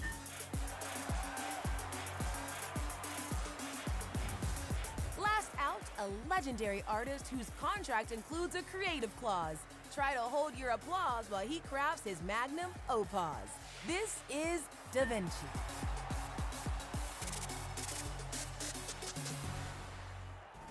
And we're back in the action. Rough players Effie and Gilbert are pumping each other up. You love to see it. They are fired up. Well, it is the biggest game of the year. Now Effie's chewing out her teammates on the sideline. She's mic'd up. Fluff gang. You better rethink that, Air. Whoa, did she just drop a few Effie bombs? What? Effie, I appreciate the effort, but that's illegal coaching. Okay? Too much. Gotta let them play. Dude, she's off fucking out of At fucking the pocket, opposite dude. end zone, rough teammates Gilbert and Da Vinci have possession of a ball. Gilbert takes it to the 50. Da Vinci goes in motion. Gilbert fakes the handoff to Da Vinci. Oh, they always give it to Fluff. They're gonna rig it. Fluff's. They're gonna rig it for Fluff. Watch. Effie is now taking on a much bigger Talon Hurts. Looking at Effie's Wisdom Panel DNA results, it looks like the feistiness of her Chihuahua roots is coming through. She's definitely a big dog in a small dog's body. It's nonstop action for these pups, but all of this commotion has sent Team Fluff's Inya into the deepest recesses of the field. And here comes the ref to see what's up. Hey, Inya, you want to join us anytime soon? Or you just want to chill there for a bit?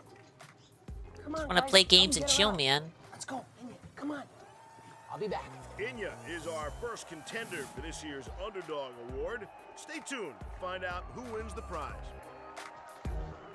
Let's find out a bit more about this shy little fluff player in our first Pup Close and Personal of the game. Brought to you by Subaru. Inya, whose name means sun in Maricopa Indian, comes from the Native American community of Salt River, Pima, Maricopa, home to over 10,000 tribal members and one of their most treasured organizations, the Naji Foundation. The mission of our organization is to highlight the sacred relationship between people and their animals. We provide animal medical services such as spay-neuter, vaccines, microchipping, as well as programs and Microchipping And when vaccines? Inya turned up as a stray in the community. Wait a minute. Sheila and her team jumped into action. We made sure she was hydrated and got the appropriate vaccines. After meeting her, I knew there was something really special about her.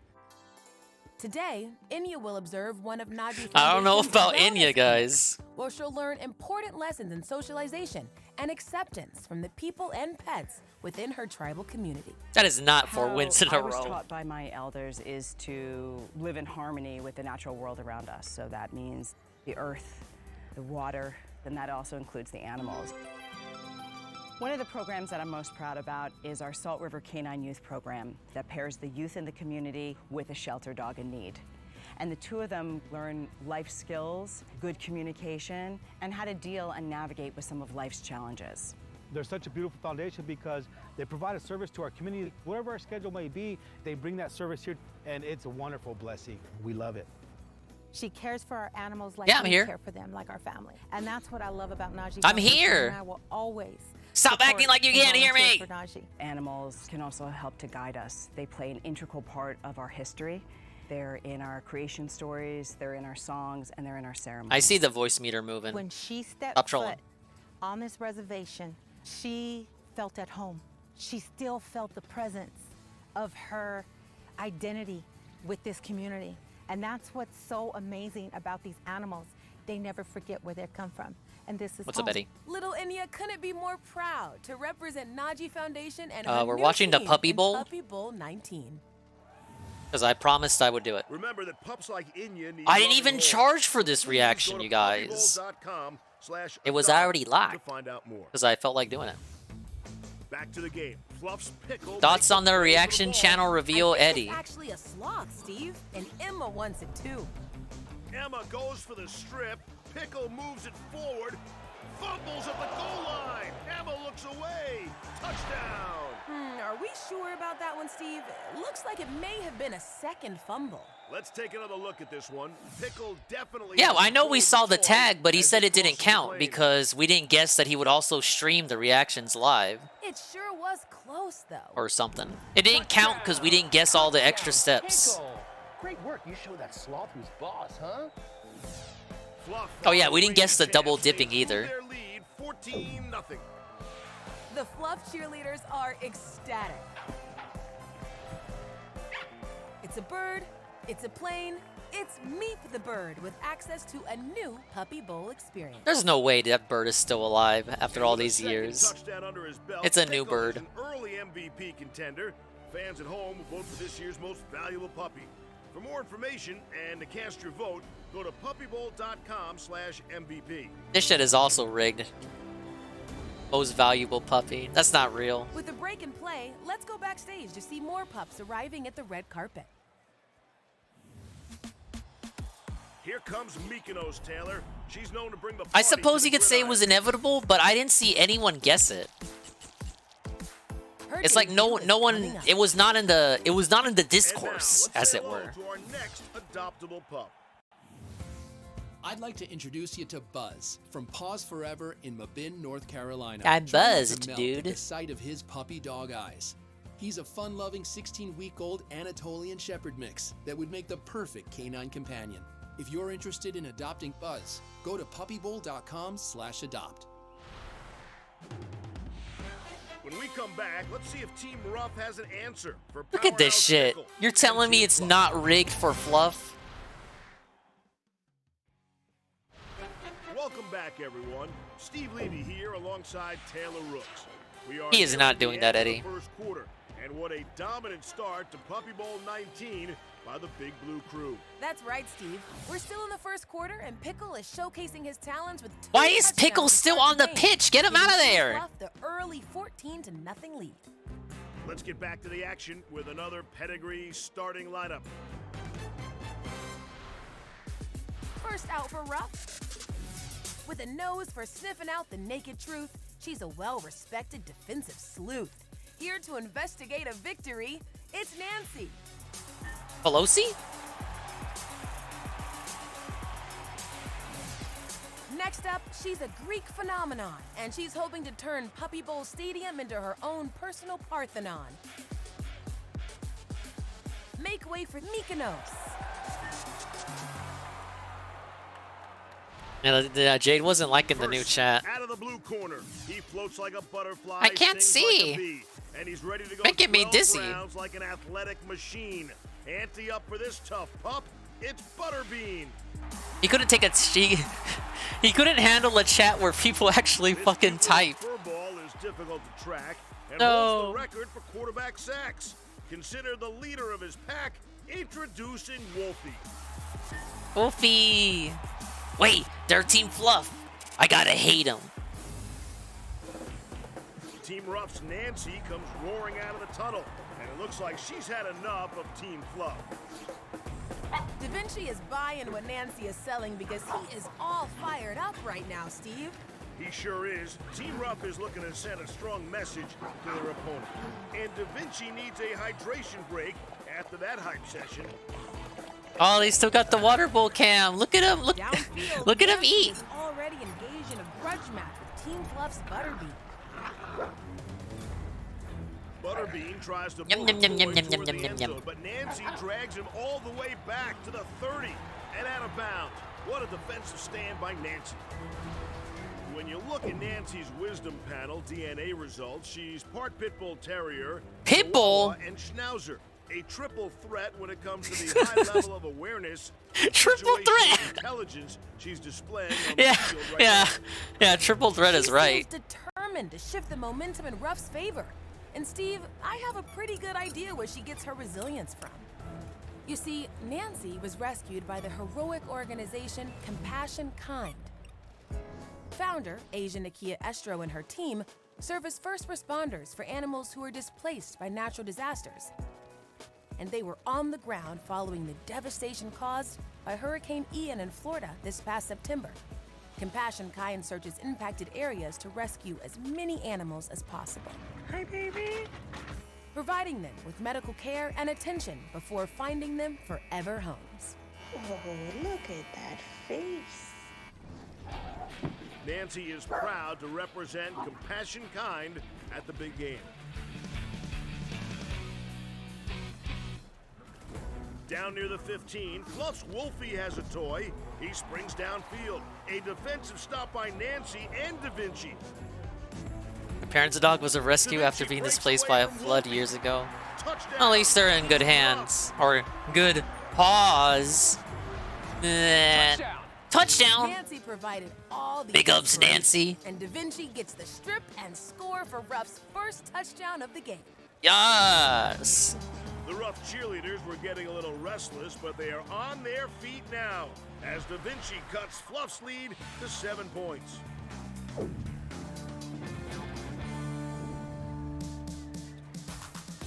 Steve, Da Vinci's feet were on fire after that last play, and he's trying to cool those puppies off.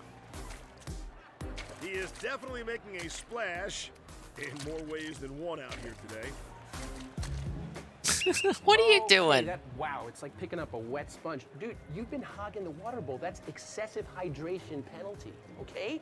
I could clean my countertops with you. All right, now get back on the field. Let's dry off and get you back out there. All right, good work. Go get him. Give him a penalty.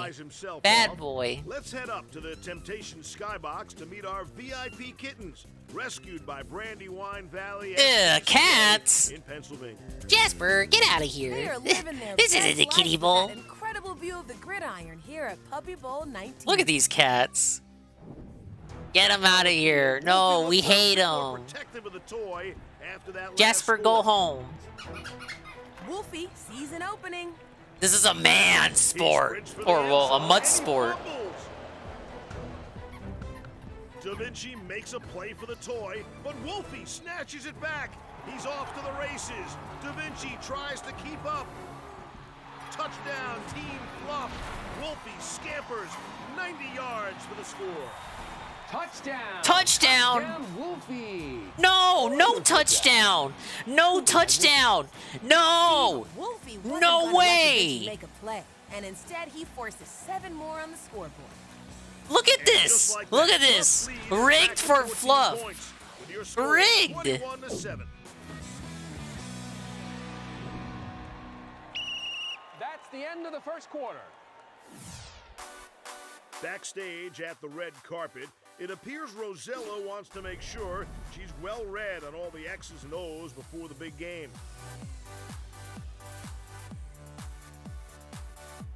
Gotta love that dedication.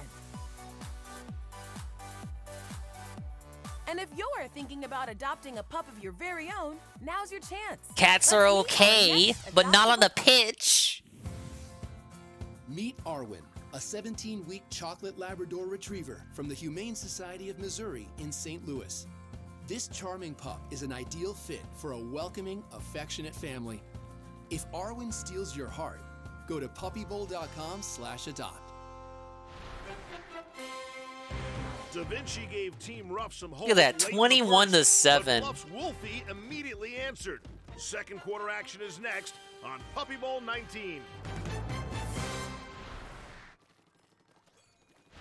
Welcome back to Puppy Bowl 19, everyone. I'm Steve Levy here with Taylor Rooks. The second quarter is about to begin, and the Tangerine Machine is looking to uncover more opportunities on offense. All right, Team Ruff, let's get our head in the game here. That's right, Steve. Da Vinci was finally able Ladies to and put gentlemen, points on the board Shroom for Team Dukem the Ruff. 6th gifted They tier got 1 catching up to do to with the Creating current Comics While score, Black, 21-7, the Wilhelm stream. Team Fluff. Control Alt But Deceit. before we go any Flane further, 1, let's All take a Fat look 21, backstage to see which and pup needs a boost to put Crook themselves out. Sile. Yes. Come on, get in this. I know Big up, you Shroom got Dukem. more in you. You got Thank you this. for the Listen, 6 gifted. Everybody's rooting for you. You got it. Get in We the appreciate game. it, people. It is time to raise the roof. Yes. Enya, I know you've got it in ya. Now, let's get right into the next pedigree starting lineup. First out for Fluff.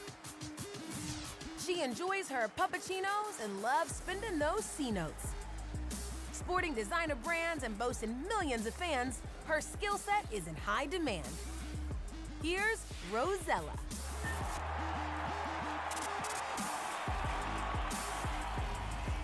Out next, aged to perfection and bringing the flavor while creating highlight reels that his fans often savor. His uniform's unpacked and he's ready for a snack. Here comes Colby Jack.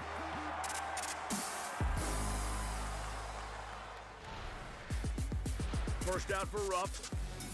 Let's get in here, Ruff. An inspiration to all canines and a true superhero on the gridiron. When he leaves you in his wake, try not to step on his orange cape. Here's Little Mighty.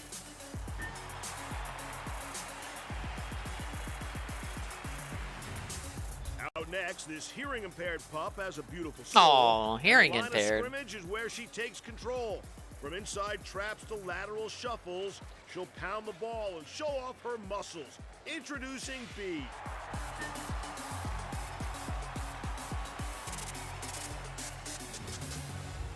To kick things off in the second quarter, there's a grudge Thank you for match feeling guilt, between True. Bo in orange and Munchkin in blue near midfield. Munchkin is mic'd It up, helps and me out at sounds the end of like the he's day. reminding Bo who's in the lead right now. But Bo knows how to go toe-to-toe when he's on a toy, Taylor. Munchkin is in the vicinity and applies the coverage. And he forces the fumble. Munchkin was born to play defense according to his wisdom panel DNA analysis. His poodle and miniature pinscher breeds make this pup a fast learner, extremely coachable, and very protective over his pack. Oh my, things are heating up between these two, and they're taking their tussle to the far sideline. Munchkin is really trying hard to keep Bo off the field and away from that ball. Get him out of there. Team Fluff's Rosella Punch is on him. contemplating a move as she watches the drama unfold. Oh, in the opposite end zone, 3 pups charge the toy. Da Vinci has a hold of it. Bo runs interference, and Da Vinci marches into the end zone for 7. What a play. Touchdown! Watch Bo create a wedge between the defender, clearing the edge for Da Vinci. Great teamwork on that score. Big ups, Ruff. And the Ruff cheerleaders are prancing into Evening the it up. power paw formation.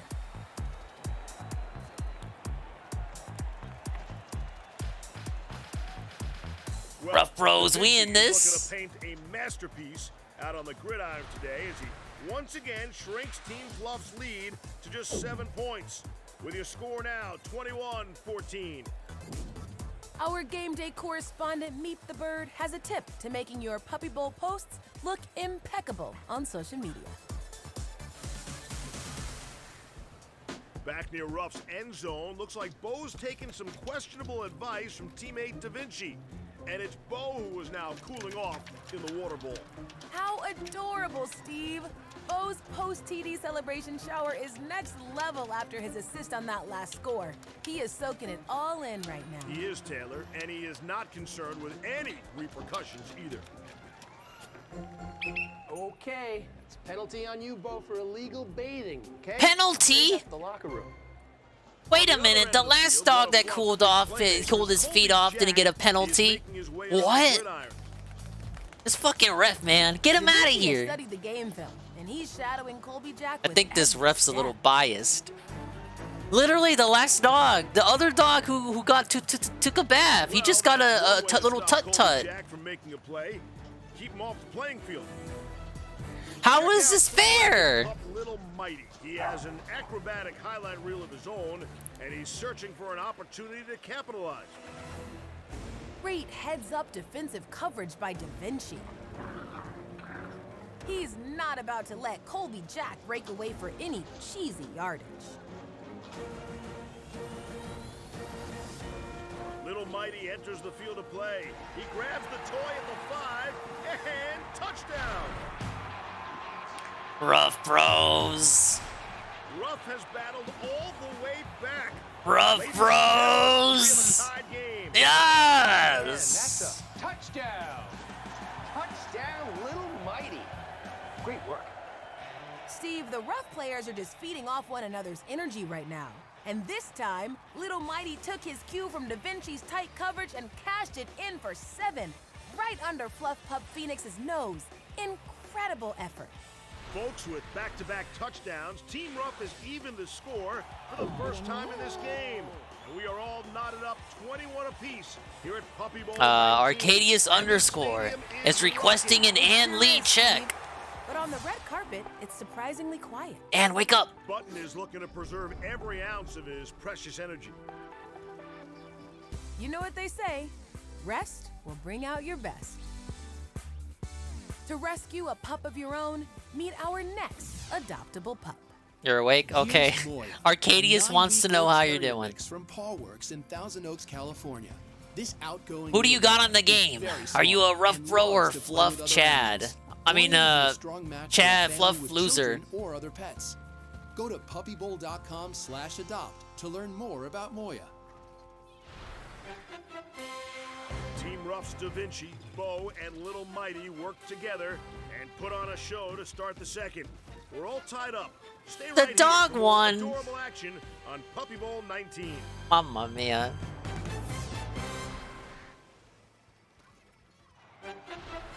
Welcome back to Puppy Bowl 19. It's Steve Levy here alongside Taylor Rooks, and we're in the middle of the second quarter in what has been an action-packed game so far. A couple of touchdowns from Fluff's Pickle put Fluff in the lead early. But Ruff's Da Vinci answered with a pair of masterpieces of his own, and we're all tied up at 21. Let's get to our next pedigree starting lineup and see which of these adorable pups will make an impact before the half. First out for Fluff. Green team. Oh my god, Anne's a fluff bro. And once she's percolating, you can't get her to stop. It's Espresso.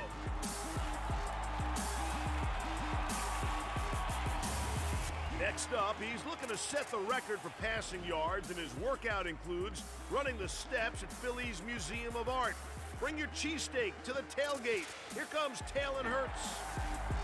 Talon Hurts? Oh. Out next, a Taylor. ready to compose a Talon Hurts. Shut the fuck up, Baffle Planet. Enjoy the melody. Introducing That's so lame. I prefer Tom Berkey. First out for Ruff. Well known for his Sunday best, he puts the wag in swag and always looks sharper than the rest. Fasten your collar. Here comes Button. Button. Next up, she makes sweet. It's all on catches you, and Button. will melt you with kisses.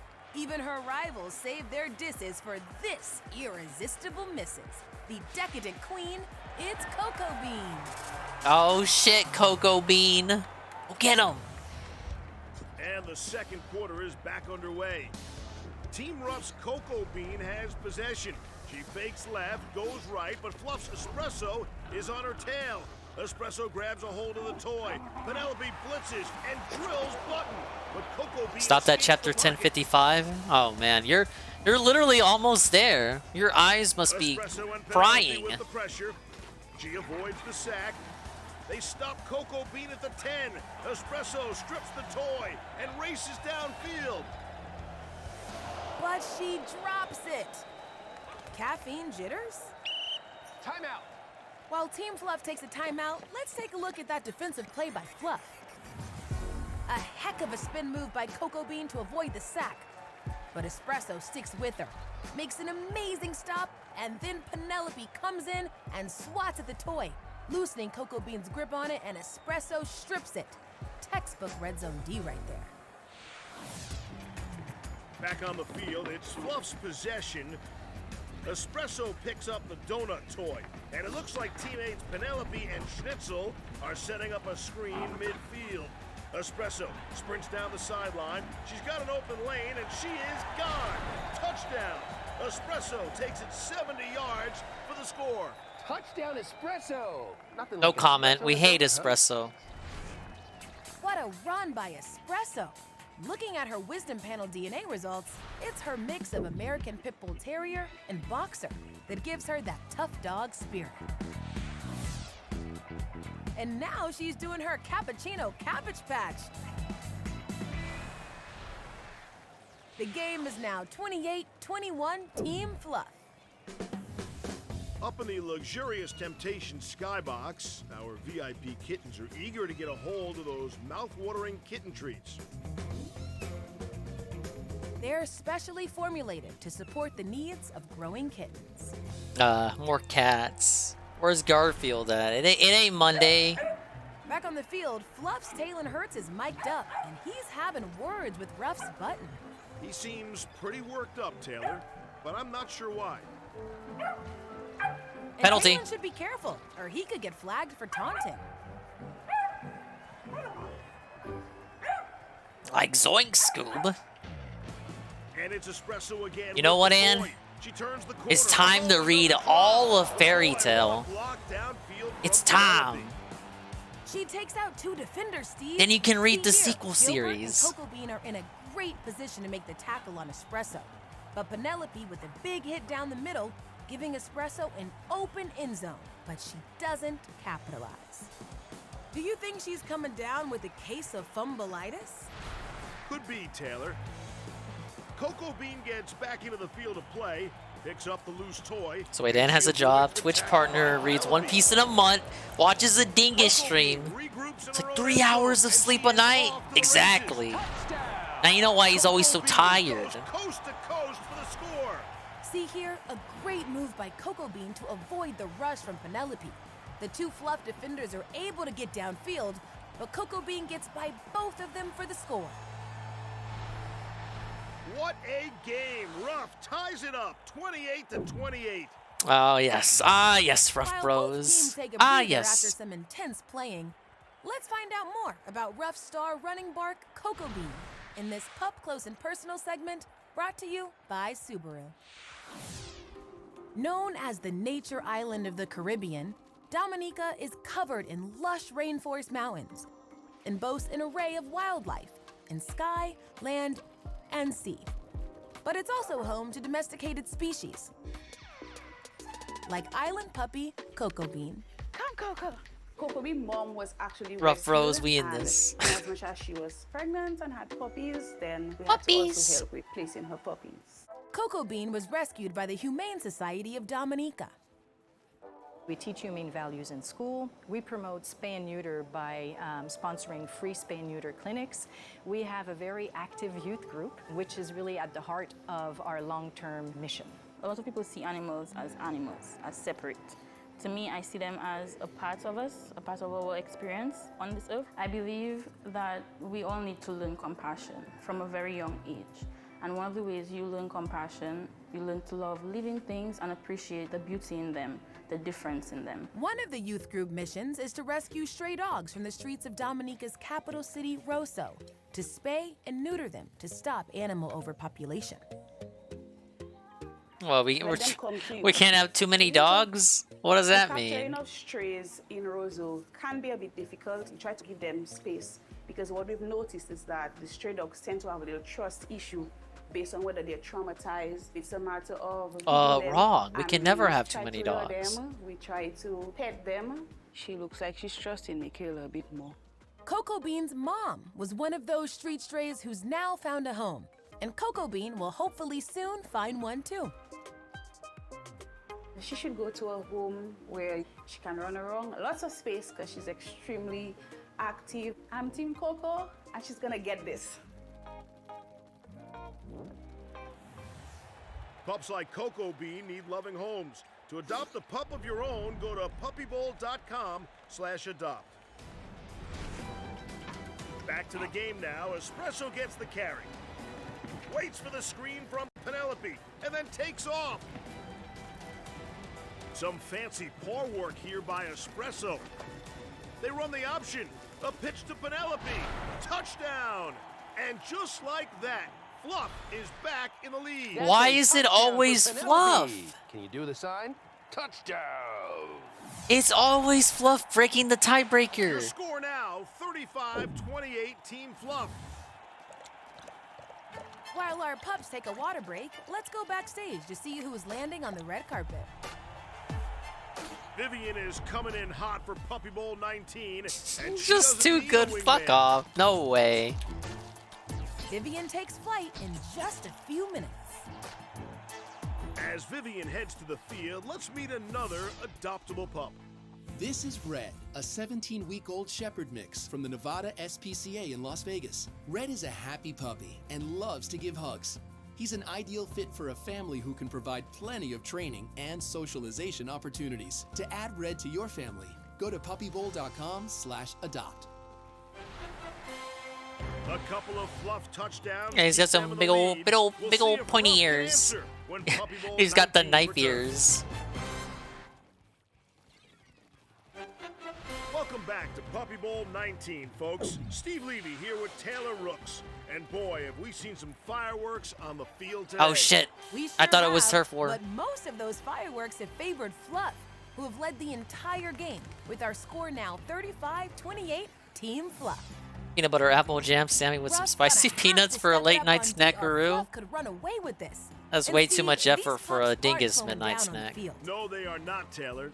They are staying limber and loose to avoid cramping up in crunch time. And it looks like Ruff's button is really getting in Espresso's ear.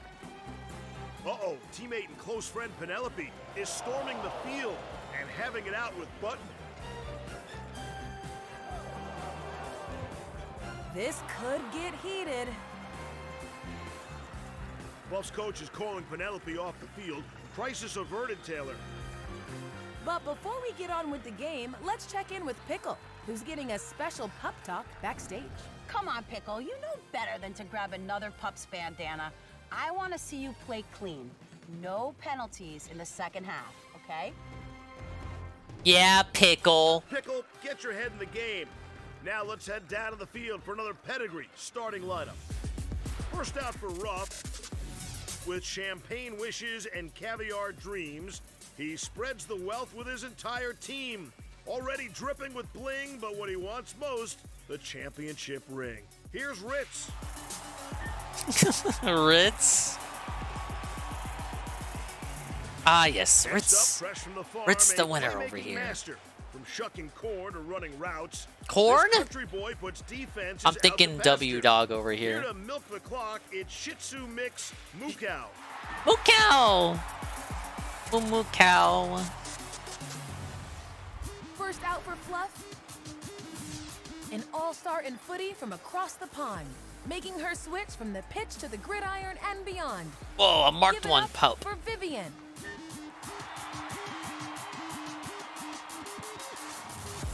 Next up, known for jamming receivers, she's earned quite the reputation because tangling with this pup can be a sticky situation. Introducing Marmalade.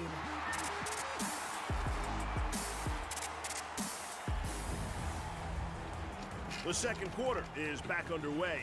Team Fluff's Vivian and Ruff's Ritz are already facing off. Vivian is an in-your-face type of player, and she is not afraid to go after the big dog, and Ritz is matching her step for step.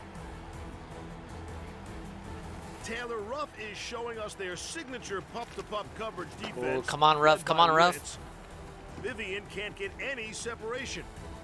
Let's take a look Get at him! Ritz's wisdom panel DNA. Vivian, what are you doing? A mix of Aussie Shepherd. Get that shit off my screen! Give him his next level intelligence. Show me the game! And look at Ruff's shutdown defense. Fluff can't seem to get anything going. You're right, Steve. And Ruff's Moo Cow is taking it all in from the sidelines. Hey, Moo Cow, since you're hanging out here, I need a little help. Look at Moo Cow.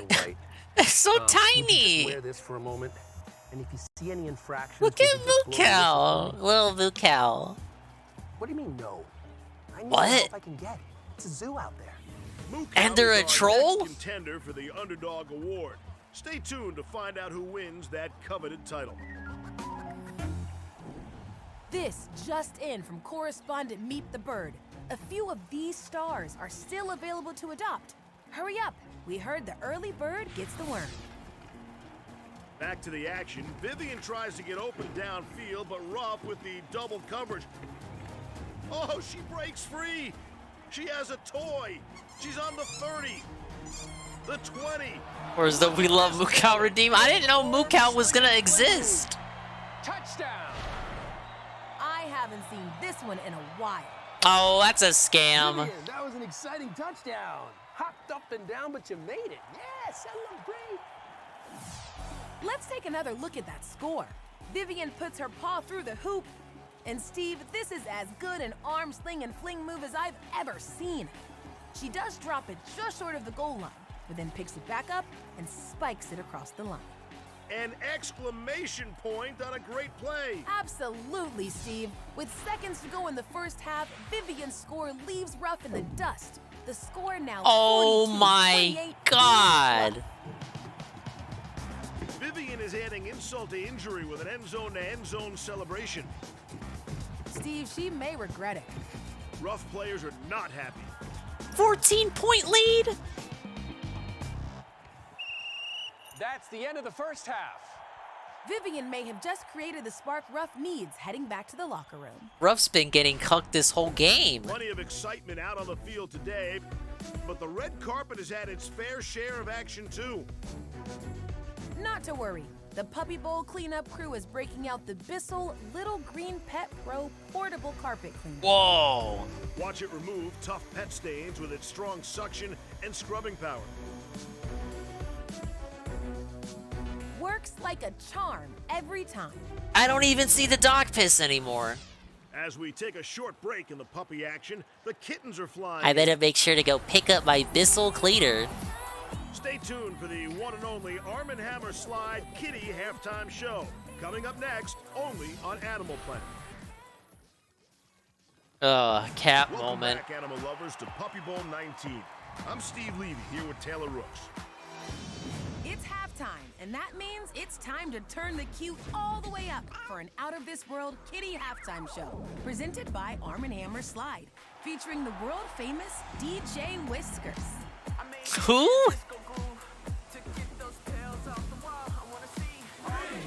Where's Cat Jam at?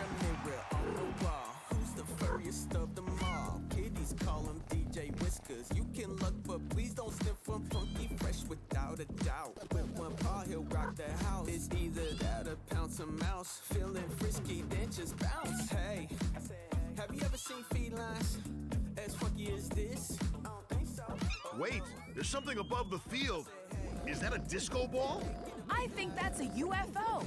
Our special guest, Furriana, has arrived in galactic style. Furry who? Give it up for Furriana.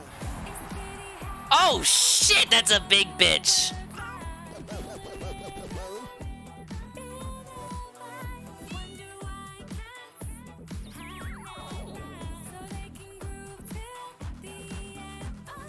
Yeah, Golem, you won big. Congrats. Chiefs turned it around. yeah. I'm sorry, Furriana's huge. I don't know if it's her strut, but she's got a look at her. Look at her. Eagerly waiting to adopt them into their loving homes.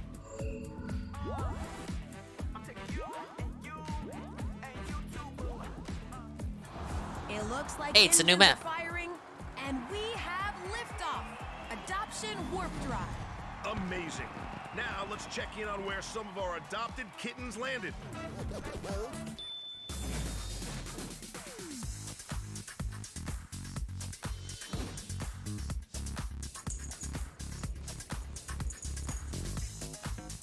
Oh, look, the kitties got adopted.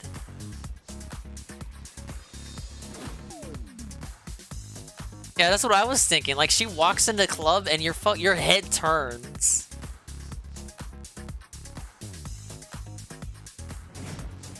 I love a story with a happy ending.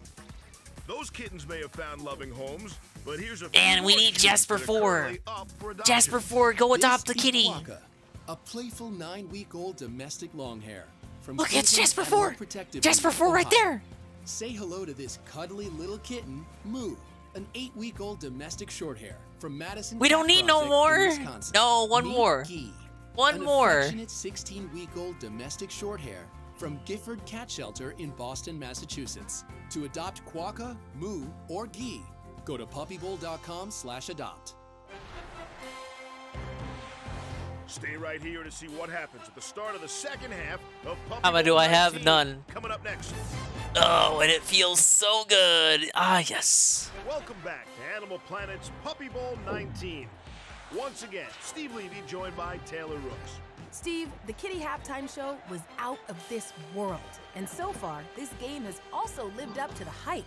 Both teams are back on the field, warming up and staying loose after the break.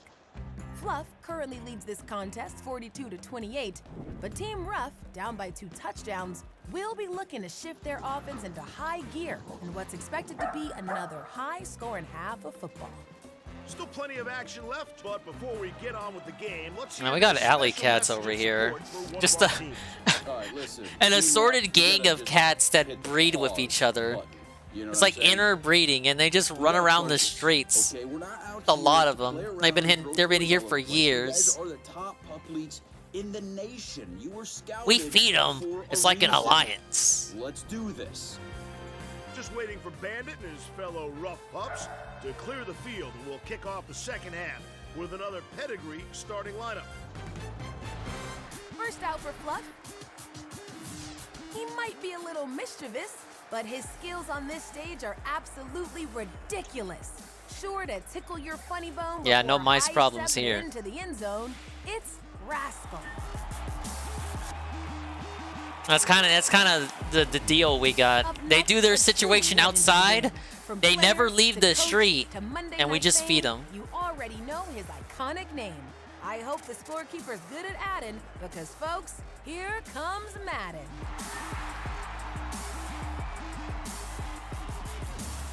Next out, like an astronaut on an interstellar mission, she's light years ahead of the competition. You can try to hang, but this cute little thing is about to go out with a bang. Meet Stardust. Oh, is she gonna interview Ralph? Nah. First out for No, Ruff. the Ruff, A Ethan Ruff spy who keeps of the his eye on Ruff the Report. prize. Turnovers are his specialty. He's a real pickpocket in disguise. Here to steal the show, introducing Bandit. Bandit! Bandit! Bandit! Bandit on Team Ruff! Bandit on Team Ruff! Sean Frise can cover any pup one-on-one. And she's It was known meant to make her be! Opponent's mascara run. Beautiful and tough, the one and only Powder Pup.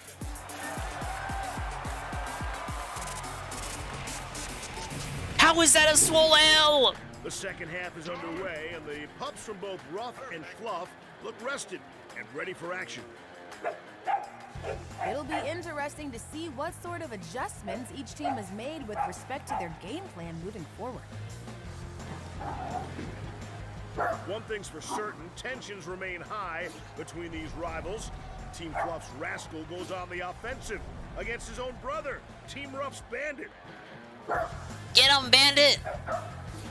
Fluff star Rosie makes a play on the loose ball behind the end zone, but Kala has her completely bottled up in the corner with nowhere to run. Back downfield, Rascal goes for the banana, but Bandit has a hold of his ankle. Get him, Bandit, get him! Bandit blocks possession of the toy. Briscoe and Marmalade are keeping close watch of the toy as this play unfolds. Early third quarter, and great defense by Bandit. He robbed Rascal of any opportunity there, and things are really starting to escalate between these two teams. Bandit's Wisdom Panel DNA results confirm that he is 100% Shiba Inu, which explains that high level of confidence and fierce team loyalty we're witnessing right now. Down in Ruff's end zone, Button has sacked Team Fluff's tail and hurts. And I don't think he and Briscoe are whispering. My Bandit is what Dingus would call a big bitch. Button has shut down any passing opportunities. Do they command attention as soon as they enter any space? But Rascal breaks free, and he's in a scrum at the 45. He's got the toy. He scampers down the sideline, and Rascal hits pay dirt. Rascal, that's a touchdown! No way! Fluff again? Button shut down the pass. Bandit, where are you? Eyes off Rascal just long enough for him to showcase his ground game. What is this? Where am I? Performing his Rascal Rumba. Shut the fuck up, Rascal. That was great defense by Bandit, but Rascal just reminded this crowd why Fluff are the reigning champs, and he extends their lead. Are you kidding me? Back up in the lavish Rough Skybox Bros. Lounge, the Fish are putting on a game of their own for our VIP kittens. But it seems nothing can pry them away from the tantalizing taste of Temptations. Irresistible inside and out, these treats provide the kind of flavor kittens only dream of. Out on the 20, Team Fluff's Madden is mic'd up and pumped up. He's encouraging his squad to keep the pressure on here in the third.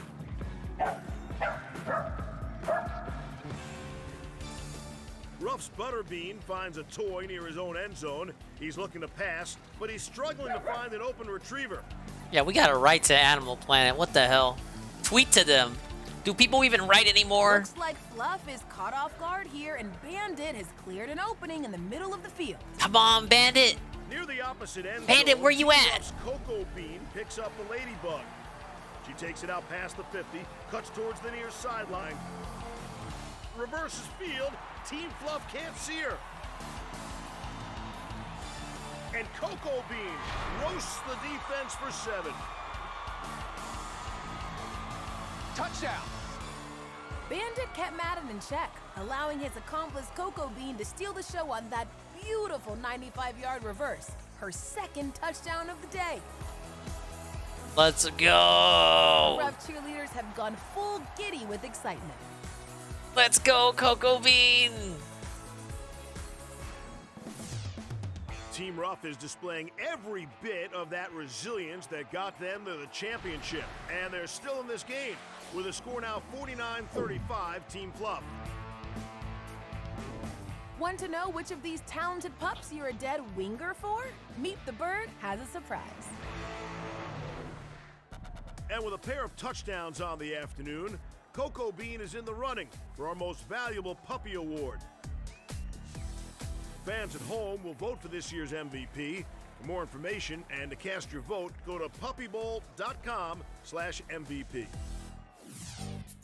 Back on the red carpet, Jimmy Kibble is looking to pass Puppy Bowl heroes for inspiration. Jimmy Kibble? MVP Marta from Puppy Bowl 9 sure was a legend.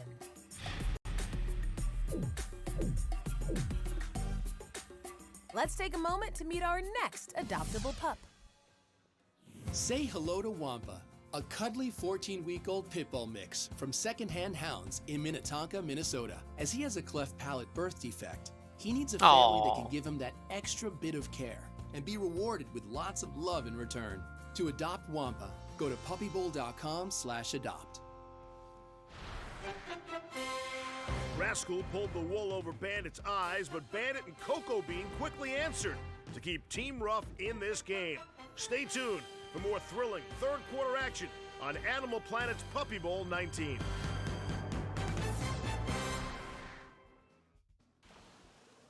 Welcome back to Puppy Bowl 19, everyone. Alongside Taylor Rooks, I'm Steve Levy.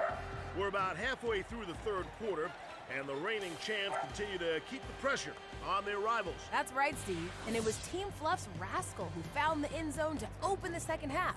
But Cocoa Bean quickly answered, and Team Ruff is still finding ways to stay in this game. Your score now, 49-35, Team Fluff. Fake score. Let's get back to the action with the next pedigree starting lineup. First out for Fluff. His reputation is sublime because he's always in the right place at the right time. If his team needs a winning play, he'll be there just in time to save the day. I'm talking about Benji. Benji. Up next, his stats mirror that of a world champ. Word on the street, he's already dominated training camp. One of the best in representing the Northwest. Say hello to Cooper.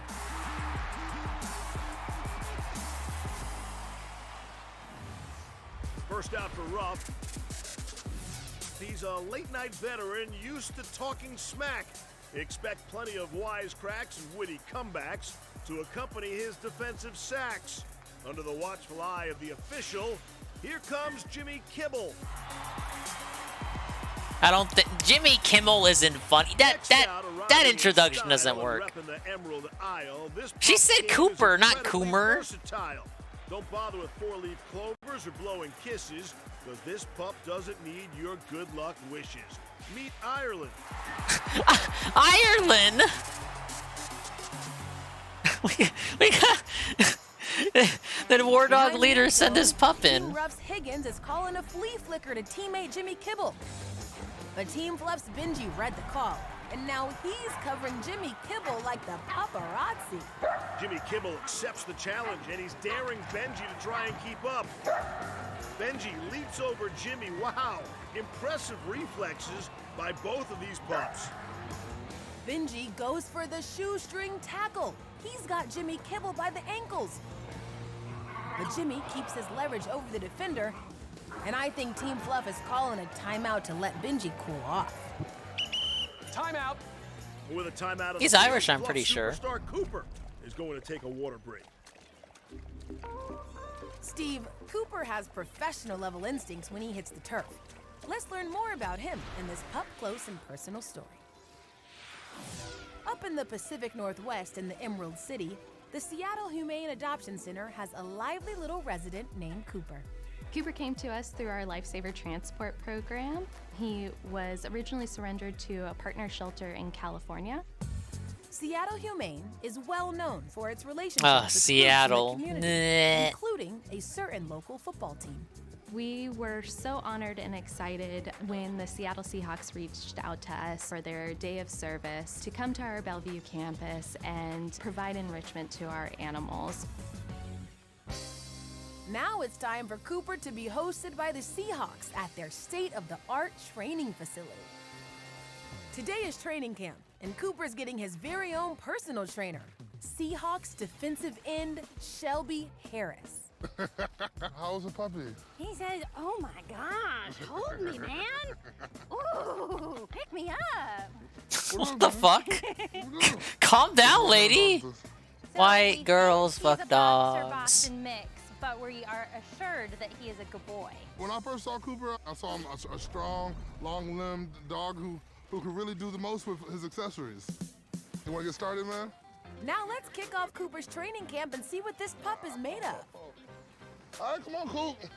You gotta go over. Yeah. Yeah. Up. Come on, we gotta go over. Like this. Come on. Come on. All right, come on, let's go. We gotta weave through this. Come on. We gotta go like this. You know, he's lucky he's cute. Come on. Come on. He got the feather.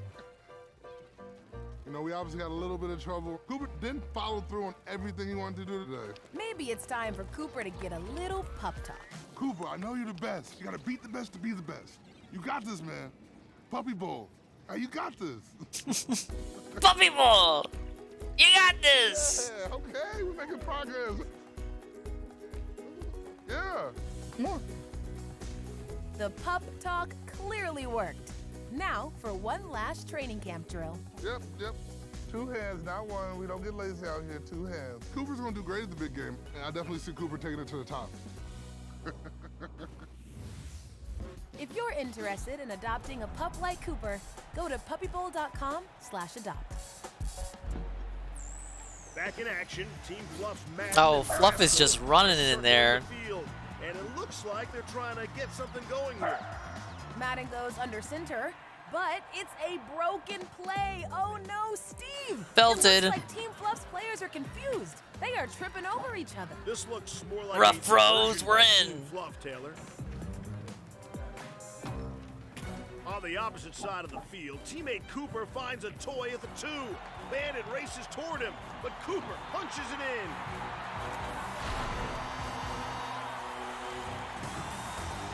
Cooper, that was super. All that training with the seat. Another Fluff. While his teammates cheer That him shit on, was at 2. That was at 2. Establishes possession of the toy at the 2-yard That line, was at 2. and then it was just a second too late. Great awareness by Cooper on that score, and Team Fluff They is gave rolling. that to Cooper. Cooper unleashes his signature end zone dance known as the Cooper Quake. The Cooper Quake. Increases to 21 with the score now 56-35. Oh my god. After the score, Team Fluff's Benji has come down with the case of the Zoomies, and he is all fired up right now. Fluff Star 11 has The a sixth Zoomies. sense. She scours the field for a scoring opportunity. Madden leaps on Bandit's back. He is reminding Ruff who the top dogs are, and Bandit is in over his head right now. Madden's courage, protective instincts, and reliability within his pack all make What's sense up, Rummy? when you look at his They're wisdom panel puppies. They're DNA. hyperactive. He is part Labrador Retriever and Hey, Boo, Australian pipi me. Cattle Dog. Yeah, Hugh shifted it so I don't get in trouble. Ooh, a huge block by Madden at the 40 sends Bandit to the turf. These two have been dishing it out all afternoon. Downfield, 11 finds a toy. She looks for her teammates to run a play, but there's no pups in sight. Meanwhile, Jimmy Kimmel is still trying to close the curtain on this episode, but Madden is determined to get his point across. And Madden's teammates look inspired by his toughness out there. Well, Fluff Star Vivian was paying close attention, and she is back on the field, Taylor. She sprints to the 20 and looks like Fluff is setting up a field goal. And Vivian pooches it into the end zone for the first field goal of the game. Field goal, Vivian. Outstanding.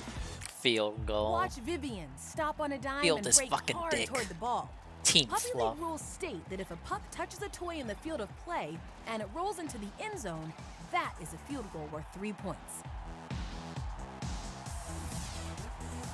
And the Fluff Look at this defenders are shit. gonna give the fans It counts, you guys. I swear it counts. 3 points. Vivian and company continue to pour it on here in the third. No, I'm Team Rough. Score now, Look at this shit.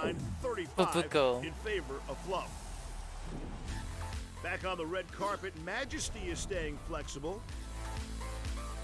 From mountain pose to playing with the pros, Majesty takes the field I'm next. telling you, they always rig it for Fluff.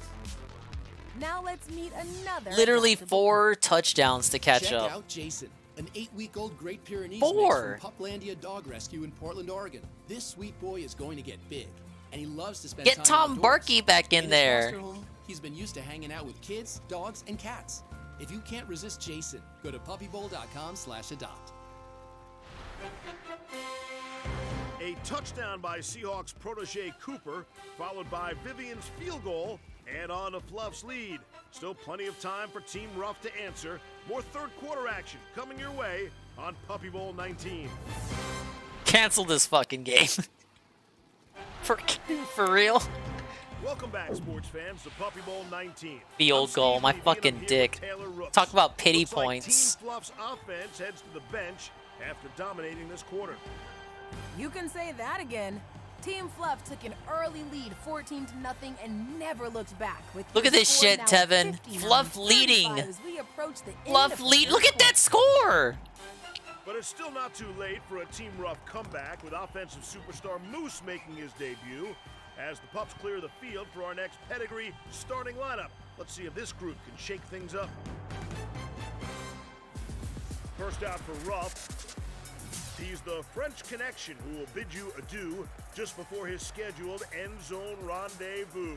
On Petite Chienne with Grande Personnalité, introducing Blue. Next up, a big presence on the green and an absolute beast on special Oh, teams. look at this dude. Outdoor pup can do laps around the field, and when he's crossing, it's best you yield. Here's Moose. Very Moose, I know. Out next, straight from the South Pacific Blue, when he's not riding a wave or enjoying the view, this chill little dude is looking to catch a touchdown or two. Ready to hula. Here's Alua.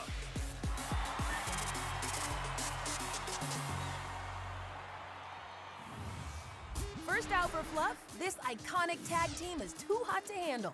When they start to sizzle, quarterbacks will scramble. The 1-2 punch serving up sacks for brunch. It's bacon and eggs. Bacon and eggs. Why? Or do they count as two or is it one? Do they count as one player? Corgi! Wait, no, I hate corgis. I hate corgis on Team Fluff. Her footwork is quite fancy. No! For Majesty. Disqualify! Down on the field, Jimmy Kimmel is in a glaze. Glaze? Donut in the tunnel. He's living his best life right now. Don't He's glazed. kill his vibe. Meanwhile, on the field, looks like both teams are picking up the scent of weakness in their opponents. Or they're just smelling the toys. Team Fluff's Majesty is mic'd up with some choice words for her opponent. She's surveying the field, but she's headed straight towards the sideline. Jimmy Kimmel is out of the tunnel, and Majesty is in his face with some intimidation tactics. And Jimmy is looking to exit stage right. With Ruff's back against the wall, Bandit takes exception to the gesture, and he's tracking Majesty's movement. But Majesty has more words for Jimmy Kimmel. Daisy is rallying Team Ruff, despite Majesty's trash talk. Now Majesty and Benji are giving Jimmy Kimmel the business. Jimmy Kimmel with the paws to the face. He is hoping to ignite a spark with Team Ruff. And I know at least two pups who won't be invited to his live show. Kimmel breaks off. Come on, Kimmel. Opportunity. Teammate Blue looks for a toy to grab, but Fluffs Butterbean with the block. Butterbean, get out of here. Caden is close to sniffing out a scoring drive himself. Butter bum. Butterbean is looking for an opening, but Blue's shutdown defense leaves Fluff with few options, and Blue forces a timeout. Timeout on the field. Hydration break. While Blue Hydrate. chooses his opponent with skills, let's learn more about him. Thank you for in the our truck. Up close and personal story. Prepare to meet ATL's most captivating crew. Bianca. And Blue. Welcome to Atlanta, where the puppies play.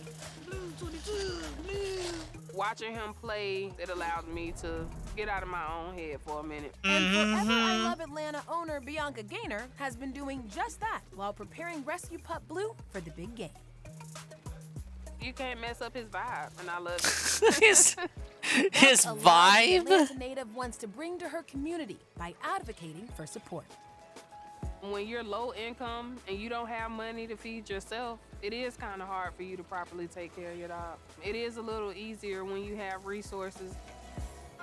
And this reality led Bianca to a nonprofit In reality. organization whose mission is to provide shelters in underserved communities with support and resources. Appropriately named Care Centers, the organization is also dedicated to ensuring diverse representation for animal rescues across the country. Happy to be back. Back up in the Forever I love it here. Care Director Hakeem Ruiz has made spreading awareness about shelters like Bianca's his life's work. I think it's pivotal to have representation of people of color in the animal space, just because coming up, you don't even really notice that you don't see it. And then there's so many people I know that never had a pet or even weren't able to get the proper support when they did have a pet. What a very specific form of representation we are asking for. It's so specific you don't even notice it. Maybe because it has nothing to fucking do with the cause. DDM.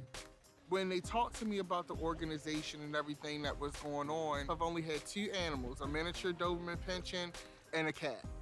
And they meant everything to me. And DDM's furry friends are so special to him, they inspired this song. That's my best friend, that's my dog. That's my dog, that's my dog, that's my dog, that's my dog, that's my dog. We need the full track. I need this. I need this track. That's my dog, that's my dog, that's my dog. That's my dog, that's my dog. From hip-hop. This needs to open the next stream. That's my dog, that's my And dog. the That's My Dog artist isn't ashamed to also show the world who he's supporting for Puppy Bowl 19. That's my Blue, that's my Rolly. Hold me down like we homies. If I bark, then he bites. So you gotta treat me right. I'm an animal lover, and animals help me to love better. That's my dog. in That's my personal dog. life, That's my and dog. That's just what I need. It's hard doing things on your own. My It's keys hard being jingle. black in a neighborhood like That's this. my dog. That's but my at dog. the end of the day, As much stress as I've been through, you can give your food and water and affection, and that's almost all it takes. He's so well trained, but that's when I explain. That's my best friend. That's my dog. Woo, woo, woo. And if you're interested in I fucking can't. I can't. My God, I cannot. Back to the game in progress. Team Ref's got some work to do, but Alua's just going with the flow. Yeah, he's clearly sitting this one out, and it looks like the ref's gonna have a word. Our team fucking sucks. Look at our players. They bring these pups to the playoff, and we wonder why we're losing.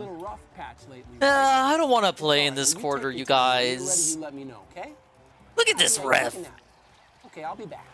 He's always willing when it comes to chilling, and that's why Alua is our final. It's the finals. Of the game.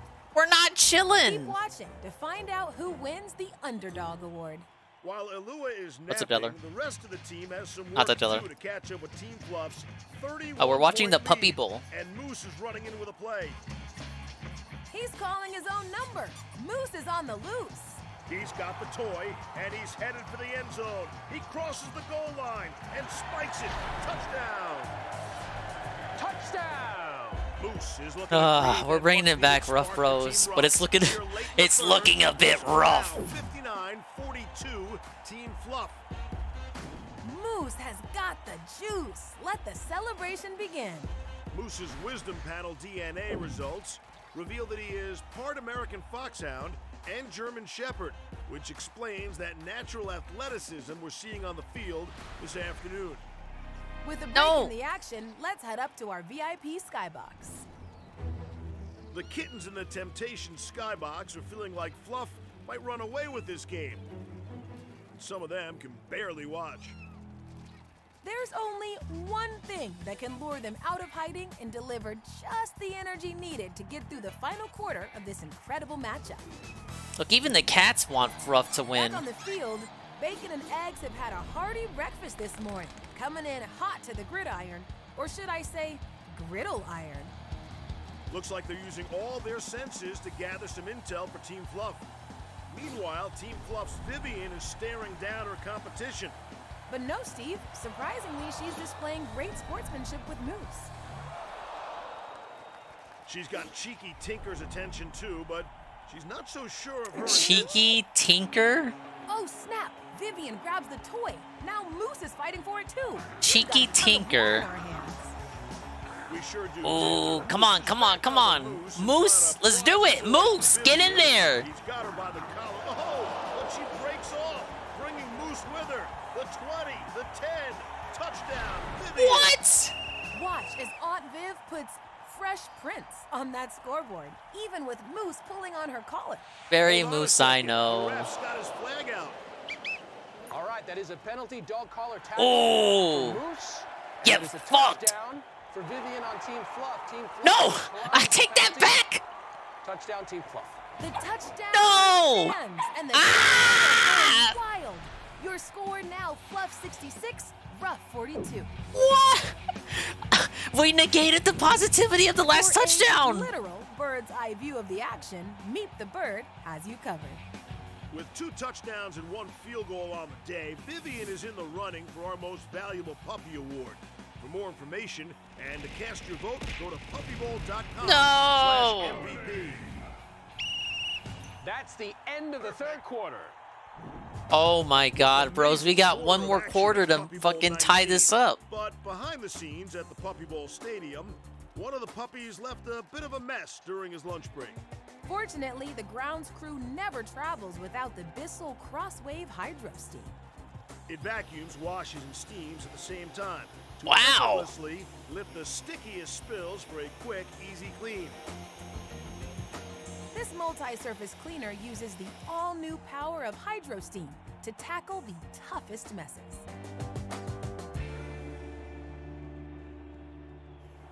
Speaking of power plays, let's head back over to the red carpet to see who's ready to make a statement. Yeah, they know who's watching this shit. Blizzard sure knows how to make an entrance. Have a look at that outfit. Inspiration courtesy of the Cincinnati quarterback, Joe Furrow.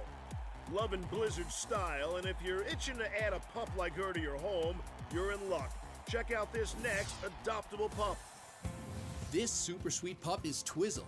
She's a 14-week-old Twizzle? Labrador Retriever mix from Animal Rescue New Orleans. Twizzle is known for enthusiastic tail wags and a curious spirit. At her current foster home, she's famous for carrying things around in her mouth. To add Twizzle to your family, go to puppybowl.com/adopt. Team Ruff is doing everything they can to get back in this game. Stay tuned for the start of the fourth quarter when we return for Puppy Bowl 19. And we're back in Puppy Bowl Stadium for Puppy Bowl 19. I'm Steve Levy here with Taylor Rooks, and Team Ruff has got some work to do, Taylor. They sure do. Cocoa Bean and Moose tried to catch up with Hey, Team Fluff. but those other Vivian dogs kept that do all that steaming up in aren't the named rearview mirror Twizzle. with a touchdown and That's a the field goal in Twizzle the third. guarantee. Your score now 66-42 Fluff. Yeah, we know the Let's bullshit not forget, score. Taylor, one of Ruff's strengths is their depth. Before we see which pups are storming the How field many next, rough touchdowns did you leave on the cutting room where floor? there's a pup talk taking place. Oh, hey Laura, I love how you found the deepest part of the tunnel to hide in. You ain't afraid of the dark, that's right. But you know what time it is? It's time to get yourself up on out of there. Let your light shine. It's a Lure time. Great pup talk. Let's see who will be taking the field in our next pedigree starting. There was no second reveal, Rummy. First out for Fluff, the temperature is dropping at a rapid pace. Conditions turn treacherous in this entire place. The forecast looks severe because winter I guess is he thought here. streaming the reactions live counted as a second reveal. So if you guessed that it was a reaction channel, it doesn't count because he didn't guess that he would be streaming it. Facing adversity is his motto. Full of confidence and bravado. If he's on your team, you've hit the lotto. Introducing Hey, Otto. Pastor Remote. We're watching the Puppy Bowl. Yeah, they're gonna be live. First out for Ruff, his chances of scoring are highly probable. He's a master of deep routes, trick plays, and audibles. Giving his pals a boost of morale, here comes Pascal.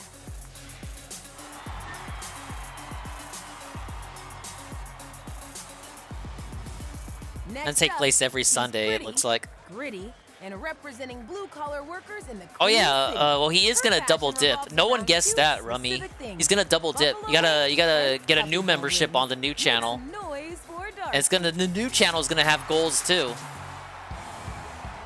And the fourth quarter is underway. Fluff's Butterbean picks up a toy on the 20. He sprints downfield and a great stop by Da Vinci. Appreciate the follow, Atomic. Butterbean races down the sideline and Bo with a touchdown-saving tackle. Steve, we talked about Ruff's depth and firepower, and Bo is certainly one of their heavy hitters. Ruff's Da Vinci is going to take advantage, but Wolfie runs him down for the stop. They both grab the toy, the 30, the 10. Oh, I think that one is going against 5 years is Fluff. way too generous. Try 1 year. There it is, an illegal paw to the face. Ooh.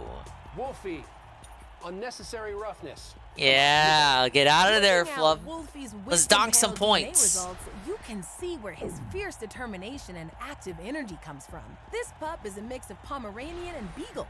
Unfortunately, it got him into trouble that time. He is determined. Yeah, no Garfield pipe emote yet. We gotta get the partner goals to get more emotes. Or I could probably find it on 7TV, maybe. Touchdown! You've done it again, Wolfie! That's truly remarkable. We just gave Wolfie a penalty. How are they still in the game? Ruff was displaying, this one's got a Oh, I don't sting. have any more slots on But you know what they BTTV. say, it ain't over until the furry lady sings. Indeed, this marks superstar Wolfie's second touchdown of the game, bringing the score to 73-42. Wow! That's a 30-point lead. Ruff's Darcy, who is mic'd up, is clearly Can we get a frustrated. field goal at least? You guys realize we're in the last quarter. We are in the last quarter. This is it. Has ice in her veins. Get Tom Barkey back in! Having a snow and tell moment. Speaking of cold, I hope Team Ruff's Ritz doesn't get frostbite from devouring that popsicle toy. Me too, Steve. Things are still heating up downfield. Blizzard is applying that tough pup-to-pup coverage on Rough Barkey. renegades, where are we? Did we not turn up? But Pascal can. He is looking downfield for an open retriever. But Fluff's Otto comes in and tries to strip the ball. Is there a mercy rule in this game? Looks like it's gonna come down to a battle of strength here. I think you're right, Taylor, and both are not backing down. They're practically nose to nose. And Pascal breaks away. Touchdown. Wow, Team Ruff has had enough. Brought the orange fire on that play. No. Ruff still has some. Ruff still has some gas in. No, they've not had enough. 49 Team Fluff. Okay, all right, we're holding up. Look at those superstar Get in. cheerleaders beaming Get in with there. pride. And speaking of superstars, we're running out of time to recognize the players who left it all on the line and made a huge impact in this game. You're watching this like it's live. Hey, you gotta be in kayfabe. Here are the nominees for MVP. Pickle's not fickle when it comes to scoring. Oh, fuck off, Left Team Pickle. Ruff salty with the first 2 touchdowns of the game, giving Team Fluff a huge advantage early. Next up, this Island Pup has 2 touchdowns in the game, including that insane 100-yard scamper in the second quarter. She's been there, done that. It's Cocoa Bean. And finally, Vivian was the glue for the Big Blue crew. With 2 touchdowns and a field goal in the afternoon, she showcased all her skills out on the field and helped keep Team Fluff in the lead throughout this contest. It's your last chance to vote for your MVP on puppybowl.com/MVP. Will it be Pickle, Cocoa Bean, or Vivian? You decide. Look at that, 2 fluff reps, only 1 rough rep for MVP. You know that shit's fucking rigged. It's pre-recorded. How could they take live voting into account? The gridiron next. Now, let's meet another adoptable pup. This is 12-week-old CD from Dallas Dog in Texas. CD is a boisterous husky mix, and after playing hard, she loves to curl up on your shoulder and give you kisses. To bring CD into your home, go to puppybowl.com/adopt.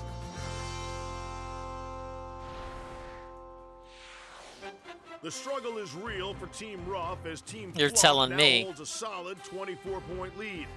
But let's not speak too soon. There's still enough time for Team Ruff to shake things up. Stay tuned to find out their fate when we return to Puppy Bowl 19. Look at this shit, their fate? They're talking like the game's already over. We're back in action with Puppy Bowl 19. The fourth quarter is in full swing, and the Pup-leets are out of the field limbering up, Taylor. That's right, Steve. Team Ruff's Pascal understood the assignment, bringing that heat with an impressive touchdown to the top of the fourth. But they have some catching up to do with your current score in the middle of the fourth, 73-49, Team Fluff. Ridiculous. The Pups in this next pedigree starting lineup will rise to the occasion. First out for Ruff, this proactive pup makes things happen. What did you expect? He's from Manhattan. When the proverbial can of worms has been opened, on the front lines is where you'll find Roland.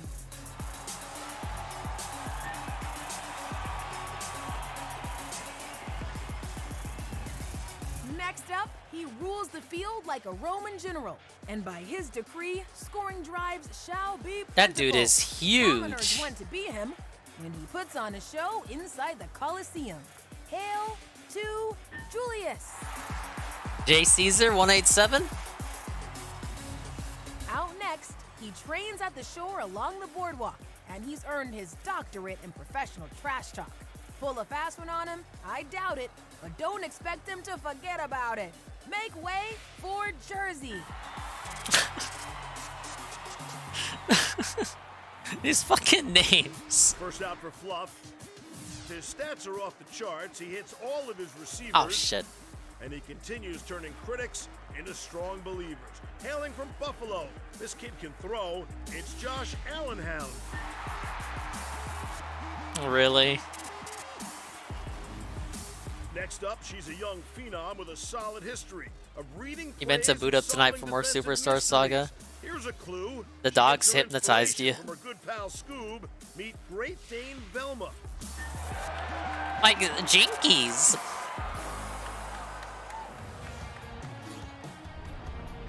Out on the field, it's another day in the office for Josh Allenhound.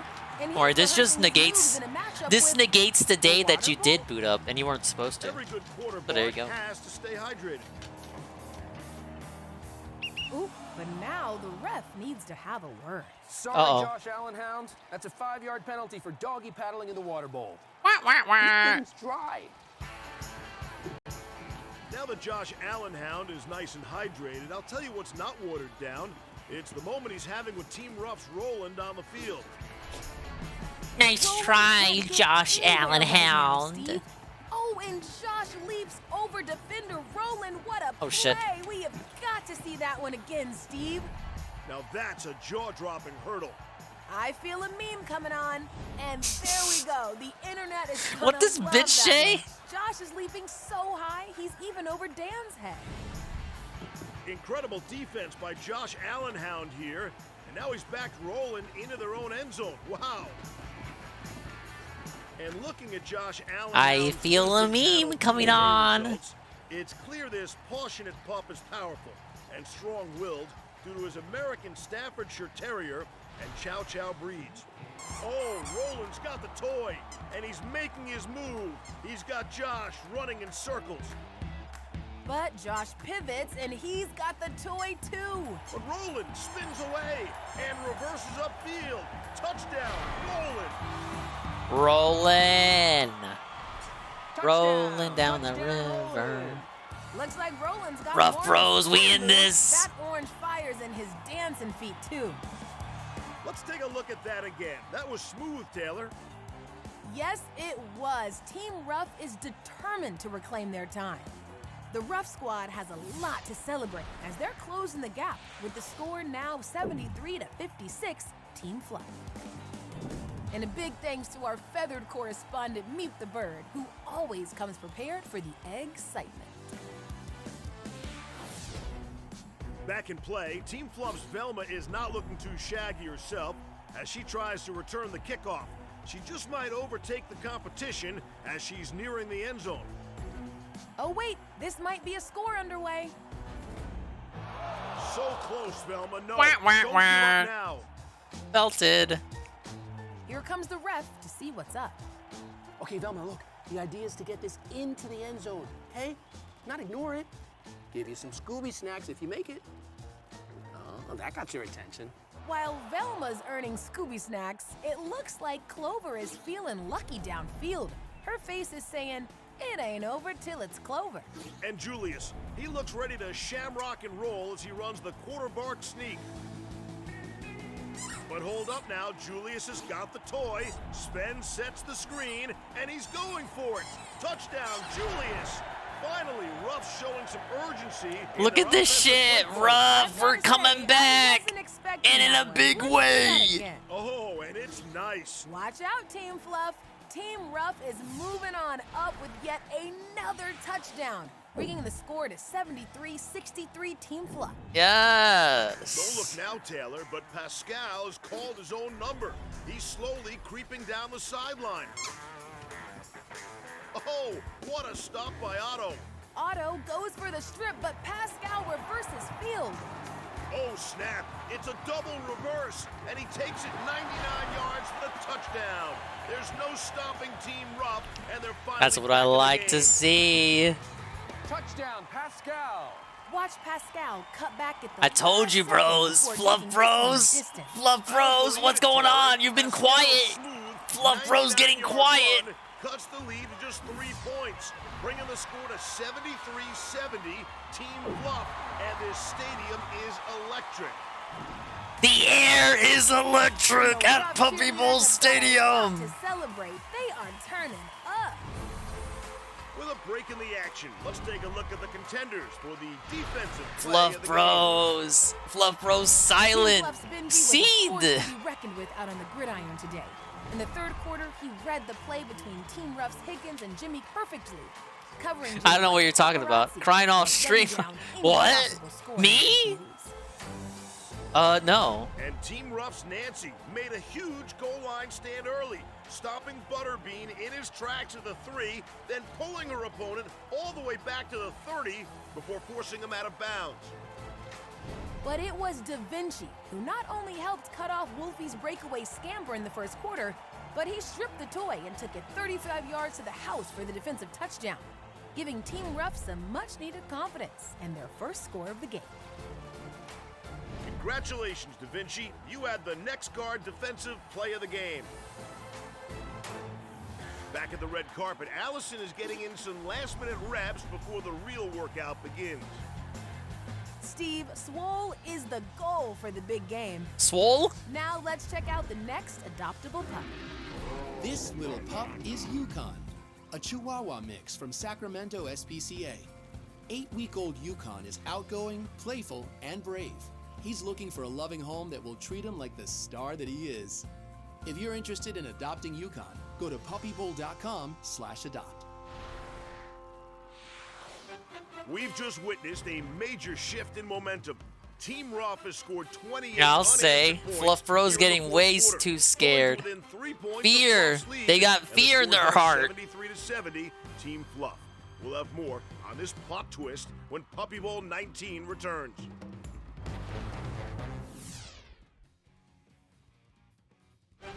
We're back at Puppy Bowl 19, and we are on the edge of our seats right now as Team Right now! 3 points to the lead, Taylor. That's right, Steve. Team Ruff's competitive spirit kept them in this game, and they combined for 28 unanswered points here in the fourth, bringing the score to 73-70, Team Fluff. I'm thinking we get a field goal from Ruff to tie it, and then we get one more touchdown from Ruff, and that's game. That's game. 80 points. Perfect and even. Is ready to race for the furry finish line. First up for Fluff. This little sweetheart loves to show affection, and she knows the value of a meaningful connection. She's got smooches for all the pooches, and some for you too. Pucker up. Here comes Bizou.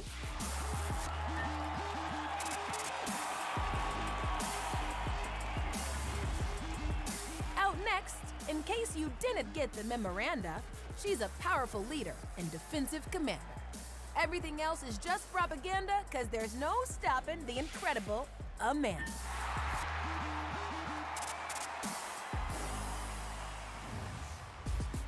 First out for Ruff. Loyal, caring, and protective. Aw, look at this When it comes one. to his squad, It's Jade. I'm sorry. I'm sorry, that's awful. It's Joey. It's Joey. Next up, this beagle can soar higher than an eagle. She makes one-handed catches that should be illegal. Not just a wide receiver, she's a quarterback too. Look, why are they even letting that one in the game? They're gonna bully him.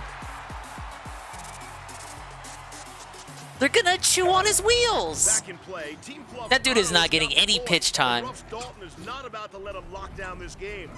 You know, fatigue can start setting. This is in how this Ruff late in the loses. fourth, but Dalton, Literally giving Fluff the handicap. His wisdom panel DNA results. He's part German Shepherd and Siberian Husky, which explains his fearless and confident nature. We had a deaf player earlier. And Dalton strips the ball from Otto. Yikes! Dalton's so fired up, he just gave Otto a paw to the face, Steve. I don't know, Taylor. It looks to me like Otto's the one looking for a pup penalty here. Dalton, that's a penalty on you on sports pup-like conduct. Oh, fuck off, Rep. Repeat first down. That Dalton penalty just negated the fine defensive play that he just made. But emotions are running high now, Taylor. Despite that penalty, the odds aren't stacked against Team Ruff anymore. That's for sure. You're right about that.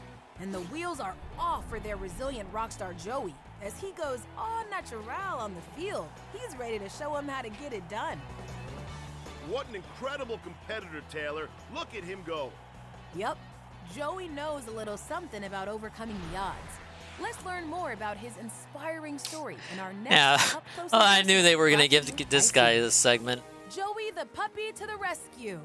This petite canine is doing just that with a pep in his step and infectious energy at Foster, Rhode Island's Vintage Pet Rescue. Founded by Mark Peralta and his wife Kristen, the converted church is now home to over 30 senior and special needs pups. When we moved from Los Angeles to Rhode Island, we were going to find a place where we could help senior pets in particular because they really struggle in shelter environments. But they are not just helping seniors. Young Joey was born without both of his front legs. The canine pup has brought new life to the vintage rescue scene, and now nothing can stand in his way. Oh, come on. That's actually mean.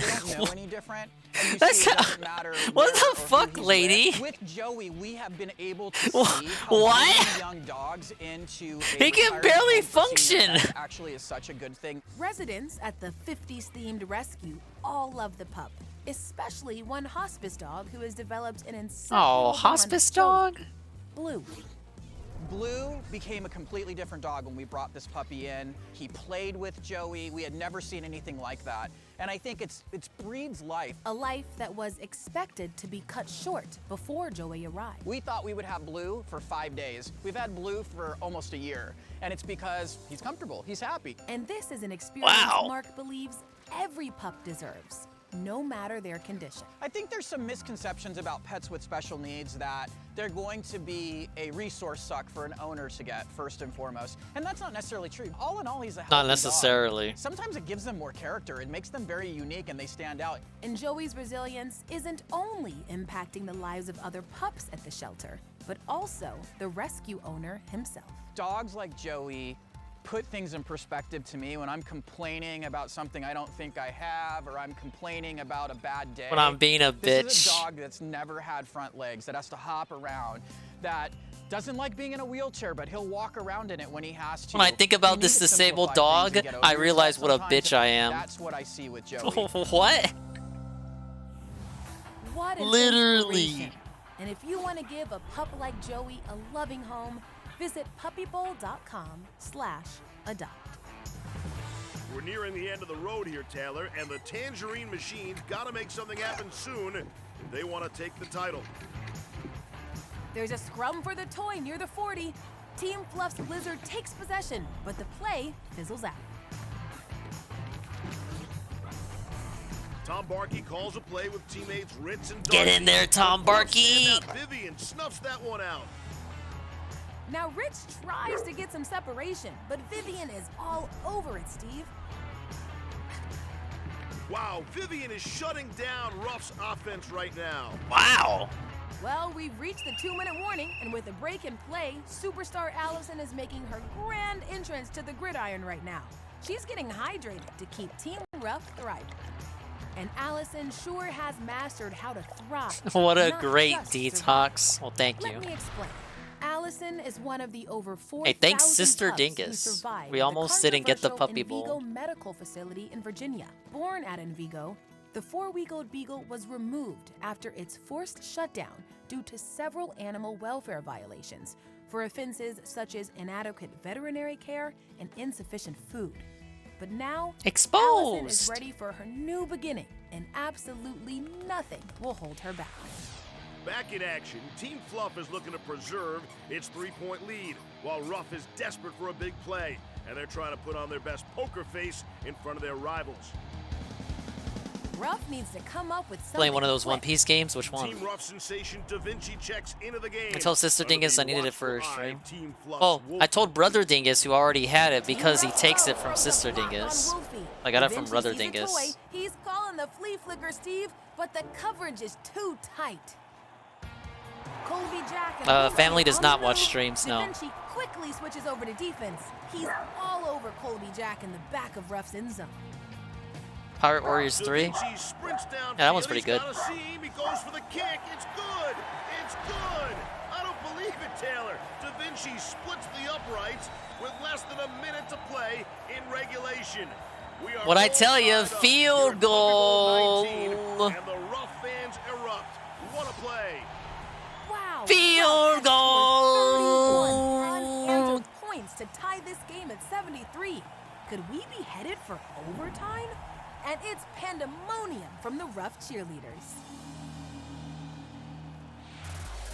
As we near the end of the fourth quarter, let's take a look at our contenders for the drive of the day. Espresso was I'm not paying paying behind the Of scenes. offense when she took the snap, ran for 70 yards, and dunked her donut into the end zone.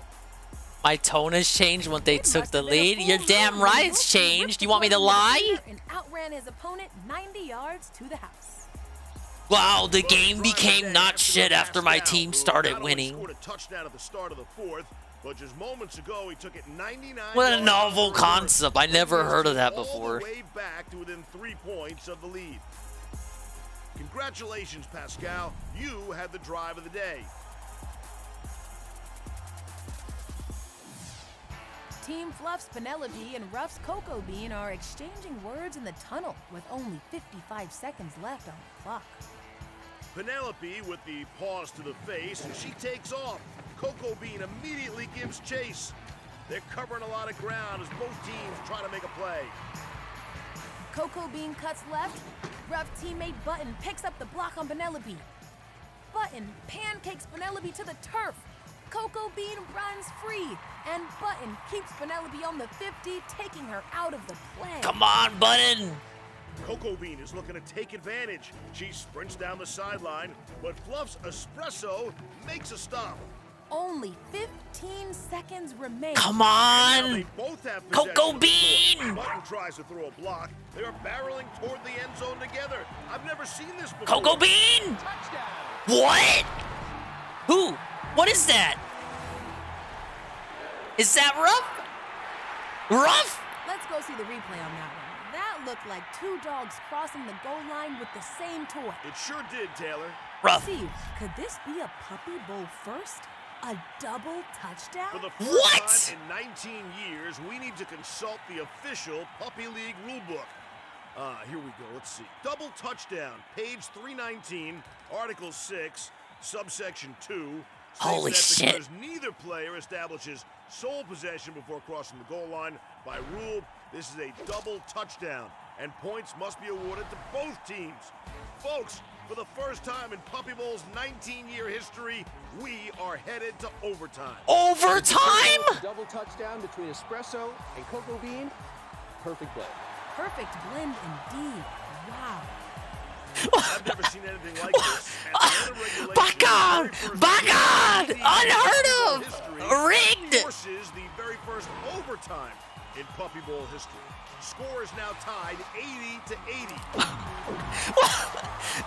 Tied? Out on the field. And if you're looking to add some fun and excitement to your life, take a look at our next adoptable pup. Everybody say hello to Fortune. From Animal Friends in Pittsburgh, Pennsylvania. This shit is some misfortune. Is a 9-week hound mix with plenty of personality per pound and is good with children and other pets. To add Fortune to your family, go to puppybowl.com/adopt. Ladies and gentlemen, we are all knotted up at 80 and we are headed to overtime. You do not want to miss the end of this historic matchup. Stay tuned to see who will clinch the crown. Oh my god, I'm so hyped, you guys. I think Ruff's got it. Ruff's got it. Puppy Bowl 19. We've reached the end of regulation, and Taylor, Team Ruff, and Team Fluff have been dialed in all afternoon. I'm calling it. It's over. Spectacular play. This shit is rough. Showdown for the championship crown. Literally. Steve, the fans are on their feet right now. Team Ruff's Da Vinci tied this game at 73 with a field goal just before Fluff's Espresso and Ruff's Cocoa Bean were awarded the first ever double touchdown as time expired, bringing in the score to 80 all, while simultaneously forcing the very first overtime in Puppy Bowl history. We'll have this historic coin toss for you in just a moment, but first, let's historic overtime in our final pedigree starting lineup. Get Tom Barkey in there! Record books in the shredder. His technique only gets better. Look at this dude! He's ready to earn a few stacks of that cheddar. Let your applause flow for Asiago.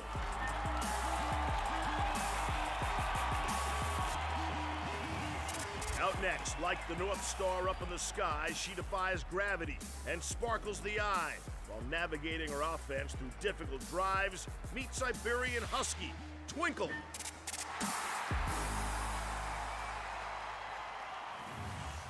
First out for Ruff, captivating like the Northern Lights, this Scandinavian all-star has mythical might, and opponents are easily intimidated at his majestic sight. Say hello to Sven.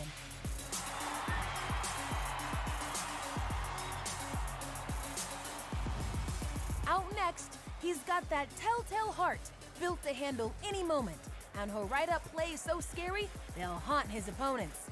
This Red Zone Raven puts on a show. Nevermore you'll go when you see Poe.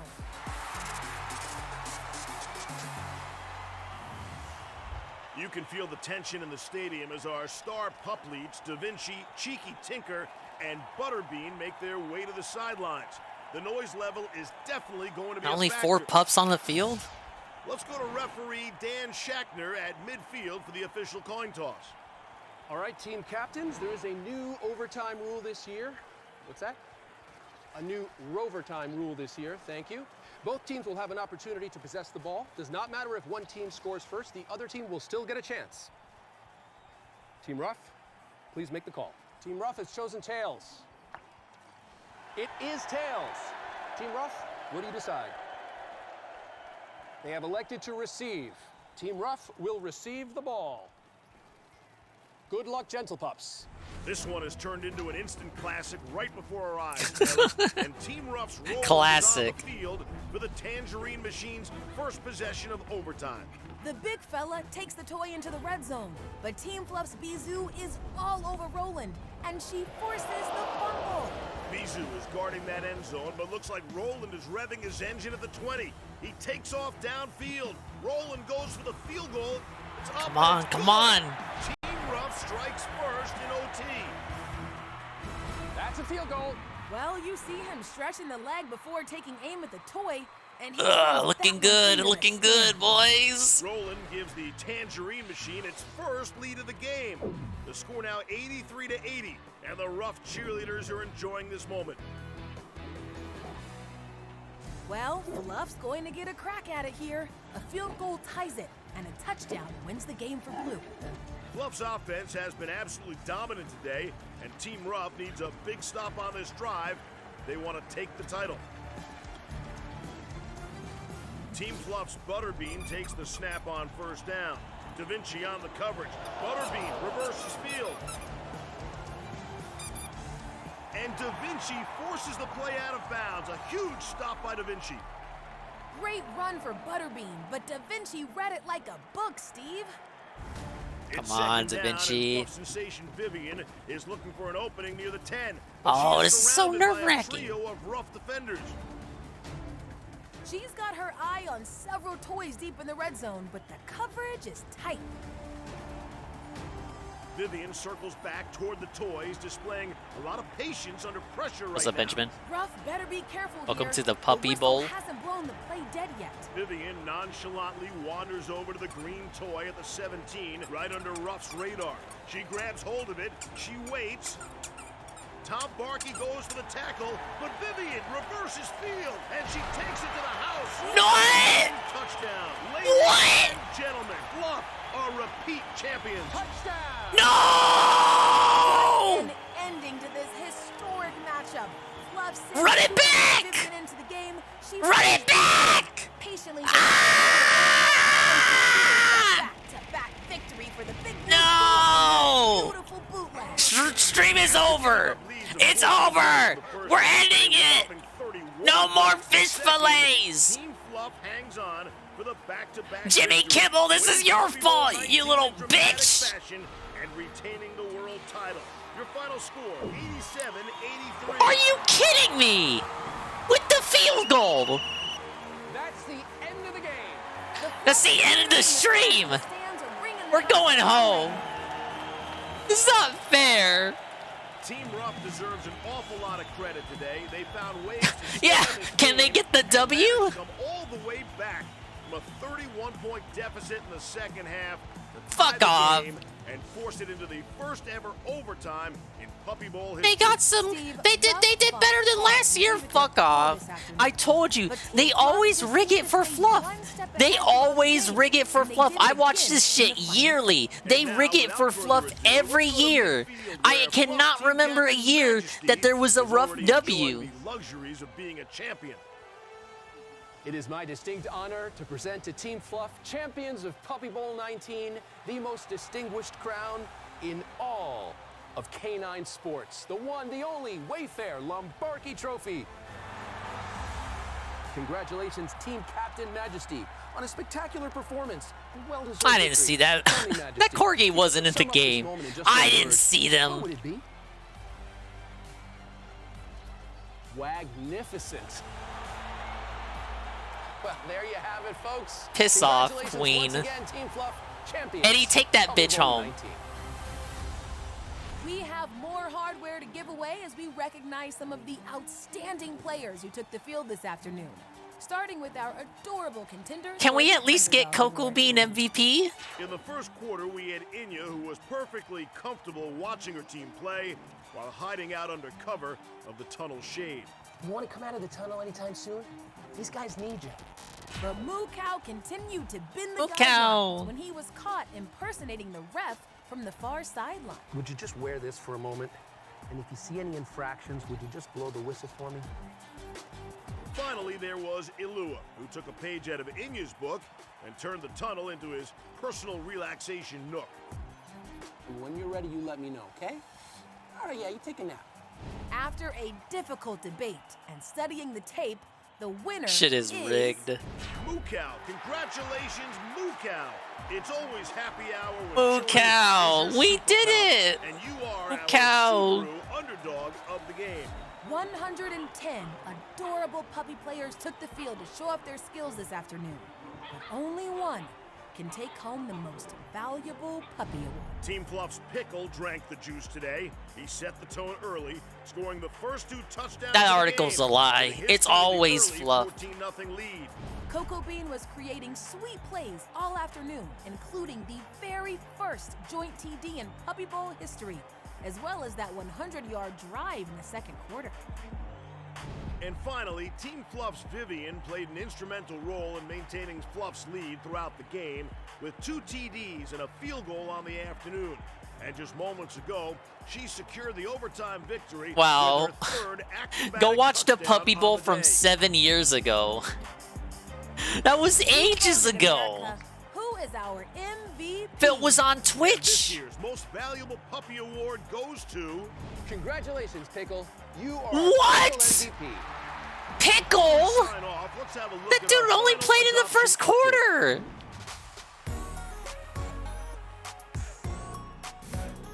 Pickle MVP. This dude played first quarter and then left. No explanation. Refuses to explain. Plays first quarter, leaves. Refuses to elaborate. We ban him, Pickle. Pickle this, motherfucker.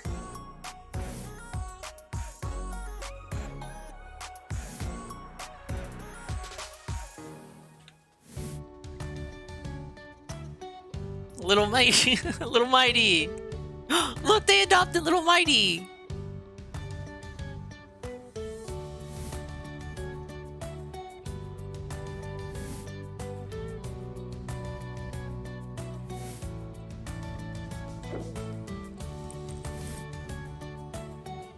Pickle. Who the fuck took Pickle home?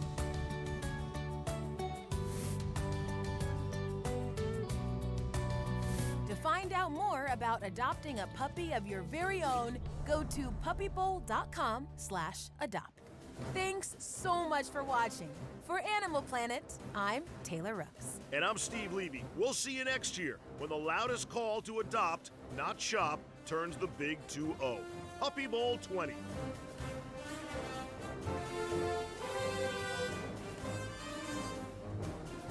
What nonsense.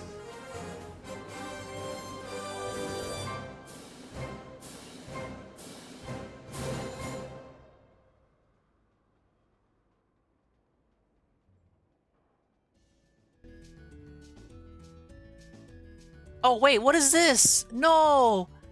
No, what's this? Wait, I gotta bring it back. No! No, guys, we got some bad news. Mykonos was adopted into a loving home. Sadly, she had health issues that she was unable to overcome. We dedicate Puppy Bowl 19 to her memory. No! We fucking lost. We can't end the stream on that. Puppy, no! Well, press F. We'll dedicate the raid to her memory. And also, fuck Team fucking Fluff. Alright, well, thank you, Sister Dingus, for showing us the Puppy Bowl. I hope you all enjoyed it. Thanks, Sister Dingus. What? Were you talking about Ralph? Did Ralph lose his Twitter account? Or did he lose his verification? Let's see. Better not be fucking with me.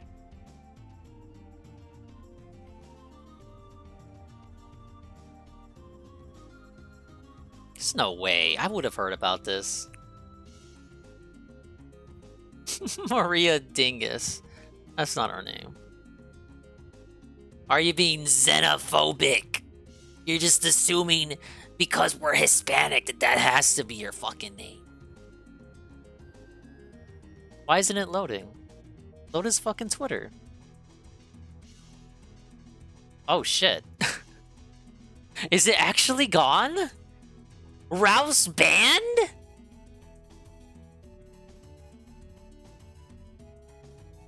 Guys, I think Ralph may be banned.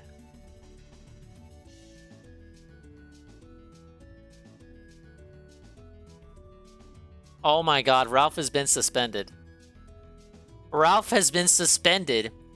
Holy shit, we got...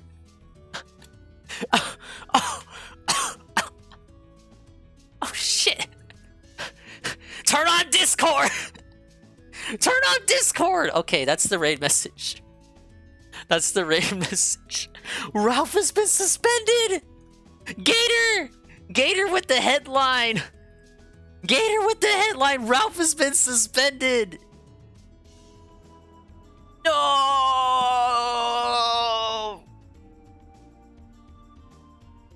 Twitter. He's been suspended on Twitter. It's specifically suspended. He did not deactivate. They kicked his ass out, and he lost verification. And his legacy blue check was going away anyway. So it doesn't matter if they unban him. They're gonna take it away. Alright, I'm gonna spam this in every Discord.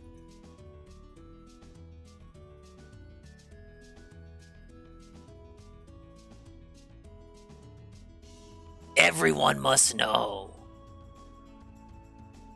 Oh, look.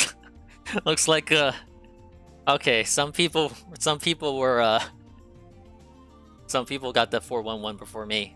The AN server didn't know though. Alright, well, pig ups. That's an X. That recovers it. That recovers it right from the Puppy Ball loss.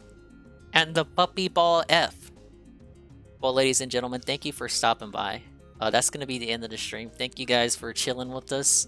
Thank you, everyone. I'm sorry I couldn't get the Pupperb Bowl ready until late, but make sure to thank Sister Dingus for getting the show to us. We're gonna take the L in pride. We're not gonna let these fluff losers bully us. This is gonna be a rough raid in more than one way.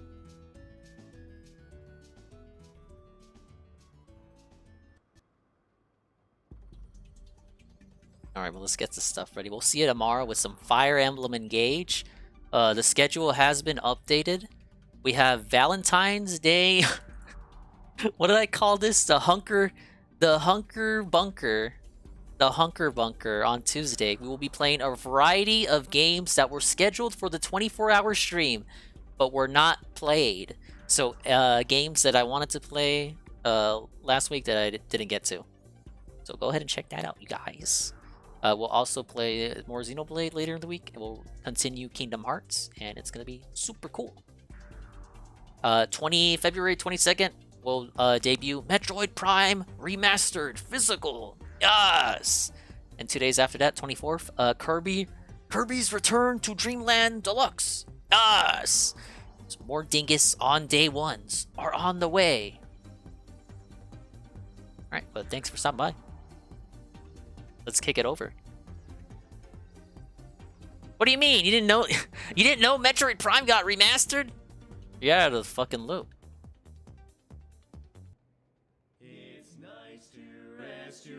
We've been knowing about this, idiot! Get your head out of the sand. I also gotta finish all this food. Look, I finished the cheese sticks and the chicken strips, but I gotta work on the wings. I gotta work on the wings, man. Thank you to Little Psycho for the raid. Like Little Psycho with the follow. Burt Gaming with the follow. Shinko Flora! Yes! Shinko Flora! The behind the scenes follow. Ludwig, raid with a party 21. UNFW, raid with a party 1. Ink Satsuki with the follow. Lead Streamer with the follow. Shroom Duka Massive 6 tier 1 bomb sub. Control Alt Deceit, month 2. Wilhelm Scream, first month. Flame 1 with the first month. All Fat 21 with the first month. Rating Comics While Black for the first month. And Crookstyle with the first month. And we got Atomic AC 23 with the follow. You ever heard of a microwave something air? I have. You should buy one. I gotta go clean the air fryer too. Luckily, I'm not a pissy fucking baby like Phil. I'm able to do it without crying. Alright, we're gonna go to Almighty 7. We're gonna rate him. He's doing a subathon. Half of you are practically already there, maybe. Did you guys know he has 9 hours to go? Let's go give him the good news that he already knows about, because I'm already in his ear at 2%.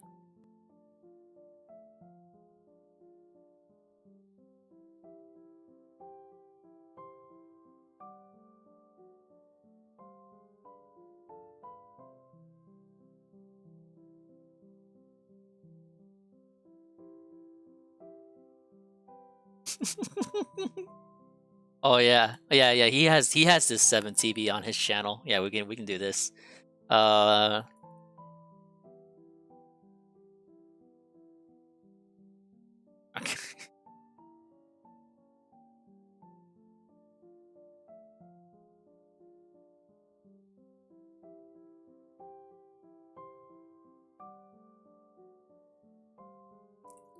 All right, you're gonna want to head over here with this head over there with this raid message. It's a dinger banger, if I do say so myself. Raid stream, well, thank you. Don't thank me, thank Sister Dingus.